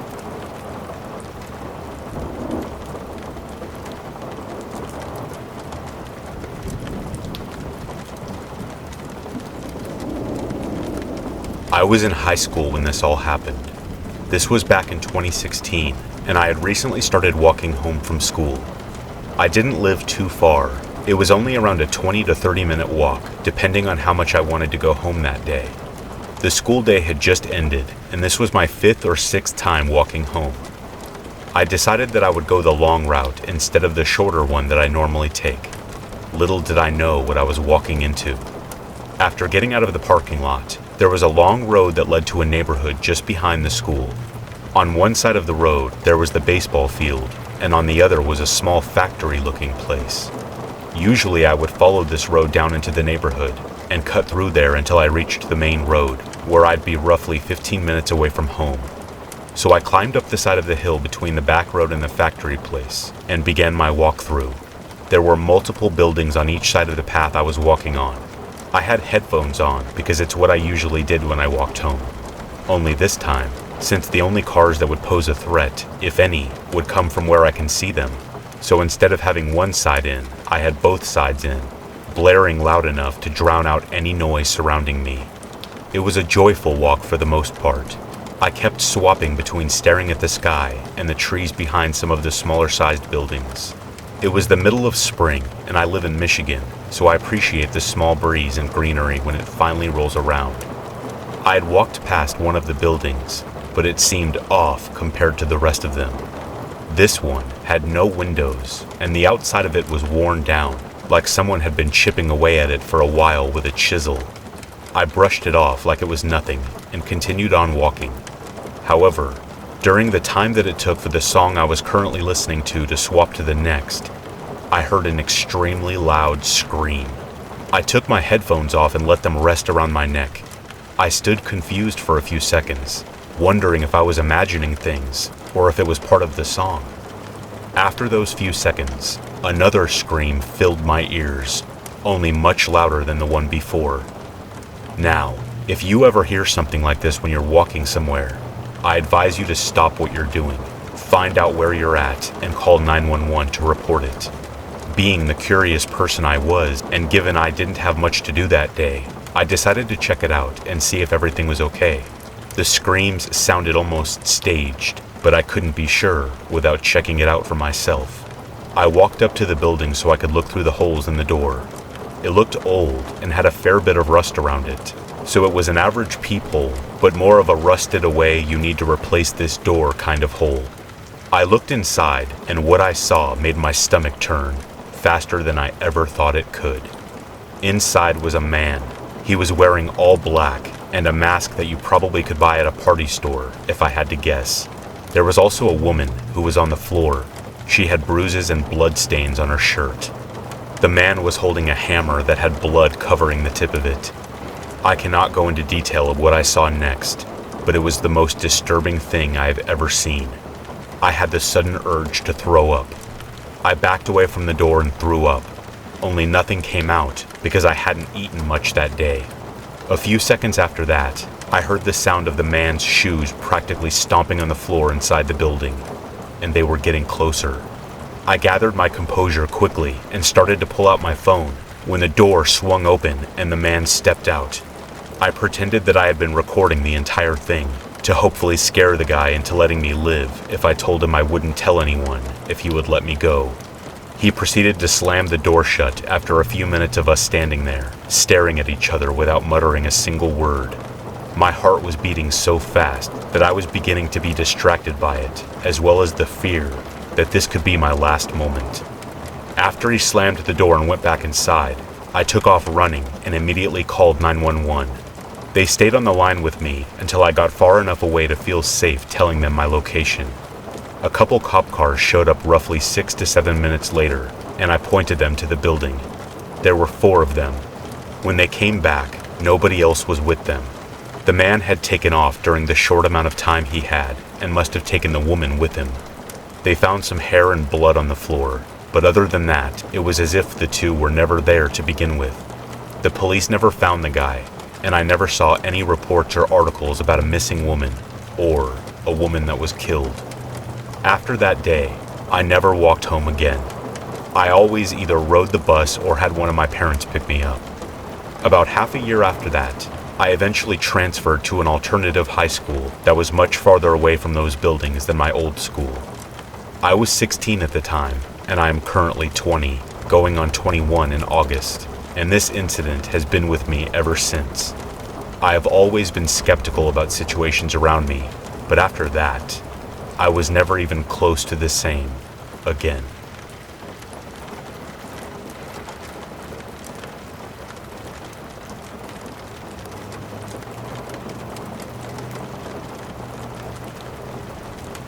To start this story, I should mention my occupation.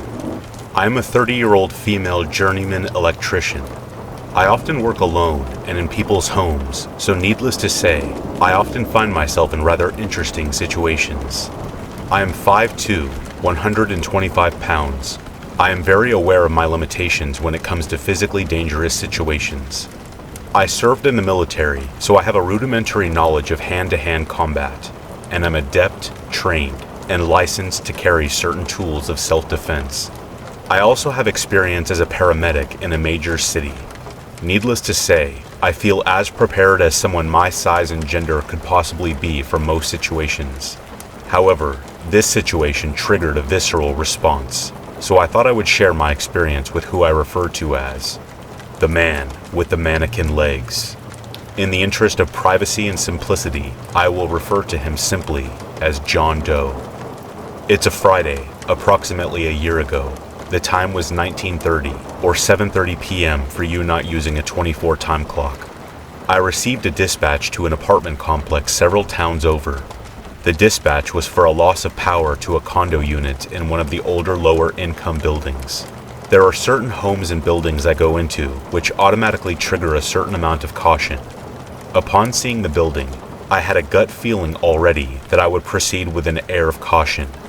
I immediately texted both my office manager, my boyfriend, and my mother my GPS location with a message saying, "This is where I am. His name is John Doe. This is his address and unit number.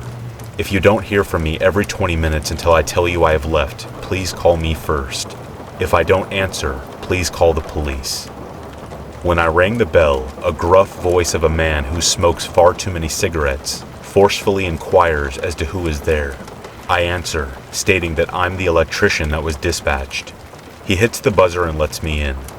I walk up the stairs and the first thing to hit me is the smell of the building. A building full of unwashed bodies, unemptied wet ashtrays, and stale alcohol. He opened his door and the smell intensified. He wore grubby, unkempt, ill-fitting clothing, stained with fluids bodily or food in origin.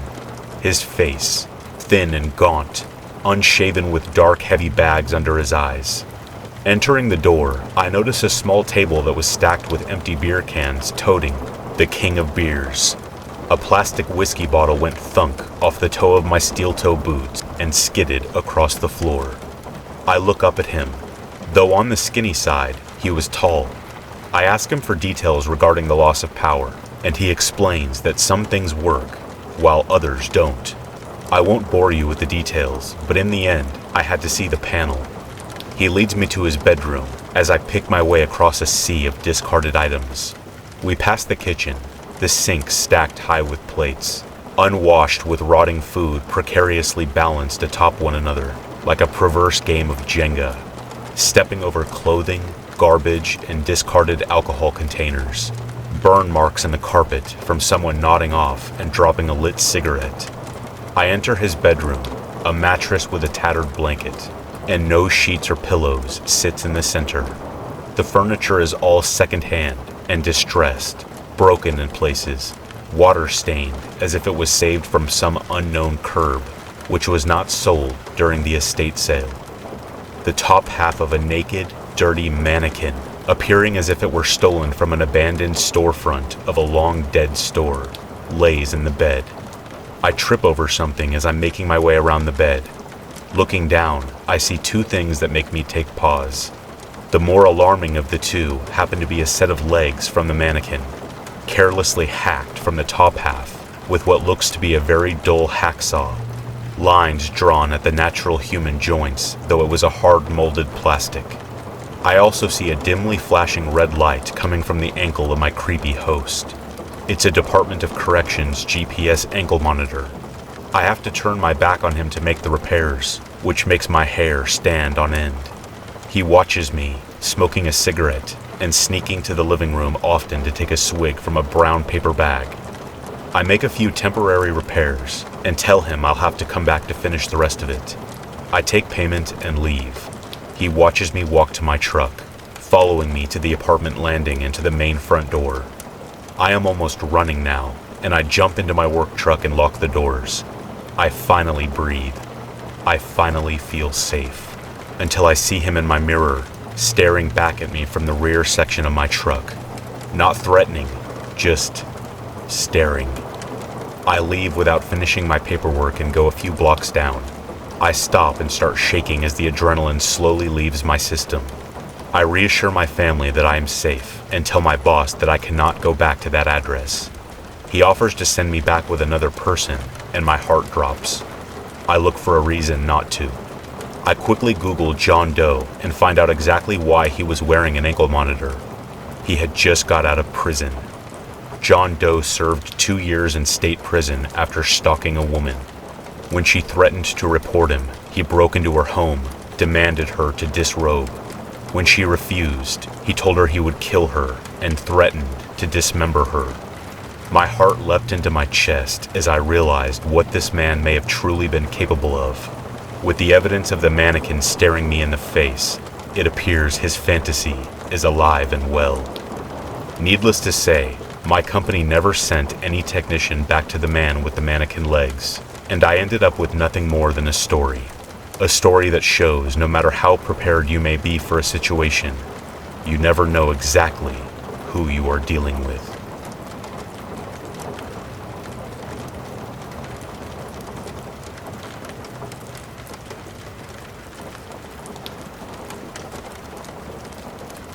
It was 2011, and I was fresh out of the Navy. I had decided to move back home to the family farm with my folks in Michigan until I could get established on my own. However, this was right after the market crash of 2008, and it took longer than anticipated to get back on my feet, so I ended up living with them for a while longer than originally planned.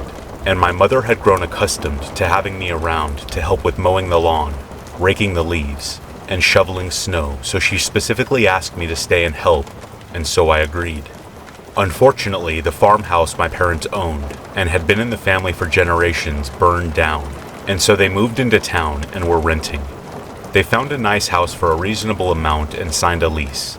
I initially moved with them, but now there was no more farm to take care of, so I started looking for a new place to live. My mother again insisted on me staying with them, and after discussing it with my significant other, it was decided that I would stay with the folks in order to save up money for the future. After living in the same house for a few years, we found out that the owner had mortgaged the house to heaven and back, and it was being foreclosed on. Me and the folks found yet another house and lived there until the owner decided he wanted to retire from being a landlord and so sold it off, meaning no renewed lease, and therefore they had to find a new place to live again. We ended up stuck in a little house in a bad neighborhood which had no front porch light. I was again considering leaving for a more stable living condition, but at this point, my long-term girlfriend had become my fiancée, and I really needed to save up money for our future wedding, and so I stayed. Several things happened around that little house on the bad street that eventually scared my parents to buying a new house. Some of these events were just the result of living in a bad neighborhood. For example, there was a house down the street that the cops raided a few times in the year that we lived on that street because they were running a brothel. A church on the street got broken into and robbed more than once. A house burned down by an arsonist. A woman was dragged out of her home by the sheriff after the homeowner reported her for lack of rental payments. A guy across the street was being arrested almost weekly for domestic violence. Another up the street got raided a couple times for selling drugs. All sorts of other crazy and drama on that street. But none of those things are really what convinced my parents to buy a new place and move. The following are those events. Shortly after moving into the new place, my parents went out to spend some time with friends one night, and I was at home talking with my fiancée over Skype, as she was in Ireland at the time. It was a warm summer's evening in early September, and the little house had no air conditioning, so I had the front door open to let air in through the screen door, and my bedroom door open so I wasn't roasting alive. From where I was sitting at my PC in my bedroom, I had a straight shot view out of my bedroom door to the front door. As my fiancé and I talked, I heard what sounded like the latch to the front screen door. I looked toward the door, but saw nothing. Assuming it was the wind rattling the screen door, I continued my conversation. Then, I heard it again, and I watched the door for a moment to see if I could see the branches of the trees or the leaves blowing and swaying in the wind.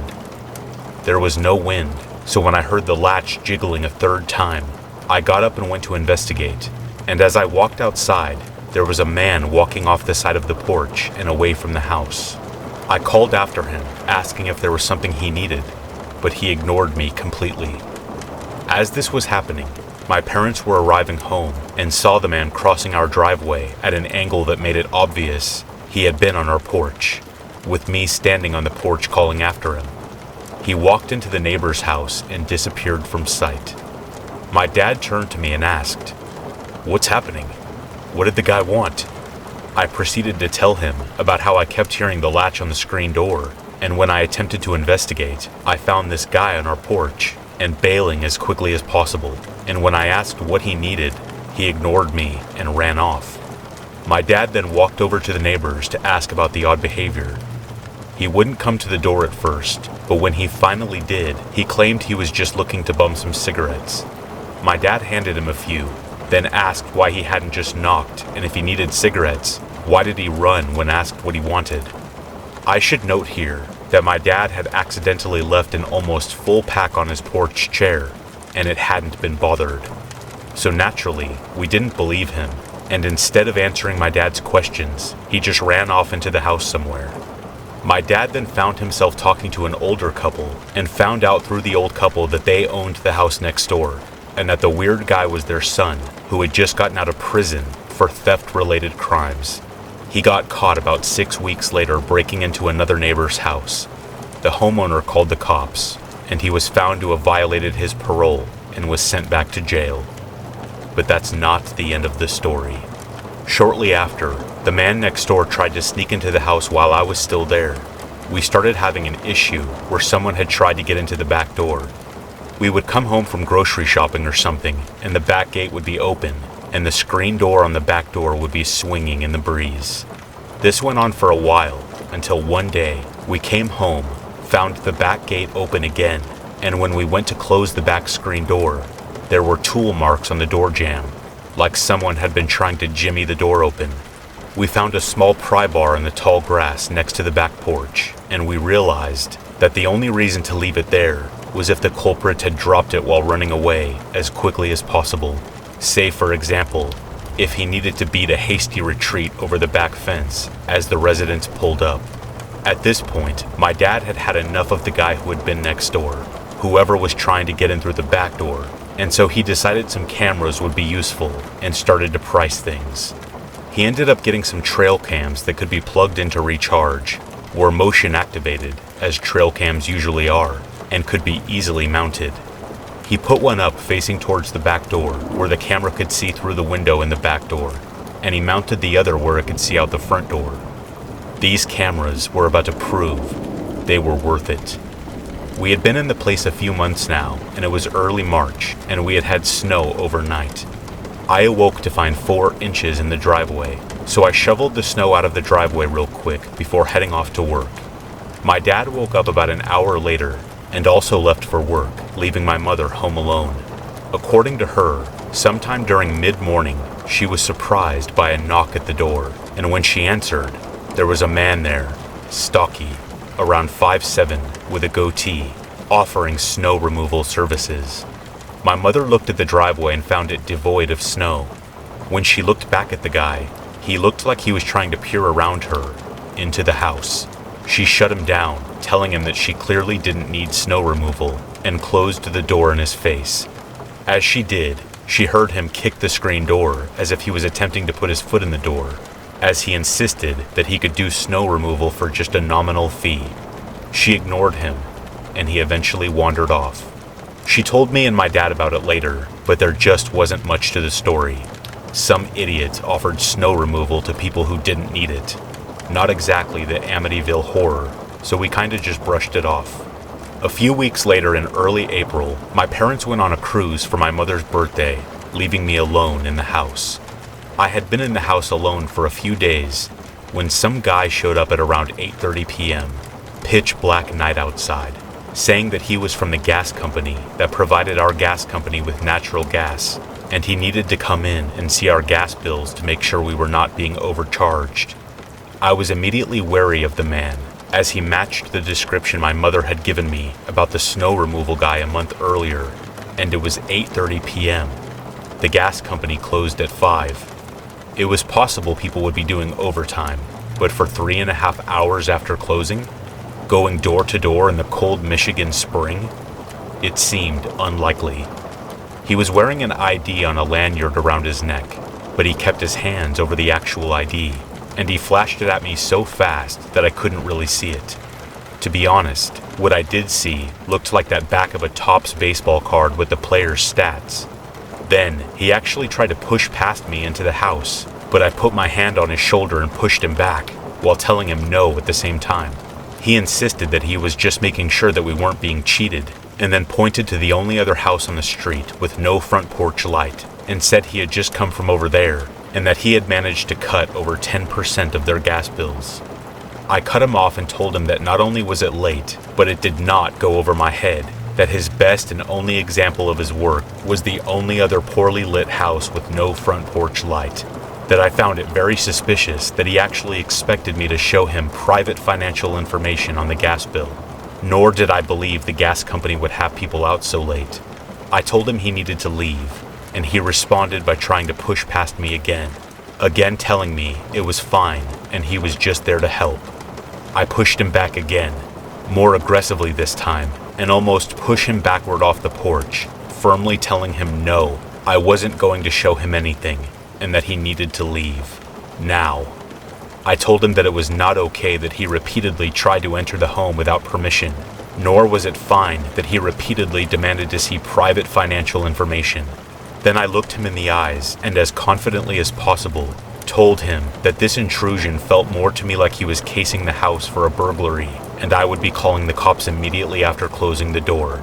And then I warned him that I was former military and that I was armed, and that if I saw him around my house again, that I would act accordingly. Now, I am not a psycho. I had no real want to hurt anybody, but I needed him to know that I had the means, capability, and willingness to defend myself and the home, if necessary. He slowly walked off the porch as I closed the door, and he started down the street. I watched him through the windows walk right past all the well-lit houses of my neighbors. As he walked away, it occurred to me that he should have some sort of company vehicle. If he really was from the gas company as he claimed, there should be some sort of service truck or company car with a logo or rental tags.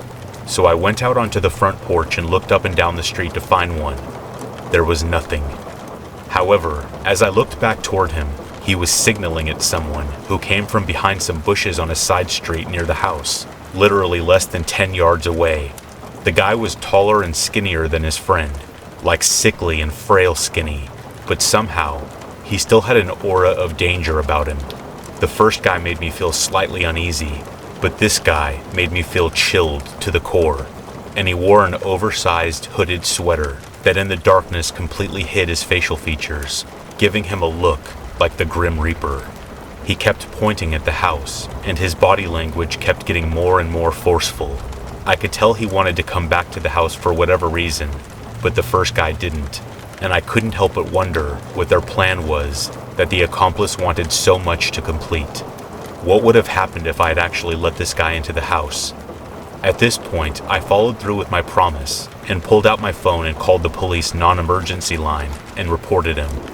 I was on the phone with the officer taking my statement when the fake gas guy and his friend turned and started pointing at the house. That's when they realized I was still watching them from the porch, and the first guy began to run down the street.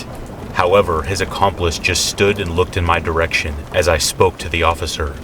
I don't know how I know this, as I couldn't see his face with that giant hood up in the dark of the night, but I could tell he was staring at me, and as I watched him, I realized I couldn't look away from him. I felt like I had just entered a battle of wills, and if I looked away, it would end badly for me. So I just stood there and watched him, with chills dancing up and down my spine. After what felt like a small eternity, but what had to have been only several seconds of this staring contest, he looked away slowly and nonchalantly made his way back down the street to catch up with the fake gas guy. I realized I had been holding my breath and let out a long sigh. The officer was asking me if I was still on the line, and it occurred to me that I had just dropped off mid-conversation with the person on the other end. My knees felt weak, and I needed to sit down, so I went inside and locked the door. The police promised to send a patrolman around and take a look for anything suspicious, and told me to call back if they came back. I hung up the phone. I was alone, in a bad neighborhood, with a couple of random guys casing the house, one of which was clearly not right in the head. I went to bed with my weapon on my desk, ready to go just in case. I was woken up from a fitful sleep by my phone a couple hours later. The patrolman had caught the guys pulling the same shtick at another house with no porch light down the street. The creepy one was hiding around the corner of the house when the patrol car pulled up. I had to go in the next day to confirm they were the same people. While I never got a clear look at the accomplice's face, I was able to identify the person who knocked on my door. I read up on them in the paper a little while later. Apparently, they were looking for victims to rob, or so they claimed. The accomplice, apparently, had several large knives on him when he was arrested, hidden underneath his giant hoodie, leading police to believe he, at least, had other plans than just burglary. When confronted with these questions, they took plea deals in exchange for confessions. The one with the knives got his parole revoked and found himself back in jail with an extra couple years tacked onto his original sentence. The door knocker got 30 days in the county jail, 100 days community service, $1,000 fine, and 1 year probation. When my parents got back from their cruise, I told them what happened, and my mother rushed over to the trail cams. She found early March and the pictures of the snow removal guy, and then went to the next day in question and found pictures of the gas company guy. They were the same guy. Near as we can figure, because my dad and I worked long hours and were typically gone most of the day, the only person they had ever seen leaving and entering the house was my mother, who was a tiny old lady, so they assumed she lived alone. Then when he showed up late at night a couple weeks later, and instead of a lonely old lady, there was a 6'3" military vet telling him, "No, you're not coming in," and it bungled up whatever they were planning. I'll tell you what though, there was something about the accomplice that scared me. Maybe it was because he was hiding in the bushes the whole time me and his friend were having our exchange, or the fact that he kept his face hidden by an oversized hood. But before he ever even noticed me standing there, I could feel the danger emanating off him, like warning bells going off in my head, and it felt like he just loathed my entire being and wanted me to suffer for simply existing. The way he stared at me from under the dark shadows of his hood was almost inhuman. I took some time off work, used up some of my savings, and went to Europe to see my fiancée. I just needed to get away from that house for a while. While I was in Europe, my parents quickly bought up a house on the very edge of town, away from bad neighborhoods, and moved into it. When I got back from vacation, I asked them why they decided to buy all of a sudden, and they just told me that they never wanted to rent again after that house.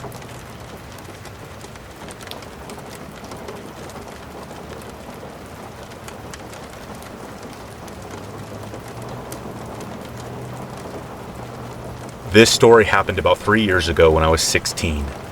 I used to hang out with a couple of guys that lived in my neighborhood and also attended my high school at the time.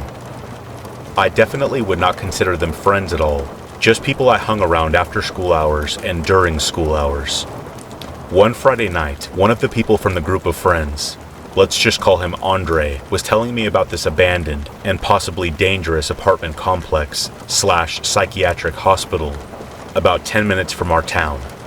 Apparently, the complex used to house extra patients from the psychiatric facility that was previously built on their grounds. Andre was mentioning that him and I, along with about 2 others, should go check the place out. I was at first extremely hesitant, not only for the obvious reason, but because I didn't really know who Andre and the other 2 people really were. I've only seen Andre about 2 or 3 times in school throughout the year, and have only said what's up to him once. I found it a little weird that all of the people he could have been interested in going with, he chose to text me. I ended up saying what the heck, as I was extremely bored, but also curious myself to see what this abandoned area brings, as it was notorious throughout our county and area. Andre himself and the 2 others were already at my house within 5 minutes of me agreeing. I bought a flashlight, along with decent running shoes. It was about 11:30 p.m. at this time.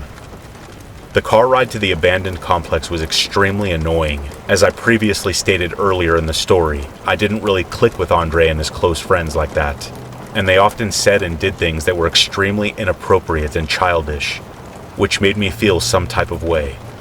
I just wanted to go in with them for maybe 10 minutes and go home and go to bed. All 4 of us boldly entered the rusty and old fence that was still barely standing outside the actual building. I'm not going to lie, at this point I was strongly regretting the stupid decision I had made tonight. As we opened the fence, I had immediately picked up on a rather strong and unpleasant smell that I cannot describe in words, but not necessarily of anything crazy like a dead body. It just smelled wasted, unlively, like this place hadn't been touched in decades. I looked up at the first building itself and got shivers down my spine. The way the moon was shining and the old rusty bricks of the place revealed almost a sinister look and vibe. I looked at Andre, just to see his childish self smiling and asking who wanted to go first. I told him he should go first, and he did. All 3 of us followed, as we had to open an extremely loud door to get into the stairwell that led upstairs to a very long and narrow hallway. As I looked down the hallway, I noticed that all the doors on each side were closed, except for one all the way at the very end on the left side that was clearly wide open and dark inside. We all suggested that it would be best for us to each go our separate ways with exploring, which sounds extremely foolish, but that's what we were at the time. I immediately wanted to walk through the hallway with my flashlight, but decided to go up 1 more floor. The others each went into different rooms and found nothing too exciting. Old rusty paperwork, computers that didn't work, etc. As I was making my way to the floor above us, I noticed things on the walls. Things like graffiti and writing, along with very disturbing messages. Things like sadness and sorrow and death. At this point, I realized how unnerved I was, but decided to keep going as I felt I was too deep in to turn back. When I reached the top of the stairs, I realized that it was literally the same exact layout of the previous hallway below, and again, all the way down on the right side, there was one single door open. I decided I was too curious of why this one door was open, and the rest of the others were completely shut. The door was about 40 yards to where I was standing, and I started to make my way over to that side. Each door has a reasonably sized glass window. Some were circle-shaped, and some were square. What I was seeing through each window was extremely disturbing. It just reminded me of a war zone, like there was some type of havoc. There were mysterious liquids smeared all over the walls, and broken glass almost everywhere I stepped. At this point, I had been in the middle of the hallway on that floor for about 5 minutes, when I decided to look once more at the open door, and realized that it was now closed. I was taken back by this, and was deciding what to do, when I saw a silhouette of a man appear from the dark corner straight across the door. I flinched and shined my flashlight, and the man, who was now about 20 yards away from where I was standing. "Andre?" I called. As my eyes adjusted to my flashlight, I realized that who I was shining my light at was not Andre at all. Instead, it was some dirty and crazed-looking older man, maybe in his 40s or 50s. He had long, dark and dirty hair, and seemed to be wearing nothing but flip-flops. He had deep cuts on his body in his stomach area. His glare shot right through me and my flashlight. My first instinct was to say, "Hello?" but then realized that whoever this person was not at all in the right state of mind to be in here with no clothes on at almost midnight. I turned and sprinted back down the other end of the hallway and down the stairs. As I reached the first floor, I came to a heart-wrenching realization that the 3 other people I had come in with were now gone, and I was the only one in the entire complex, along with the mysterious, crazed man. I ran throughout the hallway we had come from, fearing I would see him again. Every turn, every corner, thinking he would appear. When I had made it outside past the gate, I saw Andre's car about 2 blocks down from the place in a more residential area. I walked up to the car and yanked open the left side back door, infuriated that they would do something like leave me by myself in a place like that. I had found Andre and the other 2 in the car, passed out drunk. I shook Andre up, and what was his excuse? Oh, they had got bored and exploring and forgot to call me to let me know they were leaving. I have learned something from this experience, and it is to never do risky things at all, let alone with people you aren't exactly friends with. I don't know anything about what was going on that night, why that man was in a place like this by himself, with no clothes on, and I don't want to find out, either.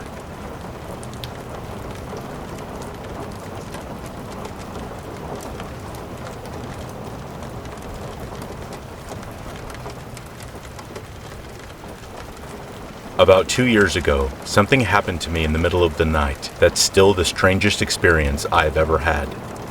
It's actually happened to me twice, making me sure that it wasn't a dream or a weird coincidence. I woke up in the early hours of the morning to use the bathroom, a usual nightly occurrence. I don't think I've ever slept the whole night undisturbed before, but then again, I'm sure many others can say the same. But on this particular night, I went to use the bathroom, and nothing out of the ordinary happened. I could hear my mom snoring in the room next to me. She slept in that room because my dad's snoring kept her awake. Ironically enough, her snoring kept me awake. Still, once I had finished in the bathroom, I went back to my room and checked my phone to see what time it was. I groaned as I knew I only had a few more hours until I had to be up for work. This thought always made it difficult to relax and fall back asleep. Still, I rolled over in my bed and faced the wall of my room, closing my eyes in an attempt to doze off again. It was difficult as I'm a very light sleeper, and the slightest noise wakes me up. The fact that I could hear my mom snoring irritated me, and I was tempted to make a noise to get her to stop.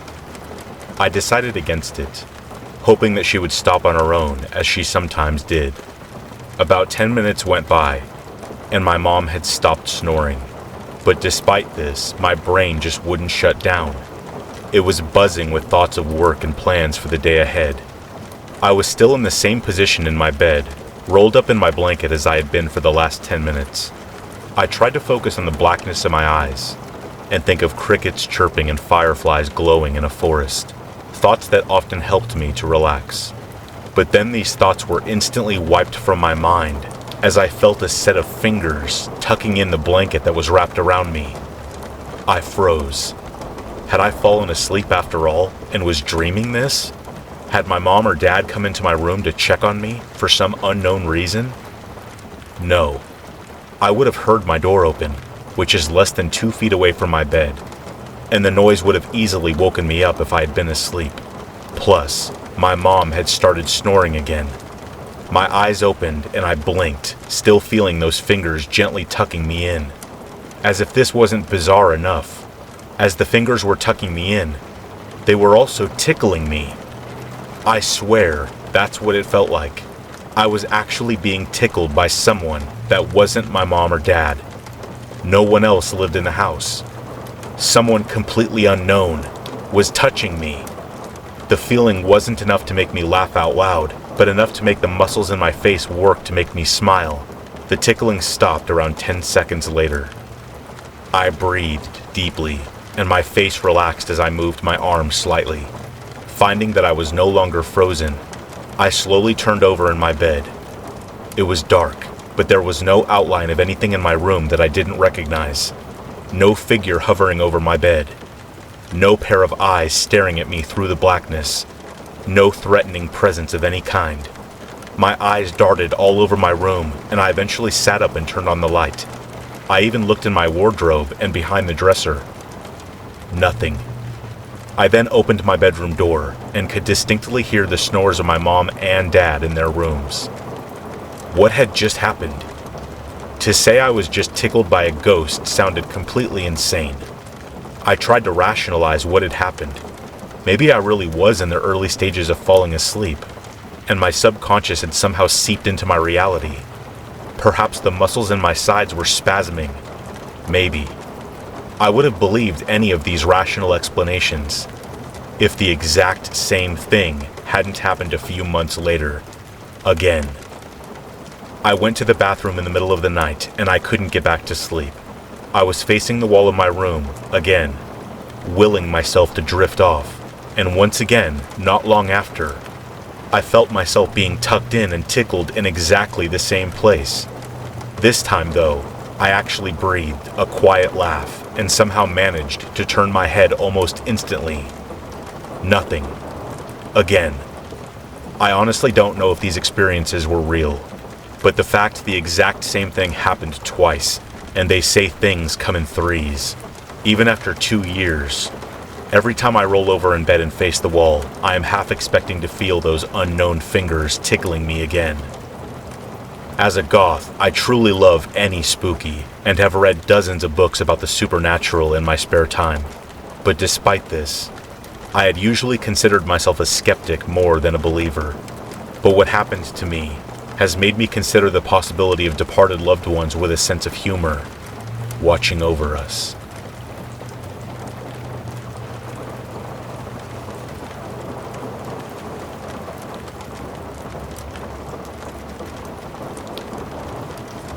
I grew up in a small southern town. When I was a kid back in the 70s and 80s, it was normal to ride our bikes everywhere, wade in nearby creeks, and play deep in the woods. Where we lived, there were hundreds of acres. There were several spots we really enjoyed playing where odd-shaped trees grew. Grapevines hung over bank edges, or where clearings gave way to the joys of sunshine and wind. One of our favorite spots was relatively small, with several crooked trees we could bounce on. It's hard to describe if you aren't familiar with wooded areas. This area was like a very small valley. It gets very hot in the south, so a valley with towering trees also gave us some good shelter from the hot summer sun. My sister and I had been playing quite a while and were getting hungry. She went to the house, which wasn't far away at all, to make some sandwiches for us. I watched as she walked off. As I stood thinking about clearing away some unwanted branches, I got a very odd feeling. I noticed it had gotten very quiet, which sent a chill down my spine. Then I saw something. I saw a shadow of someone that was standing on the top of the hill behind me. At first I considered that it could be the owner of the property, who was a kind elderly gentleman. But he wasn't this tall, nor this slim, and he would have spoken to me. Now, as a 10-year-old, I had learned that if I closed my eyes upon seeing a scary thing, it would be gone when I opened them. Maybe this sounds odd, but when I did this, either what I saw would become explainable, or simply would be gone, and filled away as a figment of my large imagination. I closed and opened my eyes. The shadow remained. My heart was racing. I was frozen. Again, I closed and opened my eyes. The shadow remained. I noticed it moved its arm slightly. I continued to close and open my eyes, but this shadow was very real. I felt its stare. I have no doubt whoever it was watching me. After what seemed like forever, I heard my sister walking back. I watched her as she made her way to me with sandwiches in hand. She was talking, but when she saw me, she stopped and asked what was wrong. I looked again to the shadow, but it was gone. I was no longer frozen and told her we needed to go home. I started running. My sister was so afraid she dropped our sandwiches.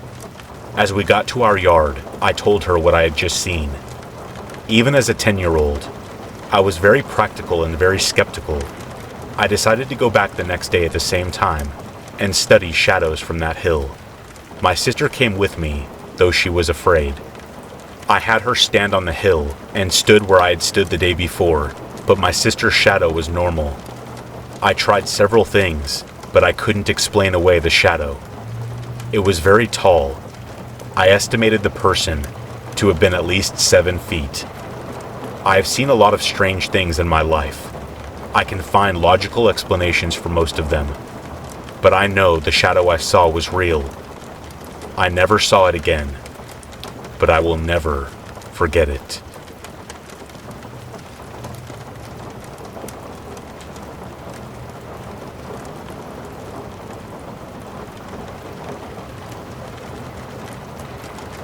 Back when I was very young, I lived in a town called Perrysburg in Ohio. We lived in a quaint little brick house along a relatively busy road in the center of town. It was nice. Our neighbors were nice and helpful. Our yard was small but fun to play in, and the house itself was rustic and cozy. It was also definitely haunted, and I, of course, had to be the one to discover this. When I was about 4, I had a very strange experience in that old house. At night, it was a very creepy and loud house where floorboards randomly creaked, and all of the cozy little corners suddenly turned pitch black. I often had trouble sleeping and had to lay on the left side of my bed, almost leaning towards the nearby window in order to get a wink of sleep. Occasionally, our quiet and shy cat would jump on my bed and curl up next to me, which always helped. I would feel the mattress indent, almost as if my parents sat down next to me. One particular night, my body simply would not let me sleep, so I crawled over towards the window and waited for the cat to jump up and sleep by my side. Luckily, I didn't have to wait long, as I soon felt the bed sink down next to my right leg. I closed my eyes, happy that I'd be asleep soon. But then, I was snapped out of my relaxed state by a sound to my left. A light footstep. I was petrified. I squeezed my eyes shut even harder and hoped that our small town and shy cat would bravely protect me from whatever intruder, ghost, or demon that was about to show itself. Of course, that was just wishful thinking. There was silence now, and my mind ran wild thinking about what I had seen when I opened my eyes. But when I eventually did, I just saw my cat, who nervously meowed at me and stared up at the bedside. That only made me more scared as I realized that the bed was still indented near my leg. There was no way my mom or dad was sitting there this whole time, and the cat was nowhere near the spot. Quickly looking up, I saw nothing. Nothing except a strange crater in the bed, as if someone was in fact sitting there. That was enough for me, and I scooped up the cat and ran straight for my parents' room upstairs. I tried to explain what happened, but with no culprit and my limited 4-year-old grammar, I really had nothing useful to say to them. But they still let me sleep alongside them until I calmed down. The next day, they asked me what could have done that. I don't think I found out until a little later. A few months later, I was spending a Saturday morning on the couch upstairs, wrapped up in a blanket and watching TV. Our second floor looked like that of a log cabin. The slanted ceiling, the floor, and a majority of the furniture were all made entirely of wood. The staircase near the couch I was sitting on even had an ornate wood railing, complete with decorated little poles that were spread far enough apart that our fat cat would somehow find a way to get stuck between them on a few different occasions. On this particular day, I was just watching a movie when I had a random urge to look towards the staircase. There, in the gap between the two poles, I saw a shadowy face peeking through. somehow barely lit by the light pouring in through the window by the stairs. It looked like a relatively young girl with long hair and big, childish eyes. At first I didn't think it was real and stared at it for a short while to make sure I wasn't seeing things. Once I knew that what I was looking at was real, I became a bit unsettled by its unblinking stare. The real fear kicked in when I realized that there were no shadowy hands holding onto the rails. Because the figure was standing from where the stairs were at their lowest point, that meant that this little girl would have had to have been about 9 feet tall. The only thing I can compare that thought to is that scene from Annabelle Creation, where the little girl Annabelle twitches and contorts into the towering, horrifying version of herself. With my route of escape blocked off by this girl, her stare unbroken, I resorted to hiding underneath my thin blanket. I closed my eyes and waited in fear, hoping that I wouldn't see anything out of the ordinary when I opened them. This was all a bad idea, as after I eventually looked back up, I saw, through the thin sheet, the same figure, but this time, it was towering over me, right next to the couch. I screamed so loud that my parents were up the stairs in about 3 seconds. They calmed me down and told me that there wasn't anything there. I tried to convince them that there was, but they just wouldn't believe me. We moved out of that house about a year after this event, but it wasn't for any reason related to this story. My mom later told me that my aunt experienced the same strange things when she stayed the night in that house. She said that she saw and felt that same unexplained indentation in her bed, and she sometimes saw a strange figure out of the corner of her eye. I also learned that the house was one of those that was frequently put back on the market. New owners would move in, get spooked, or have a streak of bad luck, and move out. Our family owned it the longest, and I still take the half-hour drive to Perrysburg just to see it once in a while. It looks exactly the same, and it still gives me a shiver down my spine every time I drive by it.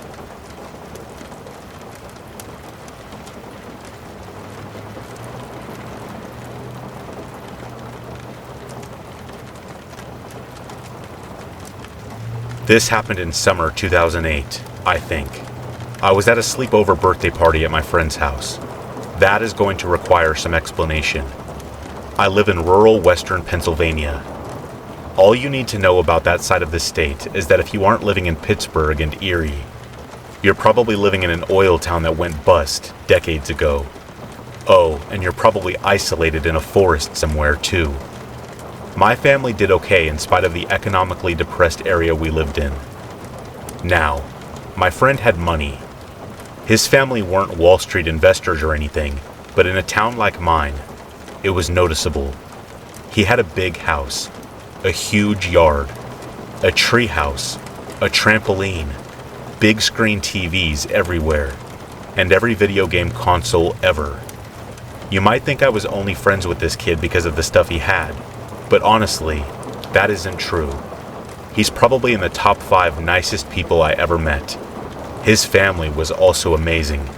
They took me in for a while my mom was in the hospital once. I still keep in touch with them. So, rich guy, good guy, etc. He had a lot of friends. His birthday parties were pretty legendary among kids in our town. Usually, they involved one of those closed canopy tents outside with movie projectors inside, along with a soft serve ice cream machine and slushie machine. The party in 2008 was a little more low-key. There were a few less people than normal, and there weren't any tents or projectors. We played video games for the first part of the night, and then started to play flashlight tag when it got dark. I know that the rules to flashlight tag can vary depending on who's playing. My friends and I used to play it like group hide and seek.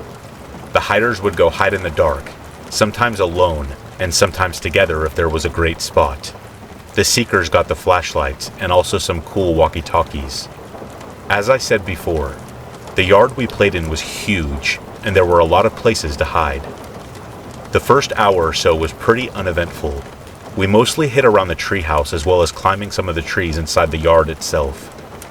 The only thing we had to worry about was when a cop car drove by. Obviously, we weren't doing anything illegal, but we just didn't want to explain why we were sneaking around a house at night at 11 o'clock with flashlights. My friend's yard ends in some pretty thick woods. My own house, which is a couple miles down the road, has some wooded areas around it as well, but not like this. After you leave my friend's backyard, there is about 15 to 20 miles of wilderness before the next town. He does have neighbors on one side, and all of this is going to become important in a little bit. On this particular time, I was one of the seekers. My group and I were waiting in the house for the other group to hide. We were mostly drinking slushies and messing around. We had just come out of the house and started our search when we heard a lot of yelling. Suddenly, the entire other group came rushing back to the house. They went inside, and my group, really confused at this point, followed them in. It took a few minutes for everyone to calm down and explain what was happening. Their story went like this. That round, they all decided to hide back in the woods since we hadn't been back there yet. They had gone a number of paces inside, but were still inside of the house. Looking farther inside the woods, they caught sight of a figure at the edge of their vision. It took them a little while to figure out what they were looking at in the dark. They thought it might be a tree or a deer or something, but they kept focusing on it. When they were sure that the shape was human, they started yelling and sprinting back to the house. When everyone was finally inside, and mostly settled down, I was freaking out along with some other boys. A few of the people in my group, including my friend who was throwing the party, was skeptical. They were pretty sure that the other group was just trying to scare us. In fact, my friend was almost angry about it. He was going to march off to the woods to check the situation out himself. They stopped him and said that they should only go back to check as a group, or to wake up his parents who were asleep upstairs. Most of the people who hadn't gone into the woods actually found this to be pretty fun in a weird way. It was like being in a thriller movie. Plus, we were in a low-crime neighborhood, and there were enough of us that one unarmed person shouldn't have bothered us. Even if it was a hoax, it would be a fun scare. We came up with a plan to investigate the woods. The majority of the guys decided to go back into the woods with flashlights and walkie-talkies. They also planned to bring my friend's dog, but that didn't work out.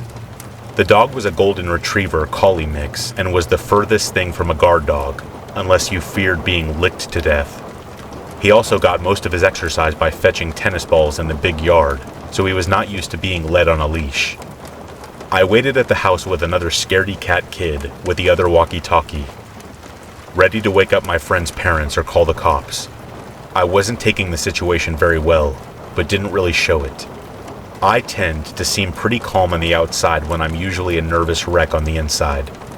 I at least attempted to calm the other scaredy cat down. After a few minutes and some excited chatter on the walkie-talkie, the investigators returned in a similar state as the original first group. There were a lot of shouting, and it took a few minutes to get the story straight. This is what happened to them. They had gone to the edge of the woods like the original first group had done. It took a few minutes of searching since the figure had been spotted in the thicker brush that wasn't easy to reach. One of the kids had swung his flashlight around until he caught sight of something before yelling and running back to the house. Some of the other boys, who had gotten the same glimpse inside the flashlight beam, behaved similarly. They confirmed that they had seen a person. He was mostly obscured behind a small tree. The features that they could make out from the brief moment were that of a male who was on the taller side with long hair. One of the boys who had seen him thought he might be wearing some light flannel.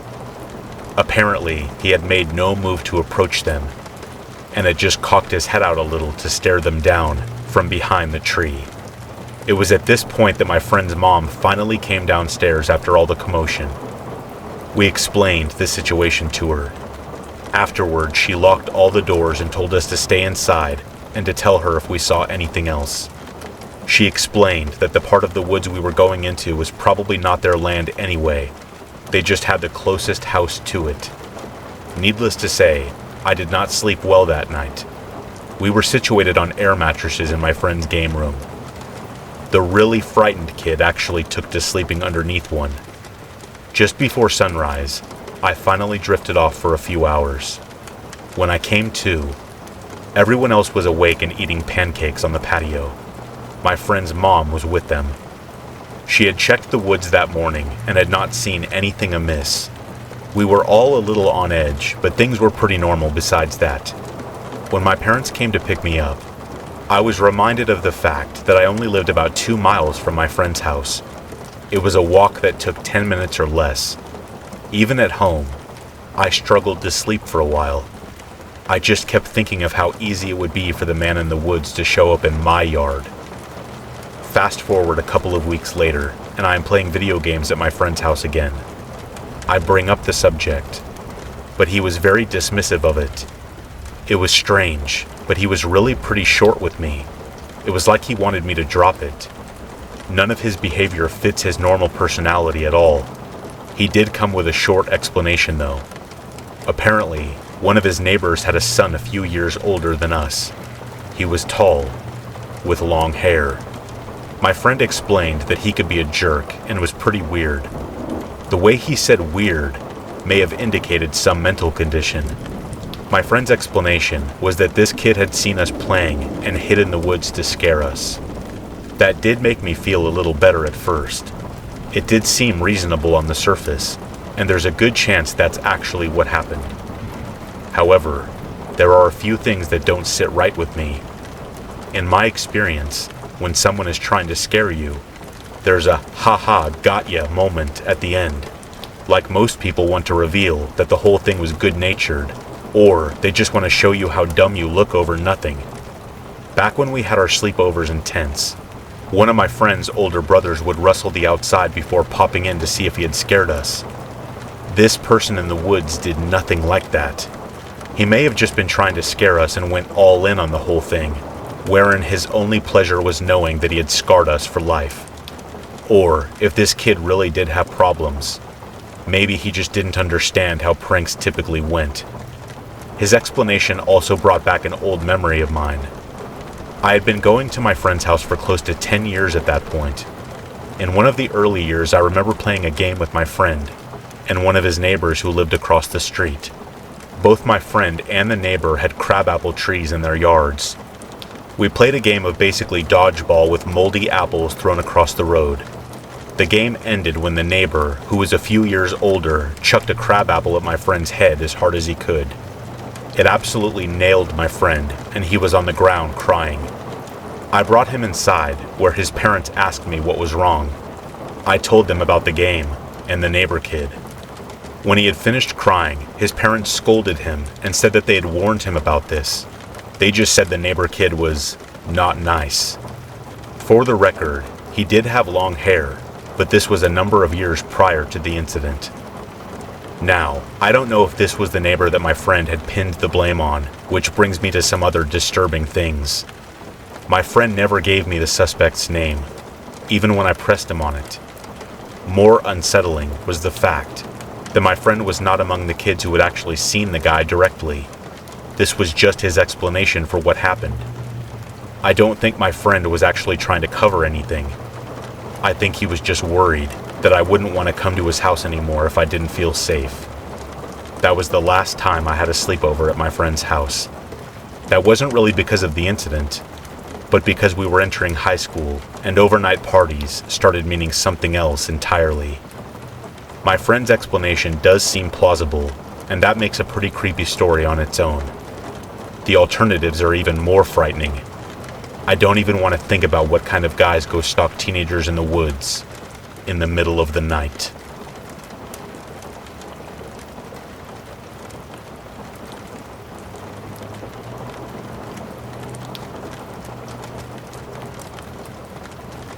I used to be a nurse at a mental institution, which meant that I had to deal with people who keep freaking out, or were just straight up delusional.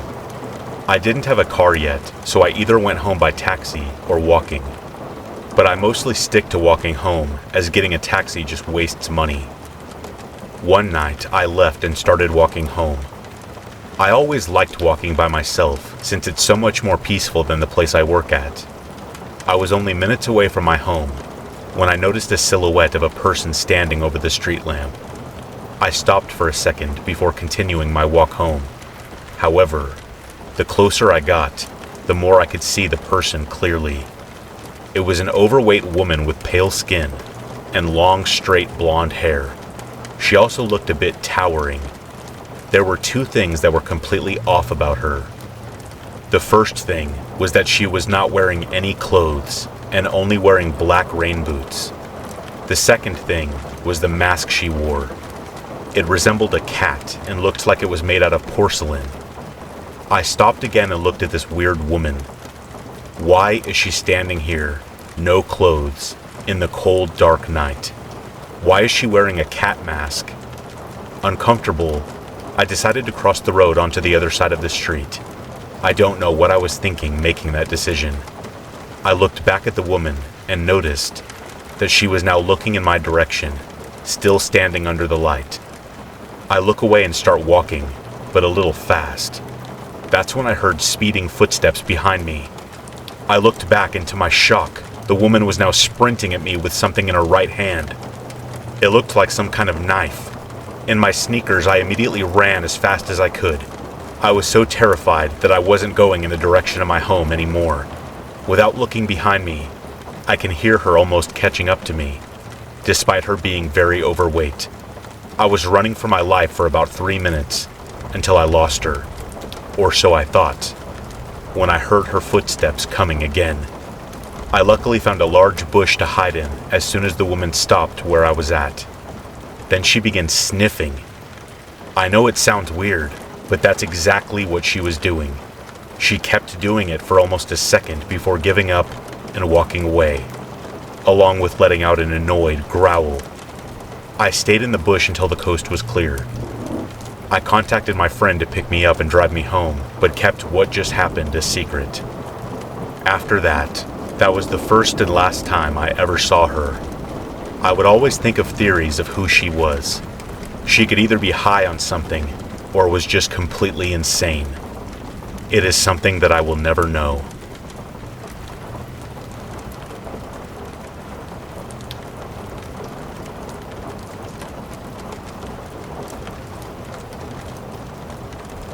I live in a small rural community in the eastern US. It's a nice little town. Because of my work in the medical field, I have met some interesting folks. I am also familiar with law enforcement and emergency personnel. Small town life is not as dull and uneventful as people think, especially since everybody knows somebody who knows somebody. I have a lot of stories to share, but since this one just happened, I'll start here. Because it's still very recent and the investigation is ongoing, I have to be vague with some details, but I needed to tell someone. I'm single and live alone. Due to a stalker, I have moved twice, but that's another story for another time. However, it is relevant for this story for multiple reasons. The first reason being that I have a dog for the sake of protection, as well as have motion sensors and outdoor security cameras. The second reason being the location of my home, which is literally down the street from the fire department. I can see it from my living room window, and a couple of blocks from the police station. However, next to the fire department is the road department, which is basically a parking lot where they park their road equipment and empty garbage trucks at night and on weekends. Oddly, it doesn't have a security camera. Small town life, I suppose. My house sits on a hill with a good view of that side of the street.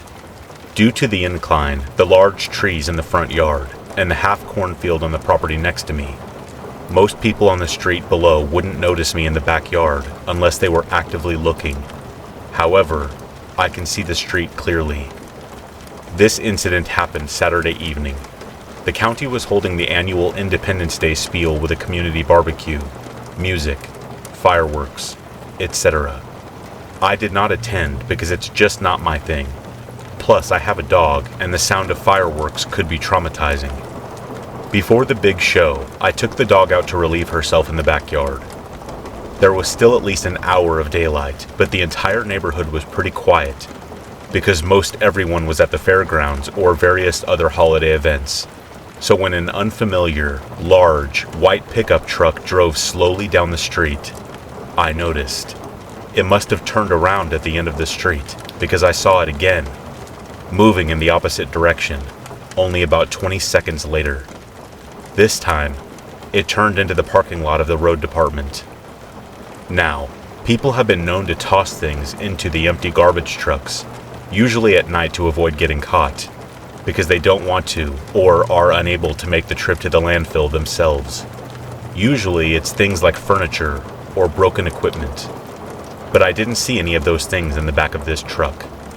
The driver was a somewhat stocky guy of average height. He took 3 large black trash bags from the bed of his truck and tossed them one by one into the hopper of the garbage truck. Then he left.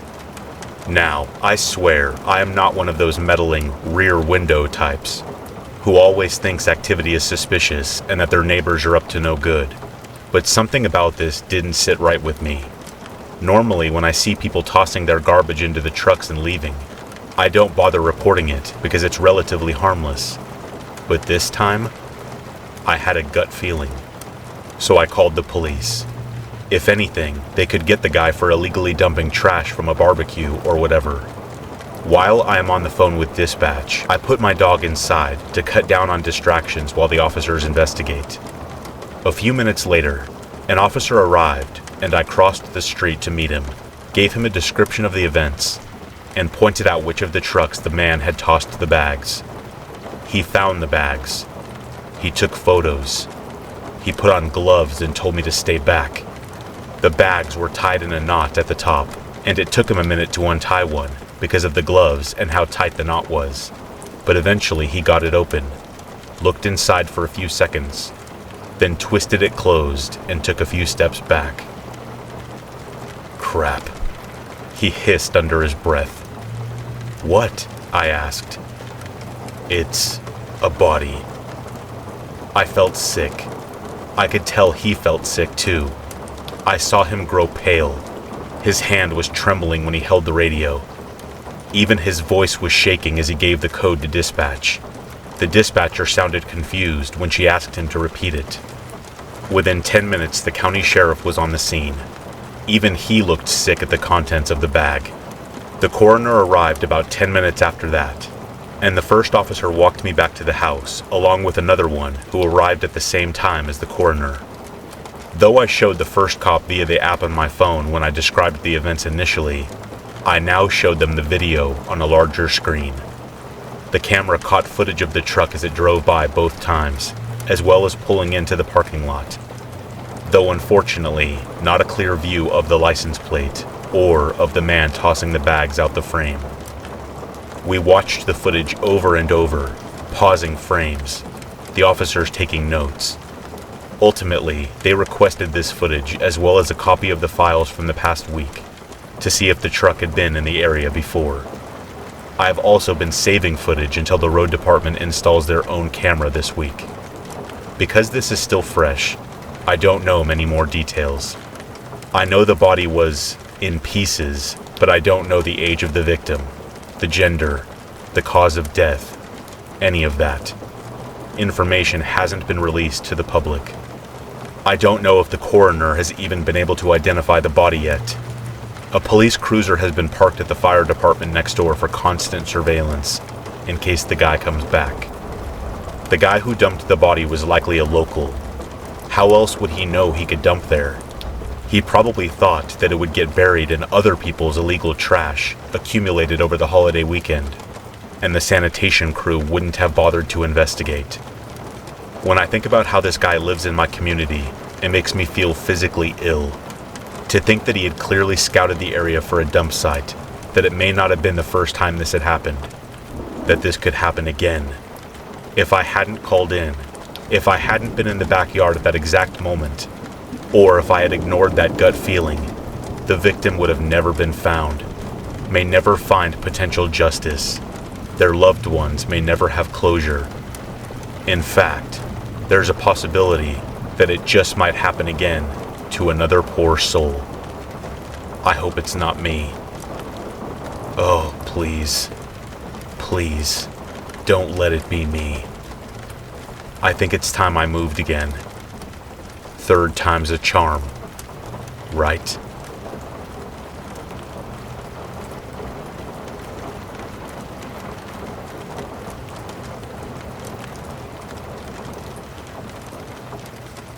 Before I start this story, a little background on me. I am a female who just finished my associate's degree and starting to work on my bachelor's degree.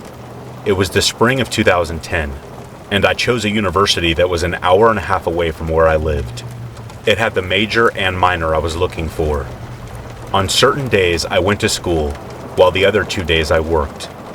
This semester, for some reason, I decided to include classes on my work days. One day, I decided to stay the night in town instead of going home and returning the next morning. I would later regret this choice to stay in this one hotel. I drove to this roadside place and checked in. I left to go have dinner at the school and then off to Walmart that was right across the street to pick up a set of fresh clothes for tomorrow. I then returned to my room so I could start to study for a test that I had the next day. A quick layout of my hotel room. When you enter the door, to your left is the bathroom. Glass sliding doors are straight ahead of you. The TV was on the wall to the right, with the bed and table and the chairs right next to the bed. Small lamps near the bed are attached to the wall. I had put my stuff down, got out my books to start studying for the test. I went to go sit down at the table when I noticed that the floor underneath had a soggy feeling. I thought, that's strange. Did they have a water leak or something? I put it out of my mind for a little bit while I was looking over my notes and watching a little TV. I had looked at my watch, saw that it was getting late, and decided to stop so I could take a shower and go to bed. The floor underneath me still had that same feeling. I looked at the bottom of my foot to see what it could be. Nothing was there, and my foot wasn't even wet. So I tried to put it out of my mind again, went to take my shower, and then came back to get in bed. I turned off the TV and the lights and tried to go to sleep. I don't know if it was just a few minutes or an hour, but I heard voices that sounded like they were right on top of me. A man and a woman. I sat straight up in bed looking around to see who was in there. No one. I turned the light on next to me and turned the TV back on. Within a few minutes, my eyes were getting so heavy that I turned off the TV, but kept the light on and went to bed. When my alarm went off in the morning, I went to turn off my alarm and looked down on the side of the bed, and I saw blood going down right where my head had been. I jumped up out of bed so fast and was checking the side of my head for anything. There was nothing. Nothing was wrong. The floor under the table felt even more soggy than the night before. I checked my feet again, thinking this time I might find blood or something.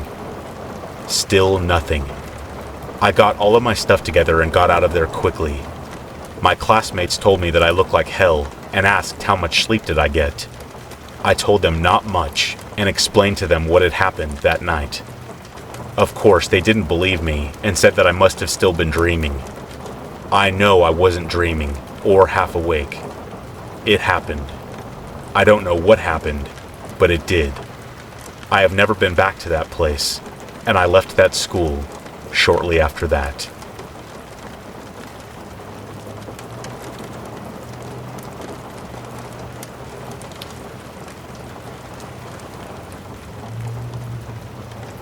I have experienced a handful of paranormal experiences, but only this one sticks out as truly chilling, and one that I still have no explanation for other than the belief that it was something demonic, or an evil spirit at the very least.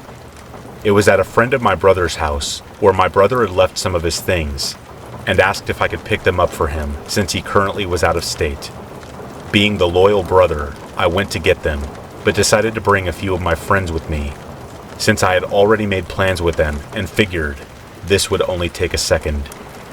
While we were there, Roy, my brother's friend, kept telling us that there were demons in his house, and I chalked it up to him just being a little nuts in combination with him trying to scare us. But the first strange occurrence happened when I picked up my brother's things. Among my brother's things was his old Bible. Curious as to what notes he may have written in it, I opened it up, but quickly discovered that every other page in the 1,000-page Bible was stuck together with what looked like pieces of double-sided tape. Although it startled me, I still did not believe it was something supernatural, and rationalized that Roy went to this extreme measure to convince us of his story. But what happened next confirmed it. One of my friends, Mike, had to take a call from his then fiancée, now wife. During this time, I saw him come back inside, walk across the room and into the hall without looking at us. Since this was a house he was not familiar with, I thought it extremely odd that he didn't say anything or ask where the bathroom was, for example. So I called out to him. No response. I walked out into the hall where he went into, and it was just darkness. I called out to him again. No response. At this point, it felt like the temperature in my blood dropped 10 degrees, and I could have sworn the classic cliche of the door closing behind you was starting to happen. I propped the door with my hand before it closed and promptly went outside to find Mike, still on the phone. I asked him if he had just come inside to use the bathroom or something, and he said, "No, I've been on the phone. I don't even know where the bathroom is." As he saw the look on my face, he asked, "What's wrong?" And I simply just told him that we needed to leave. I later explained everything to him on the car ride, at which point he clearly denied that he ever did such a thing and felt very uncomfortable knowing the story. We both agreed to never visit that house again.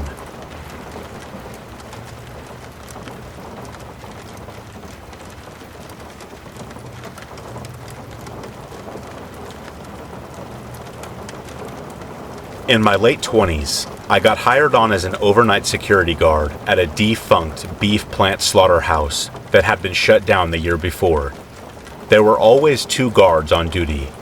There was a lot of equipment, vehicles, and supplies left that made it a metal scrapper's dream. So the guards would make the rounds of the property to keep an eye on things. One goes west and around the property, the other goes east. Then we would switch. We would occasionally meet up near or at the back gate to chat for a few minutes, relay pertinent information, and have a quick cigarette. A lot of things would happen that couldn't be readily explained, like rocks being thrown from the empty catwalks and in the cattle pens, bangs, taps, and scraping sounds from buildings that we had already checked, cleared, and made sure were locked. We usually just blamed it on old metal contorting with temperature changes. But one night terrified me and the other guard on duty. I had just started my shift around 11 p.m. I radioed the other guard, who was already on a round, to let him know that I was headed out down the east side. He confirmed his location to be on the west side of the plant. Now, a full walk of the perimeter of the plant, not including stops to check locked doors and such, takes about 45 minutes. So I know that it will be at least 30 minutes until we pass each other near the back gate. As I am walking the east side, I have a clear view of the back gate. I stopped to check the locks on the doors I passed. I am about 10 minutes to the back gate, and I can see the other guard standing there, his back to me, smoking a cigarette. I thought, dang, he's booking it tonight. So I checked one more door before heading to meet him. But when I turned around, there was no one there. I was a little disappointed that he hadn't waited for me, as was usual. It was just kind of a routine for all the guards, so I radioed him and asked if he was all right, or if I had irritated him or something, and why he didn't wait for me at the gate.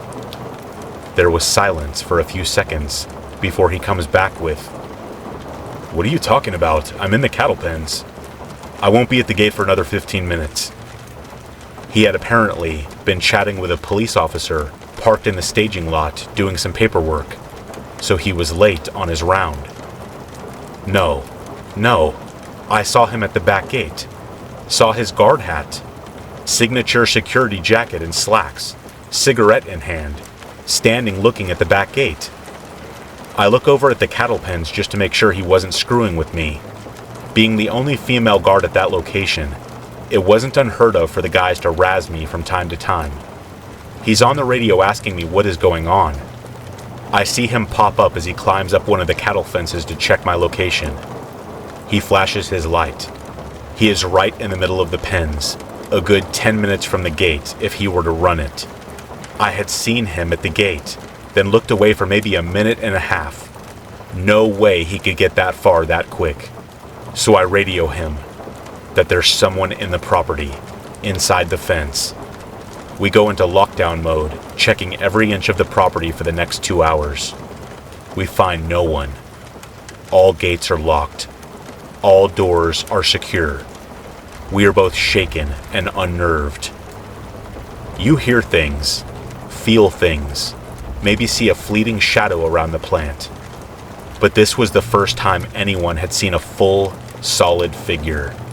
Or, at least, it was the first time anyone had admitted it.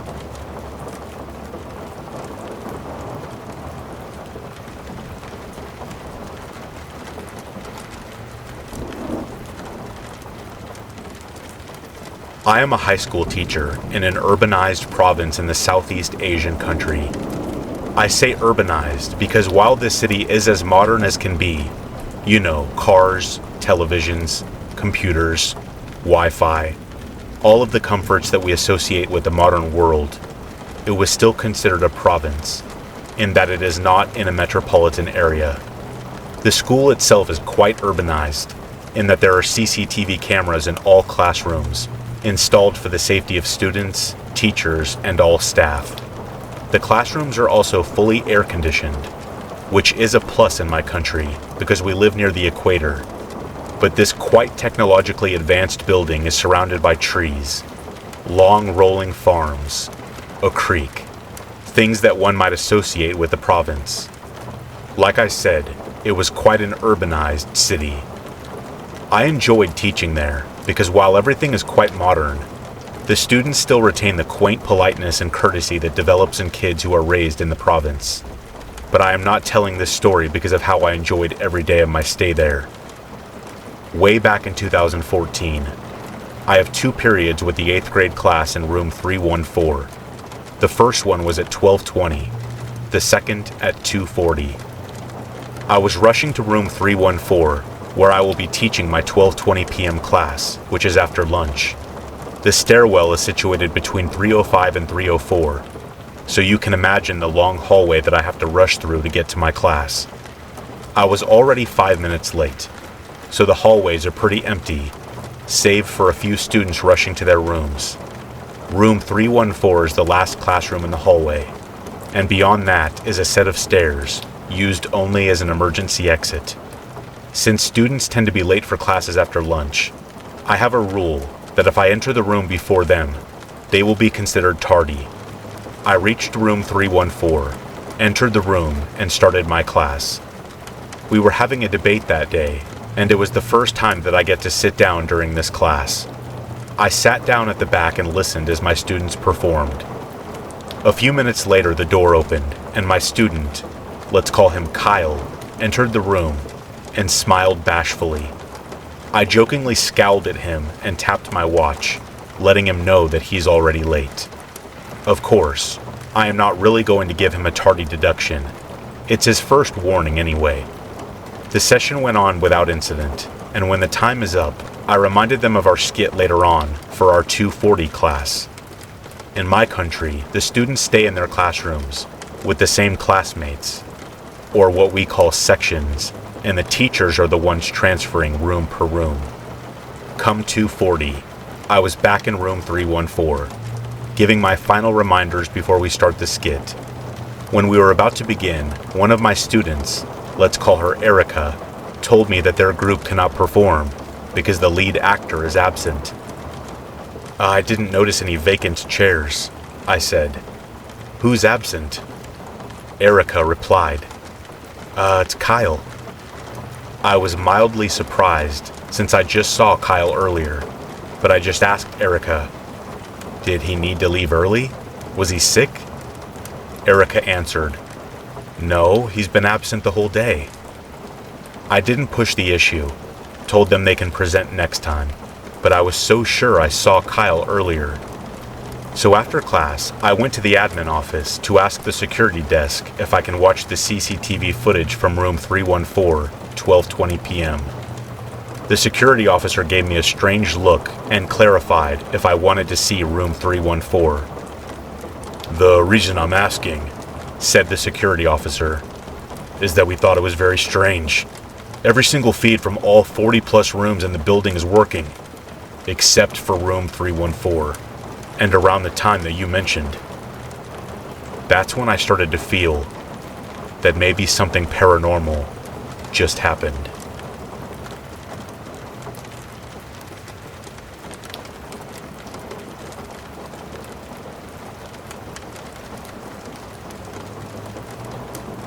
My name is Braden.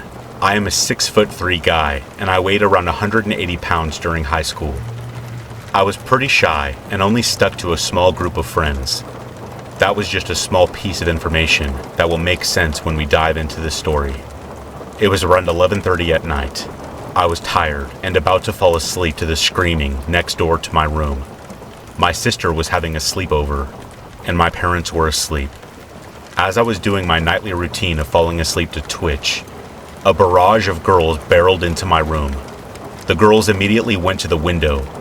Some background info before we continue with the story. My window is located on the side of the house, so that means that my window looks right to the neighbor's house, and I can see the side gate leading to the backyard. So the girls at the window can see the gate in the neighbor's house. I felt that something was off when the girls were staring out the window for a total of 30 seconds to a minute. This next thing that happened chilled me to the bone.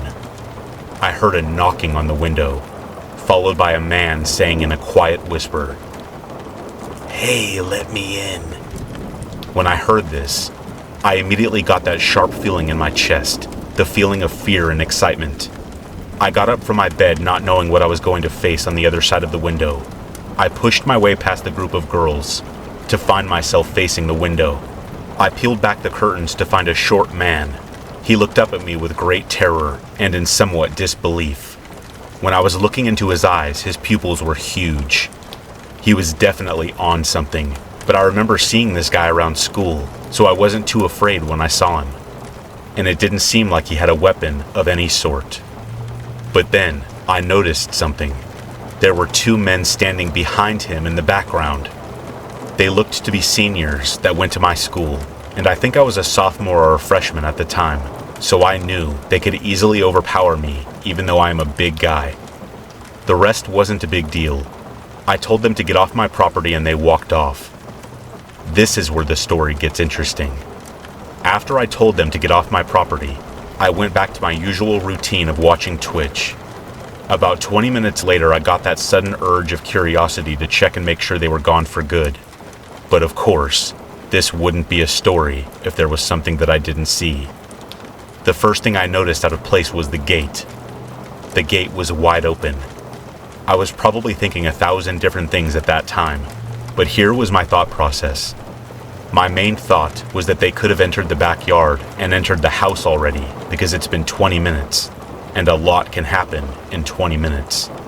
My second thought was, what if they just opened the gate to scare me?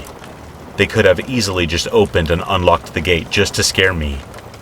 My third thought was, what if they are peeking into the girls' room? I know that seems kind of random, but hear me out.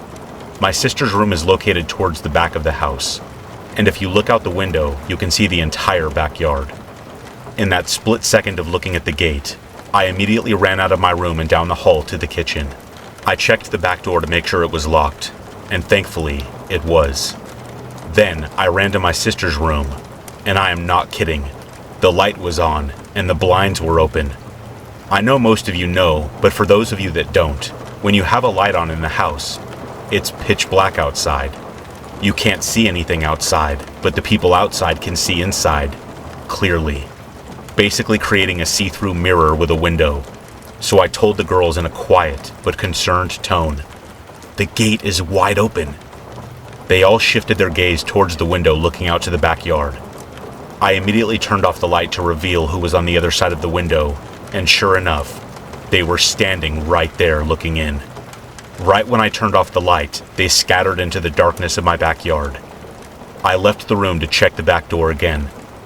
Nobody was there, thankfully. I waited near the back door for what felt like hours, but was probably only about 5 minutes.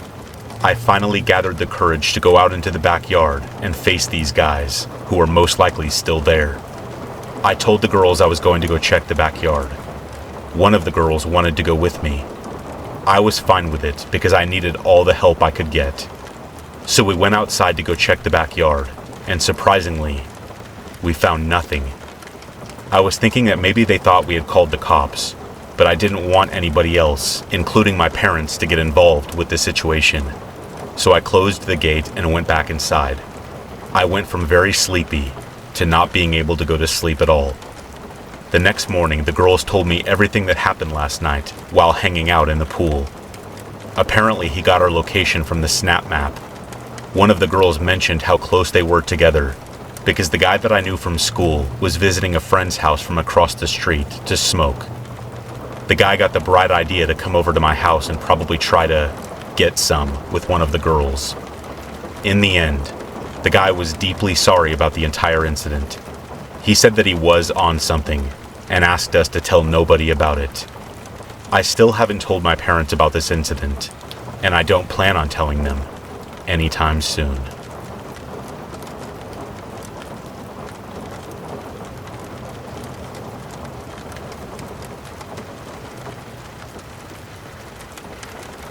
This is my first time actually talking about this to someone who wasn't there, as it still freaks me out whenever I go to sleep. So this happened several years ago, back when I was like 16, and still in the Boy Scouts. One year they were holding what they called National Youth Leadership Training, NYLT for short. My troop decided to send me up for training, seeing that I was the kind of youth authority figure for my friends in the troop. Well, it seemed interesting, so I figured, what the heck, I'll go for it. Big mistake. I later found out that the training was going to be at the summer camp that I frequented. For anonymity's sake, I will leave out its name. All I will say is it is in the High Sierras mountain range of California, and like a 15 to 25 minute hike from a creepy old logging camp from way back in the day. If I remember correctly, it was supposedly an old camp from a company called Pickering Lumber Company. Either way, clearly no one had used it for anything extensive for years, seeing as the buildings were all rotted wood, and the nails and railroad spikes used were ancient and looked to be handmade. The camp itself wasn't anything unusual outside of the occasional odd experience people would report. Things like hearing the sounds of an old steampunk train every so often, even though the railroad had been decommissioned long before the summer camp even existed. So all in all, it was a lot of fun getting to know the group to which I had been paired for the training activities. At the end of the week when we had our last activity, that's when the truly traumatizing thing happened that prevents me from getting decent sleep to this day. I'll start with the event itself. The four of us. I'll call the others by fake names given that I can't remember them, so we have James, Alex, Sam, and myself. The staff running the training gave us some food for the night, flashlights, and a GPS tracker, along with a set of coordinates. They then set us off in the late evening and said to set up camp, stay there for the night before breaking camp and returning. Nothing too stressful, seeing as I was relatively familiar with these woods at least during the day, as at night it would change, and I always felt like I was being watched from just around the next tree. So remember that GPS tracker they gave us? Absolute garbage. The thing died on us like halfway there after it started leading us in circles. Back the way we came, off course. It messed up in just about every way you could imagine. Frustrated beyond belief, tired and hungry at what was probably around 8 or 9 at night, we decided we would just set up camp in the next open spot we came across, eat our food, and sleep before making our way back in daylight.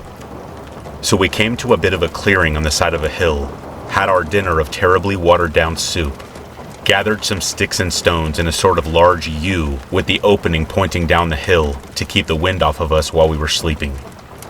Even though none of us had ever seen or heard of bears or mountain lions in the area, we decided to sleep in shifts just in case. Never hurts to be cautious. So during my second shift, probably sometime between 12 a.m. and 3 a.m., as I was laying on my sleeping bag looking at the moon and stars, something further down the hill caught my attention. It sounded like a stick breaking on the ground. Rather than shining my flashlight and ruining my night-adjusted vision, I decided to just kind of look without moving too much in its direction, seeing as I was tired and didn't want to get up. Then probably about 50 or 60 feet down the hill, I saw the large silhouette and glowing green eyes of an animal slowly creeping towards us. Now I know the standard prey animals of deer in the area generally didn't move like that. So I grabbed my knife and my flashlight from the hill and woke the other three up as silently as I could, as I didn't want the thing to jump on us before we were ready. As they were waking up, they looked in the direction I motioned, and they generally whispered something along the lines of, "What is that?"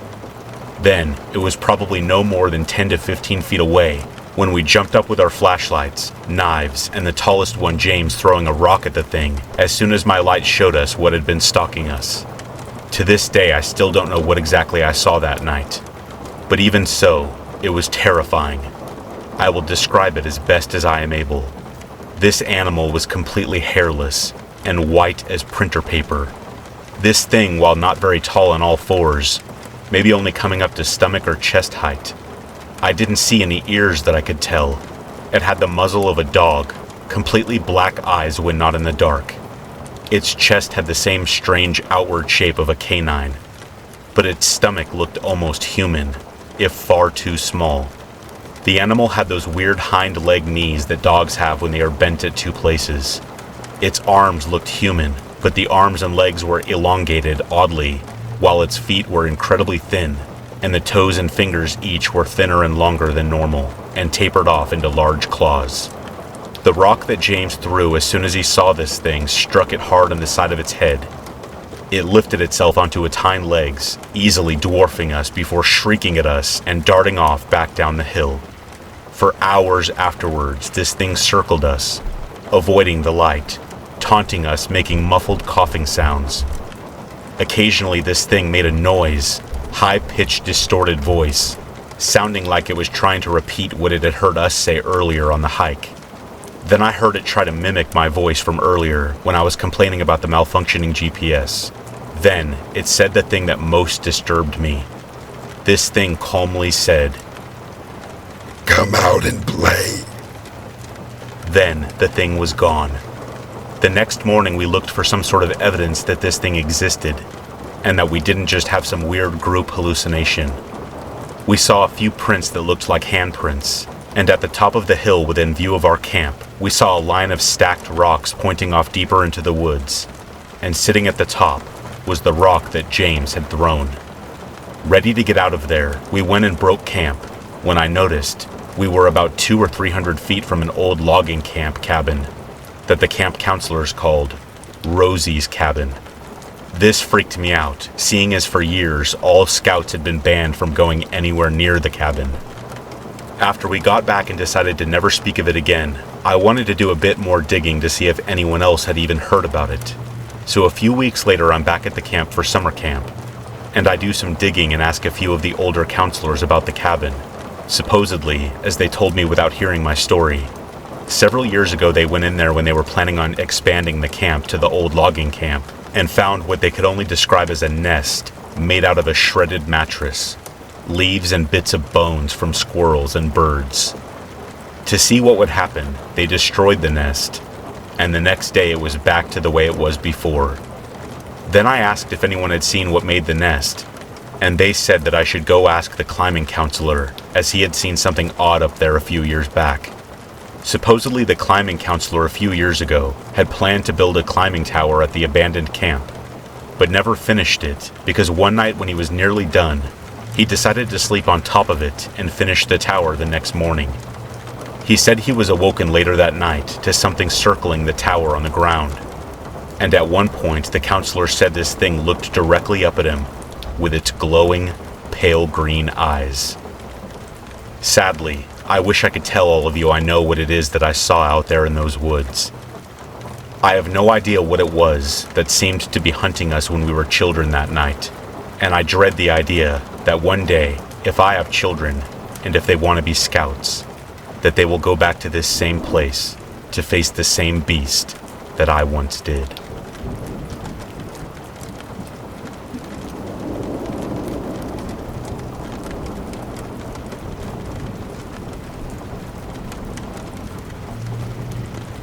I live in a small town in Canada. Most everyone knows each other, But that doesn't mean the community is the most safe. There are tons of addicts and alcoholics roaming the streets. And if you don't live in one of the safer parts of town, there's a good chance you could be robbed. Or worse. A kid a few years back had his pot laced and died of an overdose within 20 minutes. So yeah, not the best place to live. When I was in 8th grade and I was a pretty lonely kid, I only had 2 friends that I spent 24/7 with. And with these dear friends of mine, we decided at a sleepover that we would go get slushies at 10 p.m. on a winter night. Not our smartest decision, but we were dumb 13-year-olds who wanted adventure. The shop that sold slushies was no more than a 15-minute walk across a football field behind our school, so we figured we would be fine. Oh boy, were we wrong.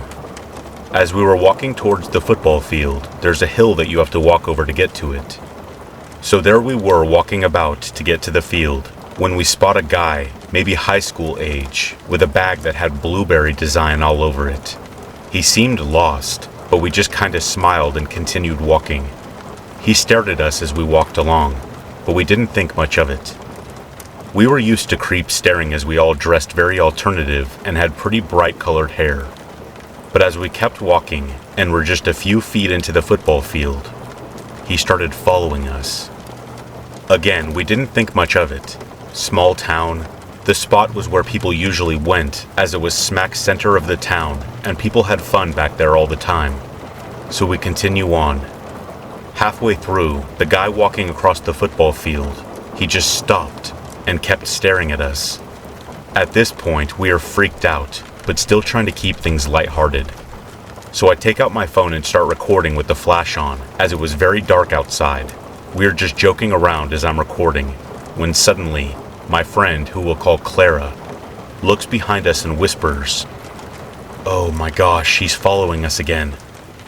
My other friend, who we'll call Caitlin, looks in the same direction and looks horrified, as he was walking through the snow, bag still in hand, smiling at us. At this point, we were just trying to look casual and not panic, as we all knew if we gave away that we knew he was following us, it would probably change from a follow to a full-out chase, if you catch my drift. This goes on for a while, as we're trying to get to the shop for our slushies. The guy would follow us for a while, stop to not look suspicious, wait about 3 seconds, and start following us again. We were all terrified.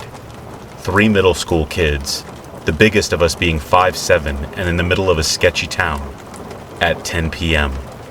I was so sure I was never going to see the light of day again. Once we eventually arrive at the stupid shop, one of my classmates, Cindy, was there in her friend's car, intoxicated with some sort of substance, wasn't sure which one. When I told her the situation and begged for a ride back to our friend's place, she basically laughed and said, "Don't get kidnapped." Wow, thanks. We got our stupid slushies and started to head back to our friend's house, deciding to walk on the side of the busy street rather than across the field again. I was holding on to Caitlin's arm. As I was crying from fear, and she was a lot braver than I was, I felt like she was protecting me.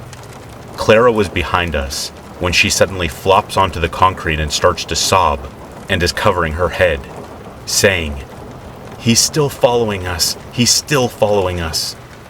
Caitlin and I tried to shush her and continue on walking, but she wouldn't budge. Eventually, Caitlin and I basically had to piggyback her until she stopped crying. It was a horrendous scene. We eventually made it back to the house around 11 o'clock, deciding to go to bed, with the doors and windows locked. Now, you would expect this to be the end of the story, but sadly, it wasn't. The following Monday, my dad was driving me to my local pool. We stopped for a pedestrian. Guess who it was? The blueberry bag guy. He turned to look at me through the front windshield and gave me the same creepy smile that he gave my friends and I this last weekend.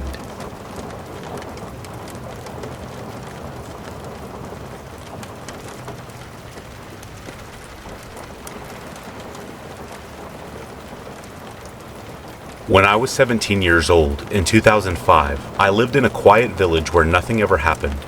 At least, that's what we thought. I had just gotten my license and I was excited to meet up with my older boyfriend in the city on the weekend. It was the first time I was able to drive my car alone since getting my license, so the occasion was a celebration of sorts. I live in Wisconsin, so the distance between nowhere land and city isn't a great distance. 40 miles to Milwaukee.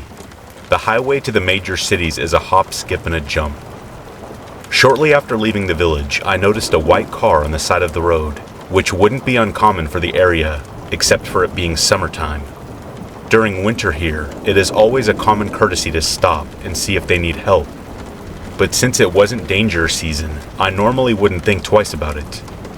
However, there was an 8-ish-year-old boy walking away from the car. We were at least a mile away from civilization, 14 miles to the nearest city, and I stopped to see what I could do to help. I had expected that he was with a grandparent or something that couldn't walk that sort of distance back to town for help. This was in a time when having a cell phone wasn't that common yet in the young and the old, being 2005. I pulled over next to the boy and asked him what was going on. He told me he was on his way to the only car repair shop in town, which was at least 3 miles away from where we were. I said that was a very long way to walk, and I offered him a ride. He was hesitant, and I told him I'm a student to the high school a mile away. I would let him hold my cell phone and my ID until we got there if he felt afraid, and he could easily dial 911 without me being able to stop him, and we were only a 3-minute drive from where he was going. I said we should talk to the person in the car first, and the boy seemed to panic. First red flag. No, it's fine, just go. I was like, okay. I was just a kid myself, and my local address was clearly on my ID. He looked at my ID for a minute and got into my car. He seemed at ease with holding my phone and my ID. This was a time before you could dial 911 without a passcode to a phone, so I gave him my passcode, and he seemed to feel even better when he could get into my phone. I told him not to check my boyfriend's messages, because he was too young. With the times and neighborhood we were around, that was reasonable to me. I didn't suspect anything. Then, the car that was pulled over that couldn't move suddenly screeched out of its spot and raced after me with its blinker on, insisting that I pull over. I looked over at the kid in my passenger seat with an eyebrow raised. Again, the child was about 8 years old. He was shaking with fear next to me. The man in the car behind us pulled over, got out, and slammed his car door behind him in a rage as he strutted up to my window. This was odd to me, since they were supposed to be broken down, and the kid looked extremely afraid.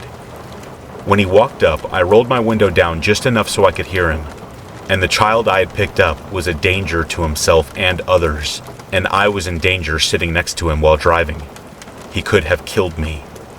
I was afraid because I hadn't expected a broken down car to chase me, and I was having a hard time believing what he was saying. I turned to the boy next to me after I rolled up the window in the guy's face. I said, "Do you know this man? Is what he is saying true? I'm sorry, but you need to be honest because I'm scared." The fear in my eyes, I think the kid misunderstood. He must have thought I was afraid of him. I wasn't afraid of him. I was afraid of the man outside my window. The boy said no, that he was lying. The situation wasn't sitting with me. Something seemed really off, and with how aggressive the man outside my window was, I really was afraid he would hurt me if I rolled the window down far enough. The kid said that he would be okay, and got out of the car and went with him.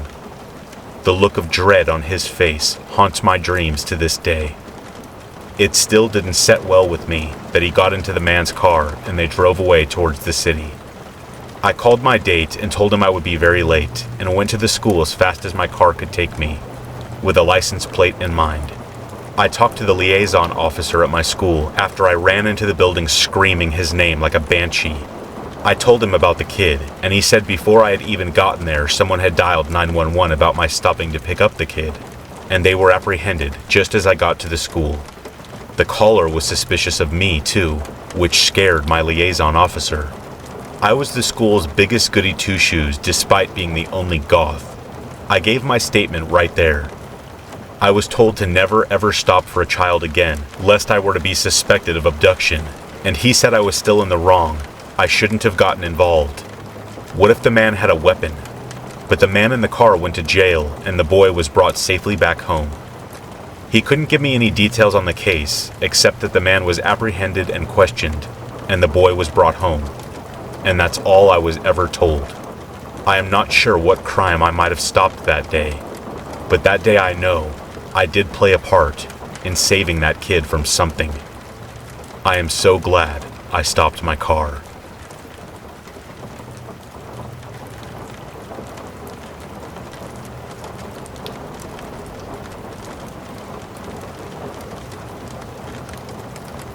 So this all just happened on Memorial Day 2021 in the biggest little city in the world. I will be using other names in this story out of respect for who they are, but I will use my own name because I'm okay with it. My name is Harlem, and on Memorial Day, I went to my second job as a housekeeping supervisor. Basically, I am in charge of checking the rooms when they are cleaned before the guests can check in and use them. I also am in charge of kicking people out at 11 a.m. Oh yeah, it's always fun to knock on someone's door telling them they need to go, or they will be charged another day. Some people are so rude, but that's just the way some people are wired, I guess. Anyway, so we have only 6 checks out that day. This hotel is very small, mind you, and I made my rounds to all the rooms to see if they are vacant, or if I had to be the jerk that tells them they need to go, and last on my list was room 339. I knock on the door saying, "Housekeeping, room check." There is no answer. I knock a second time, saying the same thing. No answer again. So the third time I say, "Housekeeping, entering room," and slid my card in the door slot. It flashed green, and I slowly opened the door. To my surprise, the door only barely budged, and I could see the door latch was latched from the other side. This means someone had to be in the room and had locked it. I took a peep through the small opening and saw some bags of merchandise on the table and some dishes in the sink. I then called out the tenant's name. We will call him Russ. "Russ, it's housekeeping." No response. Again, I try calling out his name, and I get nothing. Let me also say that when I tried to open the door, I was hit with really cold AC. Colder than normal. It gave me goosebumps immediately. I walked down to the front desk to see the manager. We'll call her Sam, and I gave her my report on the rooms. She then says to me, "Are you kidding? Russ had his door latched?" I was confused by this comment, thinking to myself, "Well, Sam, people do that stuff all the time. So what's the big deal?" She turns to me with this look in her eyes, as if someone just hit her in the Cheerios, and says, "Karen, who is the other supervisor, and we shall call her Karen, went to his room yesterday around 11 to tell him to check out, and he told her he needed till 12, but when she came back, the door was latched." I thought about this for a minute, thinking to myself, so this guy is either really paranoid, or there is something very wrong here. She then darts off towards the maintenance room and then grabs this tool that looks like a curved meat fork and tells me to go with her up to the room. When we arrived, she announced herself as the manager coming into the room, slid the card to open the door, and called his name. She then explains to me that the tool she had was a tool that would actually pop open the bolt lock on the other side so we could enter. In order to do this, you need to have the tool in place through the crack to fit around the latch, pull the door towards you to slam it shut, and then at the same time push the tool forward. I hope that made sense. Anyway, my manager is like 60 plus years old and has a hard time even lifting a coffee cup. So I just had a feeling she wouldn't have the strength to do this. I offered to try it, as it had been about 34 minutes of her trying to get it. She says to me, "No, Harlem, I'm the manager. I'm the one that does this." Power trip much? Jeez. I was blown away by that comment, and her utter sassiness with that. She was giving up, so I offered another way to open the latch by using twine. She agreed to try it, so we went to the maintenance room and looked for some. All we found was thick string that I knew was too thick to get this lock opened, but of course, she said she would make it work. I rolled my eyes. There we are, back up to the room again, and I explained to her how to do it, so the latch would pop. Of course, she wouldn't let me show her, because she was on a power trip, I guess, so she tried for about 17 minutes and failed.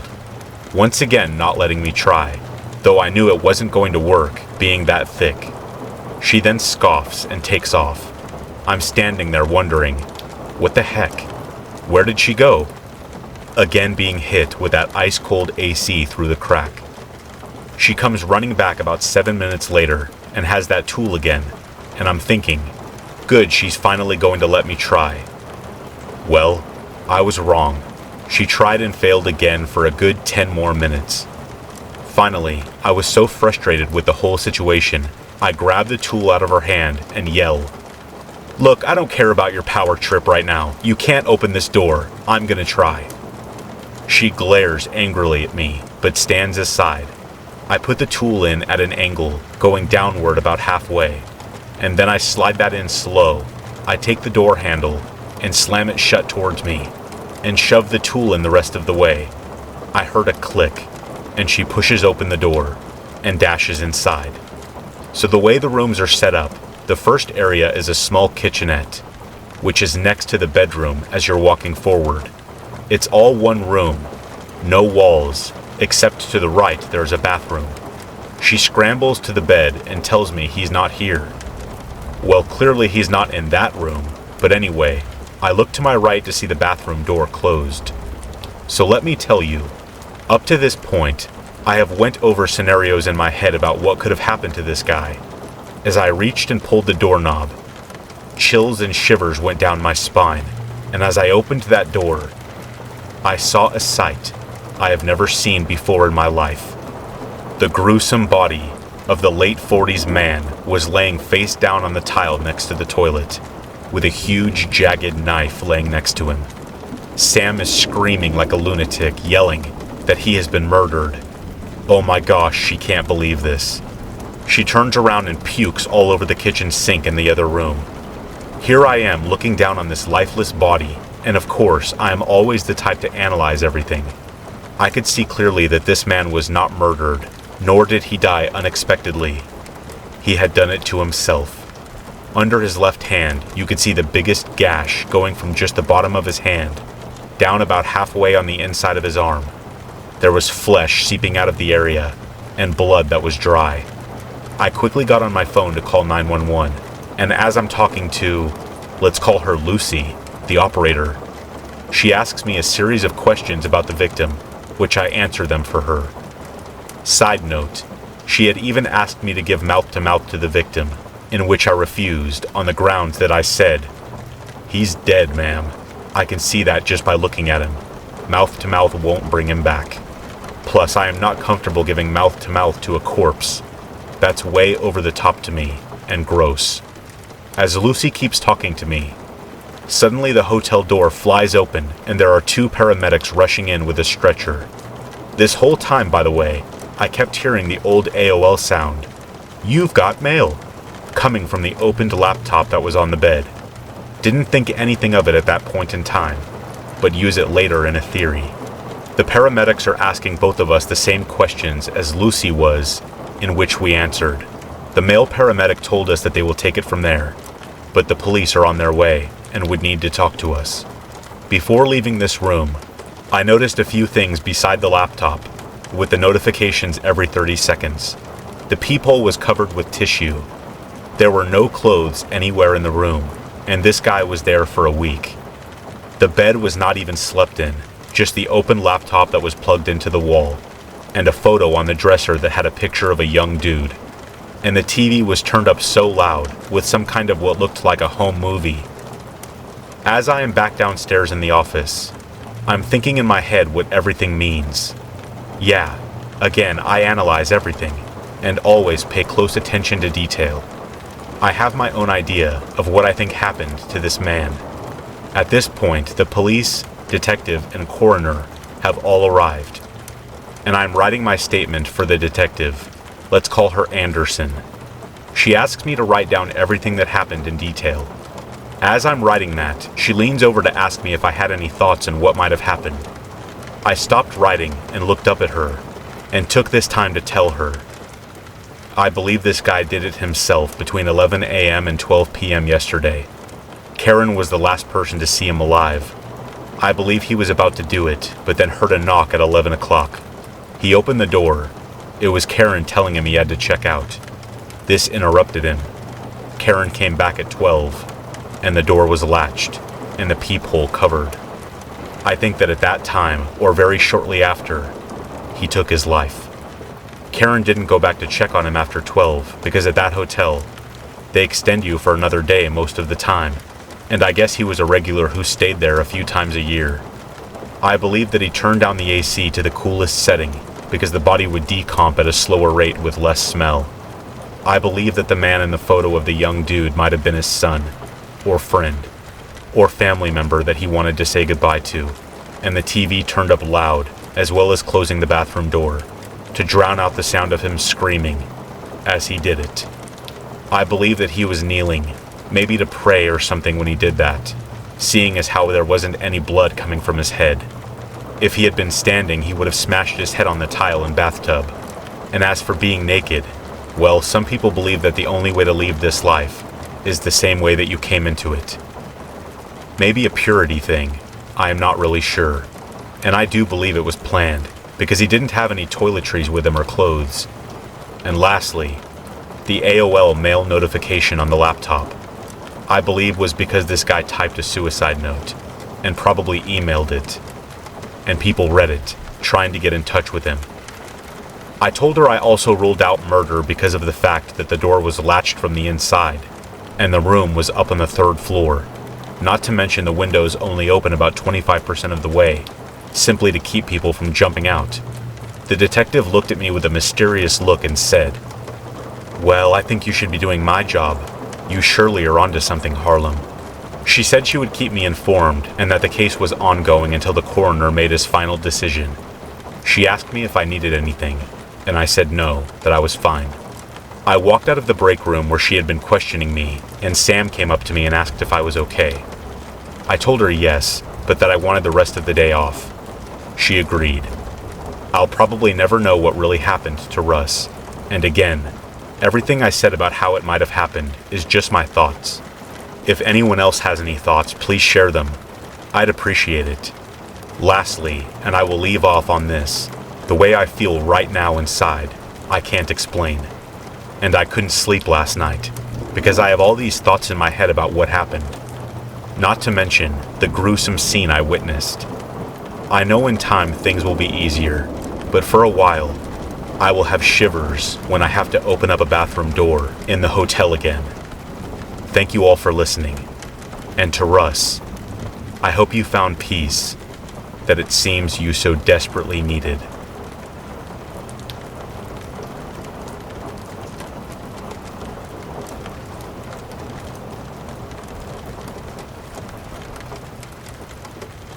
This is a personal account, though I cannot deny that the whole subject of the supernatural has interested me since my early life. It has nonetheless been more than 30 years, and I have kept my peace about the one encounter that I had. Whatever the explanation, it is only with distance of many years that I feel comfortable enough to put it into words, what I saw. Though doubtless in the description, it will appear less than the sum of its parts. The palpable dread of that memory, however, is beyond my skill to relate. I had a vision of something wretched, something foul. It took the form of a human, though it wasn't human, and possibly never was. This happened in the summer of 1986 when I was 5 years old. We lived at that time near the village of Swords in North County, Dublin, Ireland, at the edge of a housing estate called River Valley. Our house was the last house on a cul-de-sac that was set into this slight hillside, so that from the upper windows, we had a wide view of the land around. At that time, the village and estate was surrounded by fields, though it has since all been developed. The forest road that led up to the village was lined with great trees, beech, poplar, and pine. They looked like towers from my bedroom window, and a sheep field lay across the road from the side of the house. I have pleasant childhood memories of bright sunshine and warm breezes looking down on the lambs and ewes in that field from my side garden. My mother, with ghoulish humor, named one of the herd mint sauce. Visible also from my window, through the trees and the undergrowth along the forest road, was an old disused blacksmith's forge. I don't doubt that this too has long since disappeared. Perhaps every childhood has its own haunted place. It was the local rumor that this old forge was badly haunted. A girl from my road called Janet used to offer up a dubious tale that some school friends, on a dare one evening, were driven shrieking from the place having heard a deep growl while one of them was witnessing the phantom of a woman, or rather an invisible form in an old-fashioned print frock hovering in the loft of an adjacent barn. So much for the local legend. I never went near that forge, and what I saw, I don't think has much to do with it. Then again, what do I really know? What I saw from my window of the spare room, just beside my own, at the front of the house. My grandmother used to sleep here when she would be over from her own house in Cabra, in the city. It was the end of summer, and my family had just returned from a holiday, the Isle of Man. And on a childish flight of fancy, I crept from my bed into the spare room. I looked out onto the darkened neighborhood. Shadows danced in the lighted porches of the houses, and colored flashes came from the direction of Dublin Airport across the fields. Then I looked down and saw it on the rock. There was a neighborhood marking stone at the entrance to the estate, just at the junction to the forest road, with the usual "Welcome to" inscription. It lay visible just below the spare room window. Sitting there was the diminutive figure of an old woman in an ancient dress. She wore a plaid cloak with an immense collar of shaggy fur, like the hair of a yak. Despite her apparent great age, her hair hung long and greasy black, down from under her ragged cap. One deathly white hand was clasped over a large brooch on her cloak. The figure seemed to glow in its own light against the darkness around. I saw no one else about. Her face was abominable. She was shockingly pale. She had a heavy brow and terrible raging eyes. They weren't the eyes of a human, more like a wild beast. Most disturbing, however, was my realization that those eyes had been fixed in a stare up at me from before I had even raised my head over the windowsill. Whatever she was, she had been aware of me before I of her. It was a nightmarish sight, a vision of wickedness. But I was not sleeping. I remember the malevolence of the expression on that awful face. It induced a sickening feeling, and I felt like vomiting, but I was unable to move. Then, the form of the little woman appeared to be growing steadily larger, until she swelled well beyond the stature of a normal human being. She also appeared to rise in the air above her seat. Then, a trickle of crimson passed down over my eyes, and the spell was broken. I collapsed down from the sill and hurried back to my own room. Later that night, I dared to glance out my window, but of course, there was nothing to see. I never saw anything of that weird woman again, and I have been greatly glad of it. We moved the year after, and that was that. But I have never talked about or inquired further concerning this, all through these long years.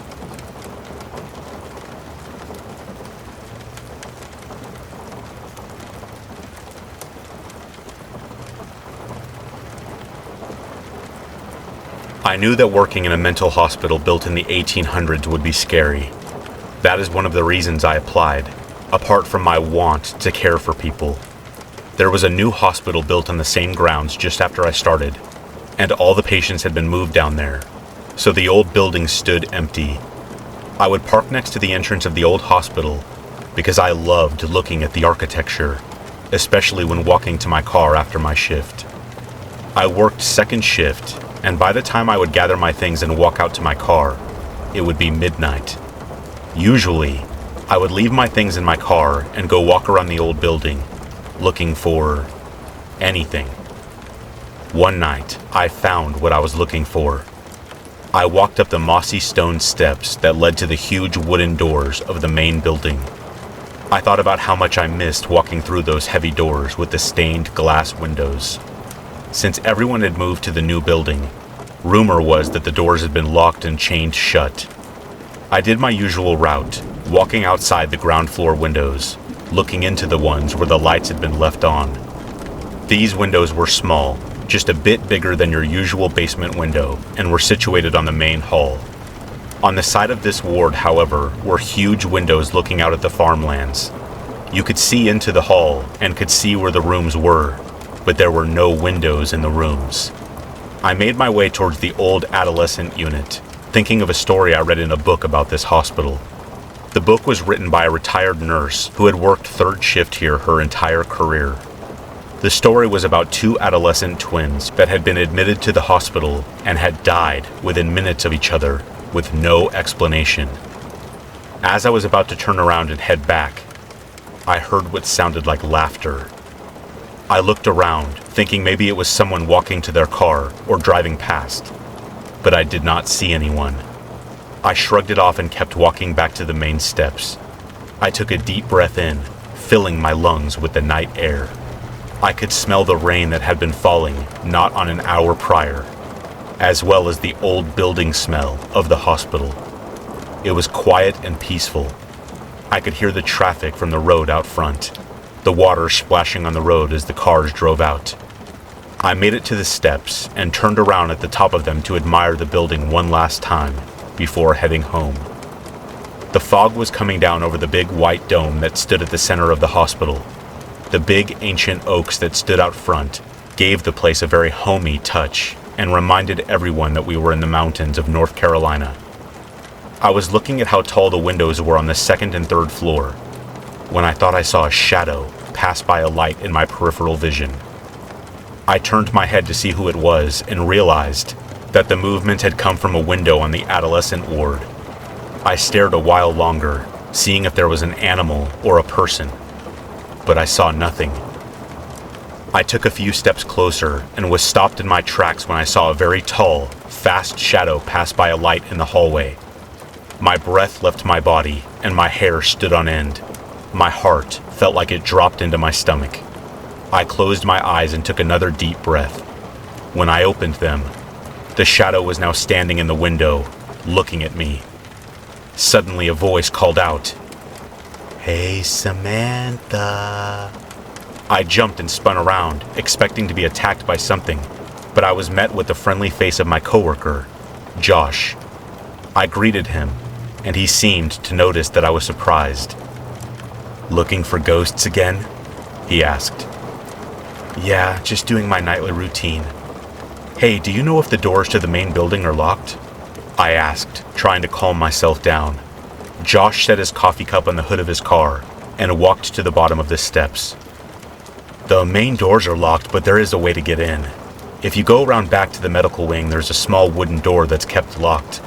I don't know why, and you didn't hear that from me," he said as he looked over his shoulder to make sure no one was within earshot.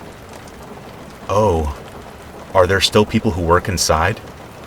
I was hoping that he would tell me yes, so that I could say my earlier experience was an actual person in the window, but I was not so lucky.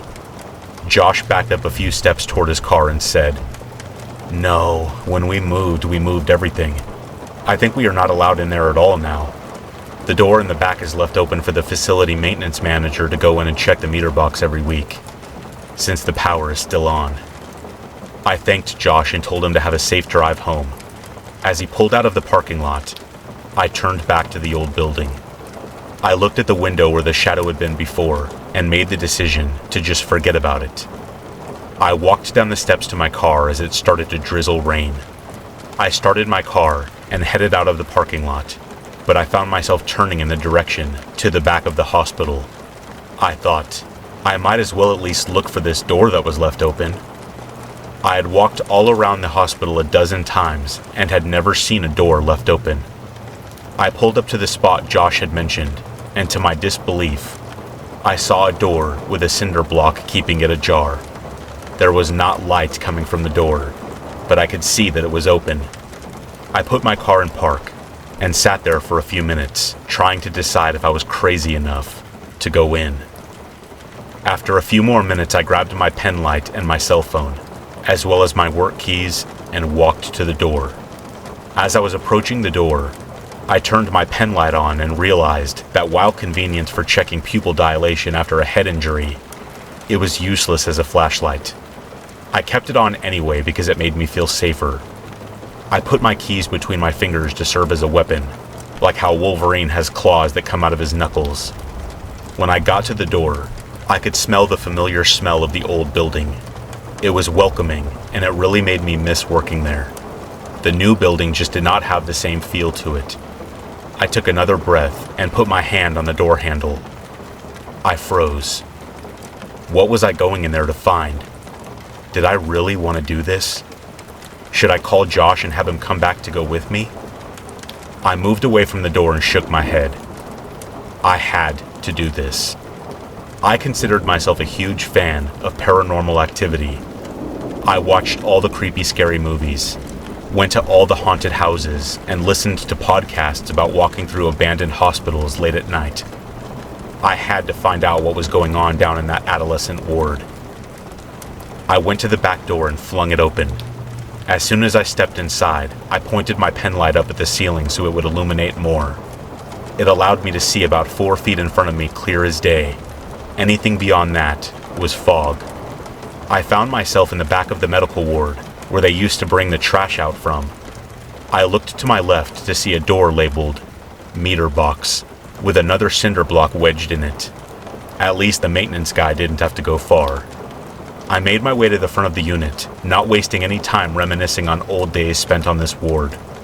I hated working the medical ward because of one patient that was awfully hard to deal with. I went to open the door to get off the unit when I remembered that it had to have a key.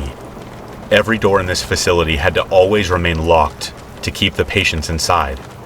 It seems cruel, but until you work in Psych, you just don't know. They had taken our skeleton key when we moved to prevent us from getting in here, but the ward keys were different from the ones that let you in the building.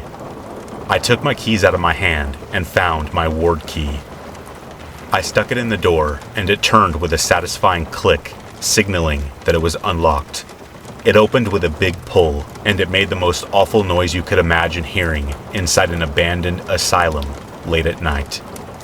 The hair on my arms raised, and a cold chill went down my spine. I decided to leave the door open so I wouldn't have to unlock it again. After all, there were no patients to keep inside anymore. I knew that I needed to walk up the main hall by the front door in the main building, and down the stairs to get where I had seen the shadow. I made my way to the main building, leaving the doors unlocked and wedged open.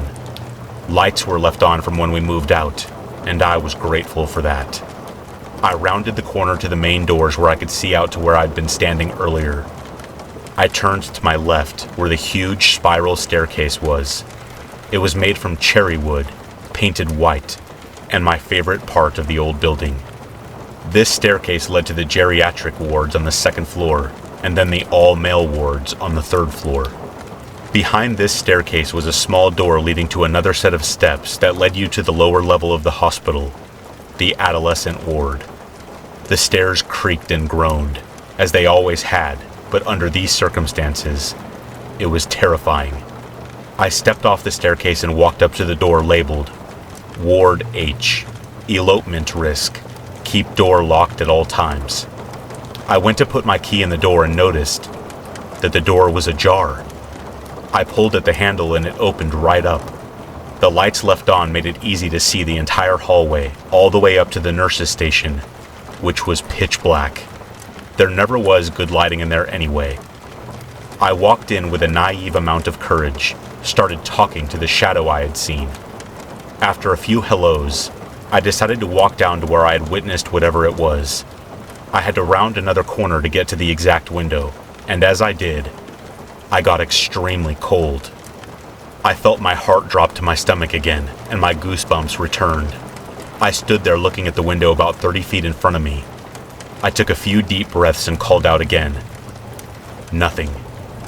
I gained some more courage and decided to walk up. Every step, my feet felt heavier and heavier.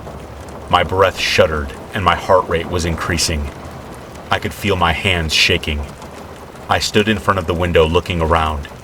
My eyes landed on the door that was across from the window. The name tag on this door read, Tip. I remembered this patient well. Tip was a nickname given at admission because he would walk on his tiptoes all day long. He was taken home by his family not long after we moved into the new hospital. I opened the door slowly, then just stood there. I felt eyes on me, but not from in the room, from behind me.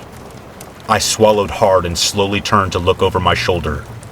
My hand gripped my keys tightly in preparation to swing at whatever was behind me, but when I looked, I saw nothing.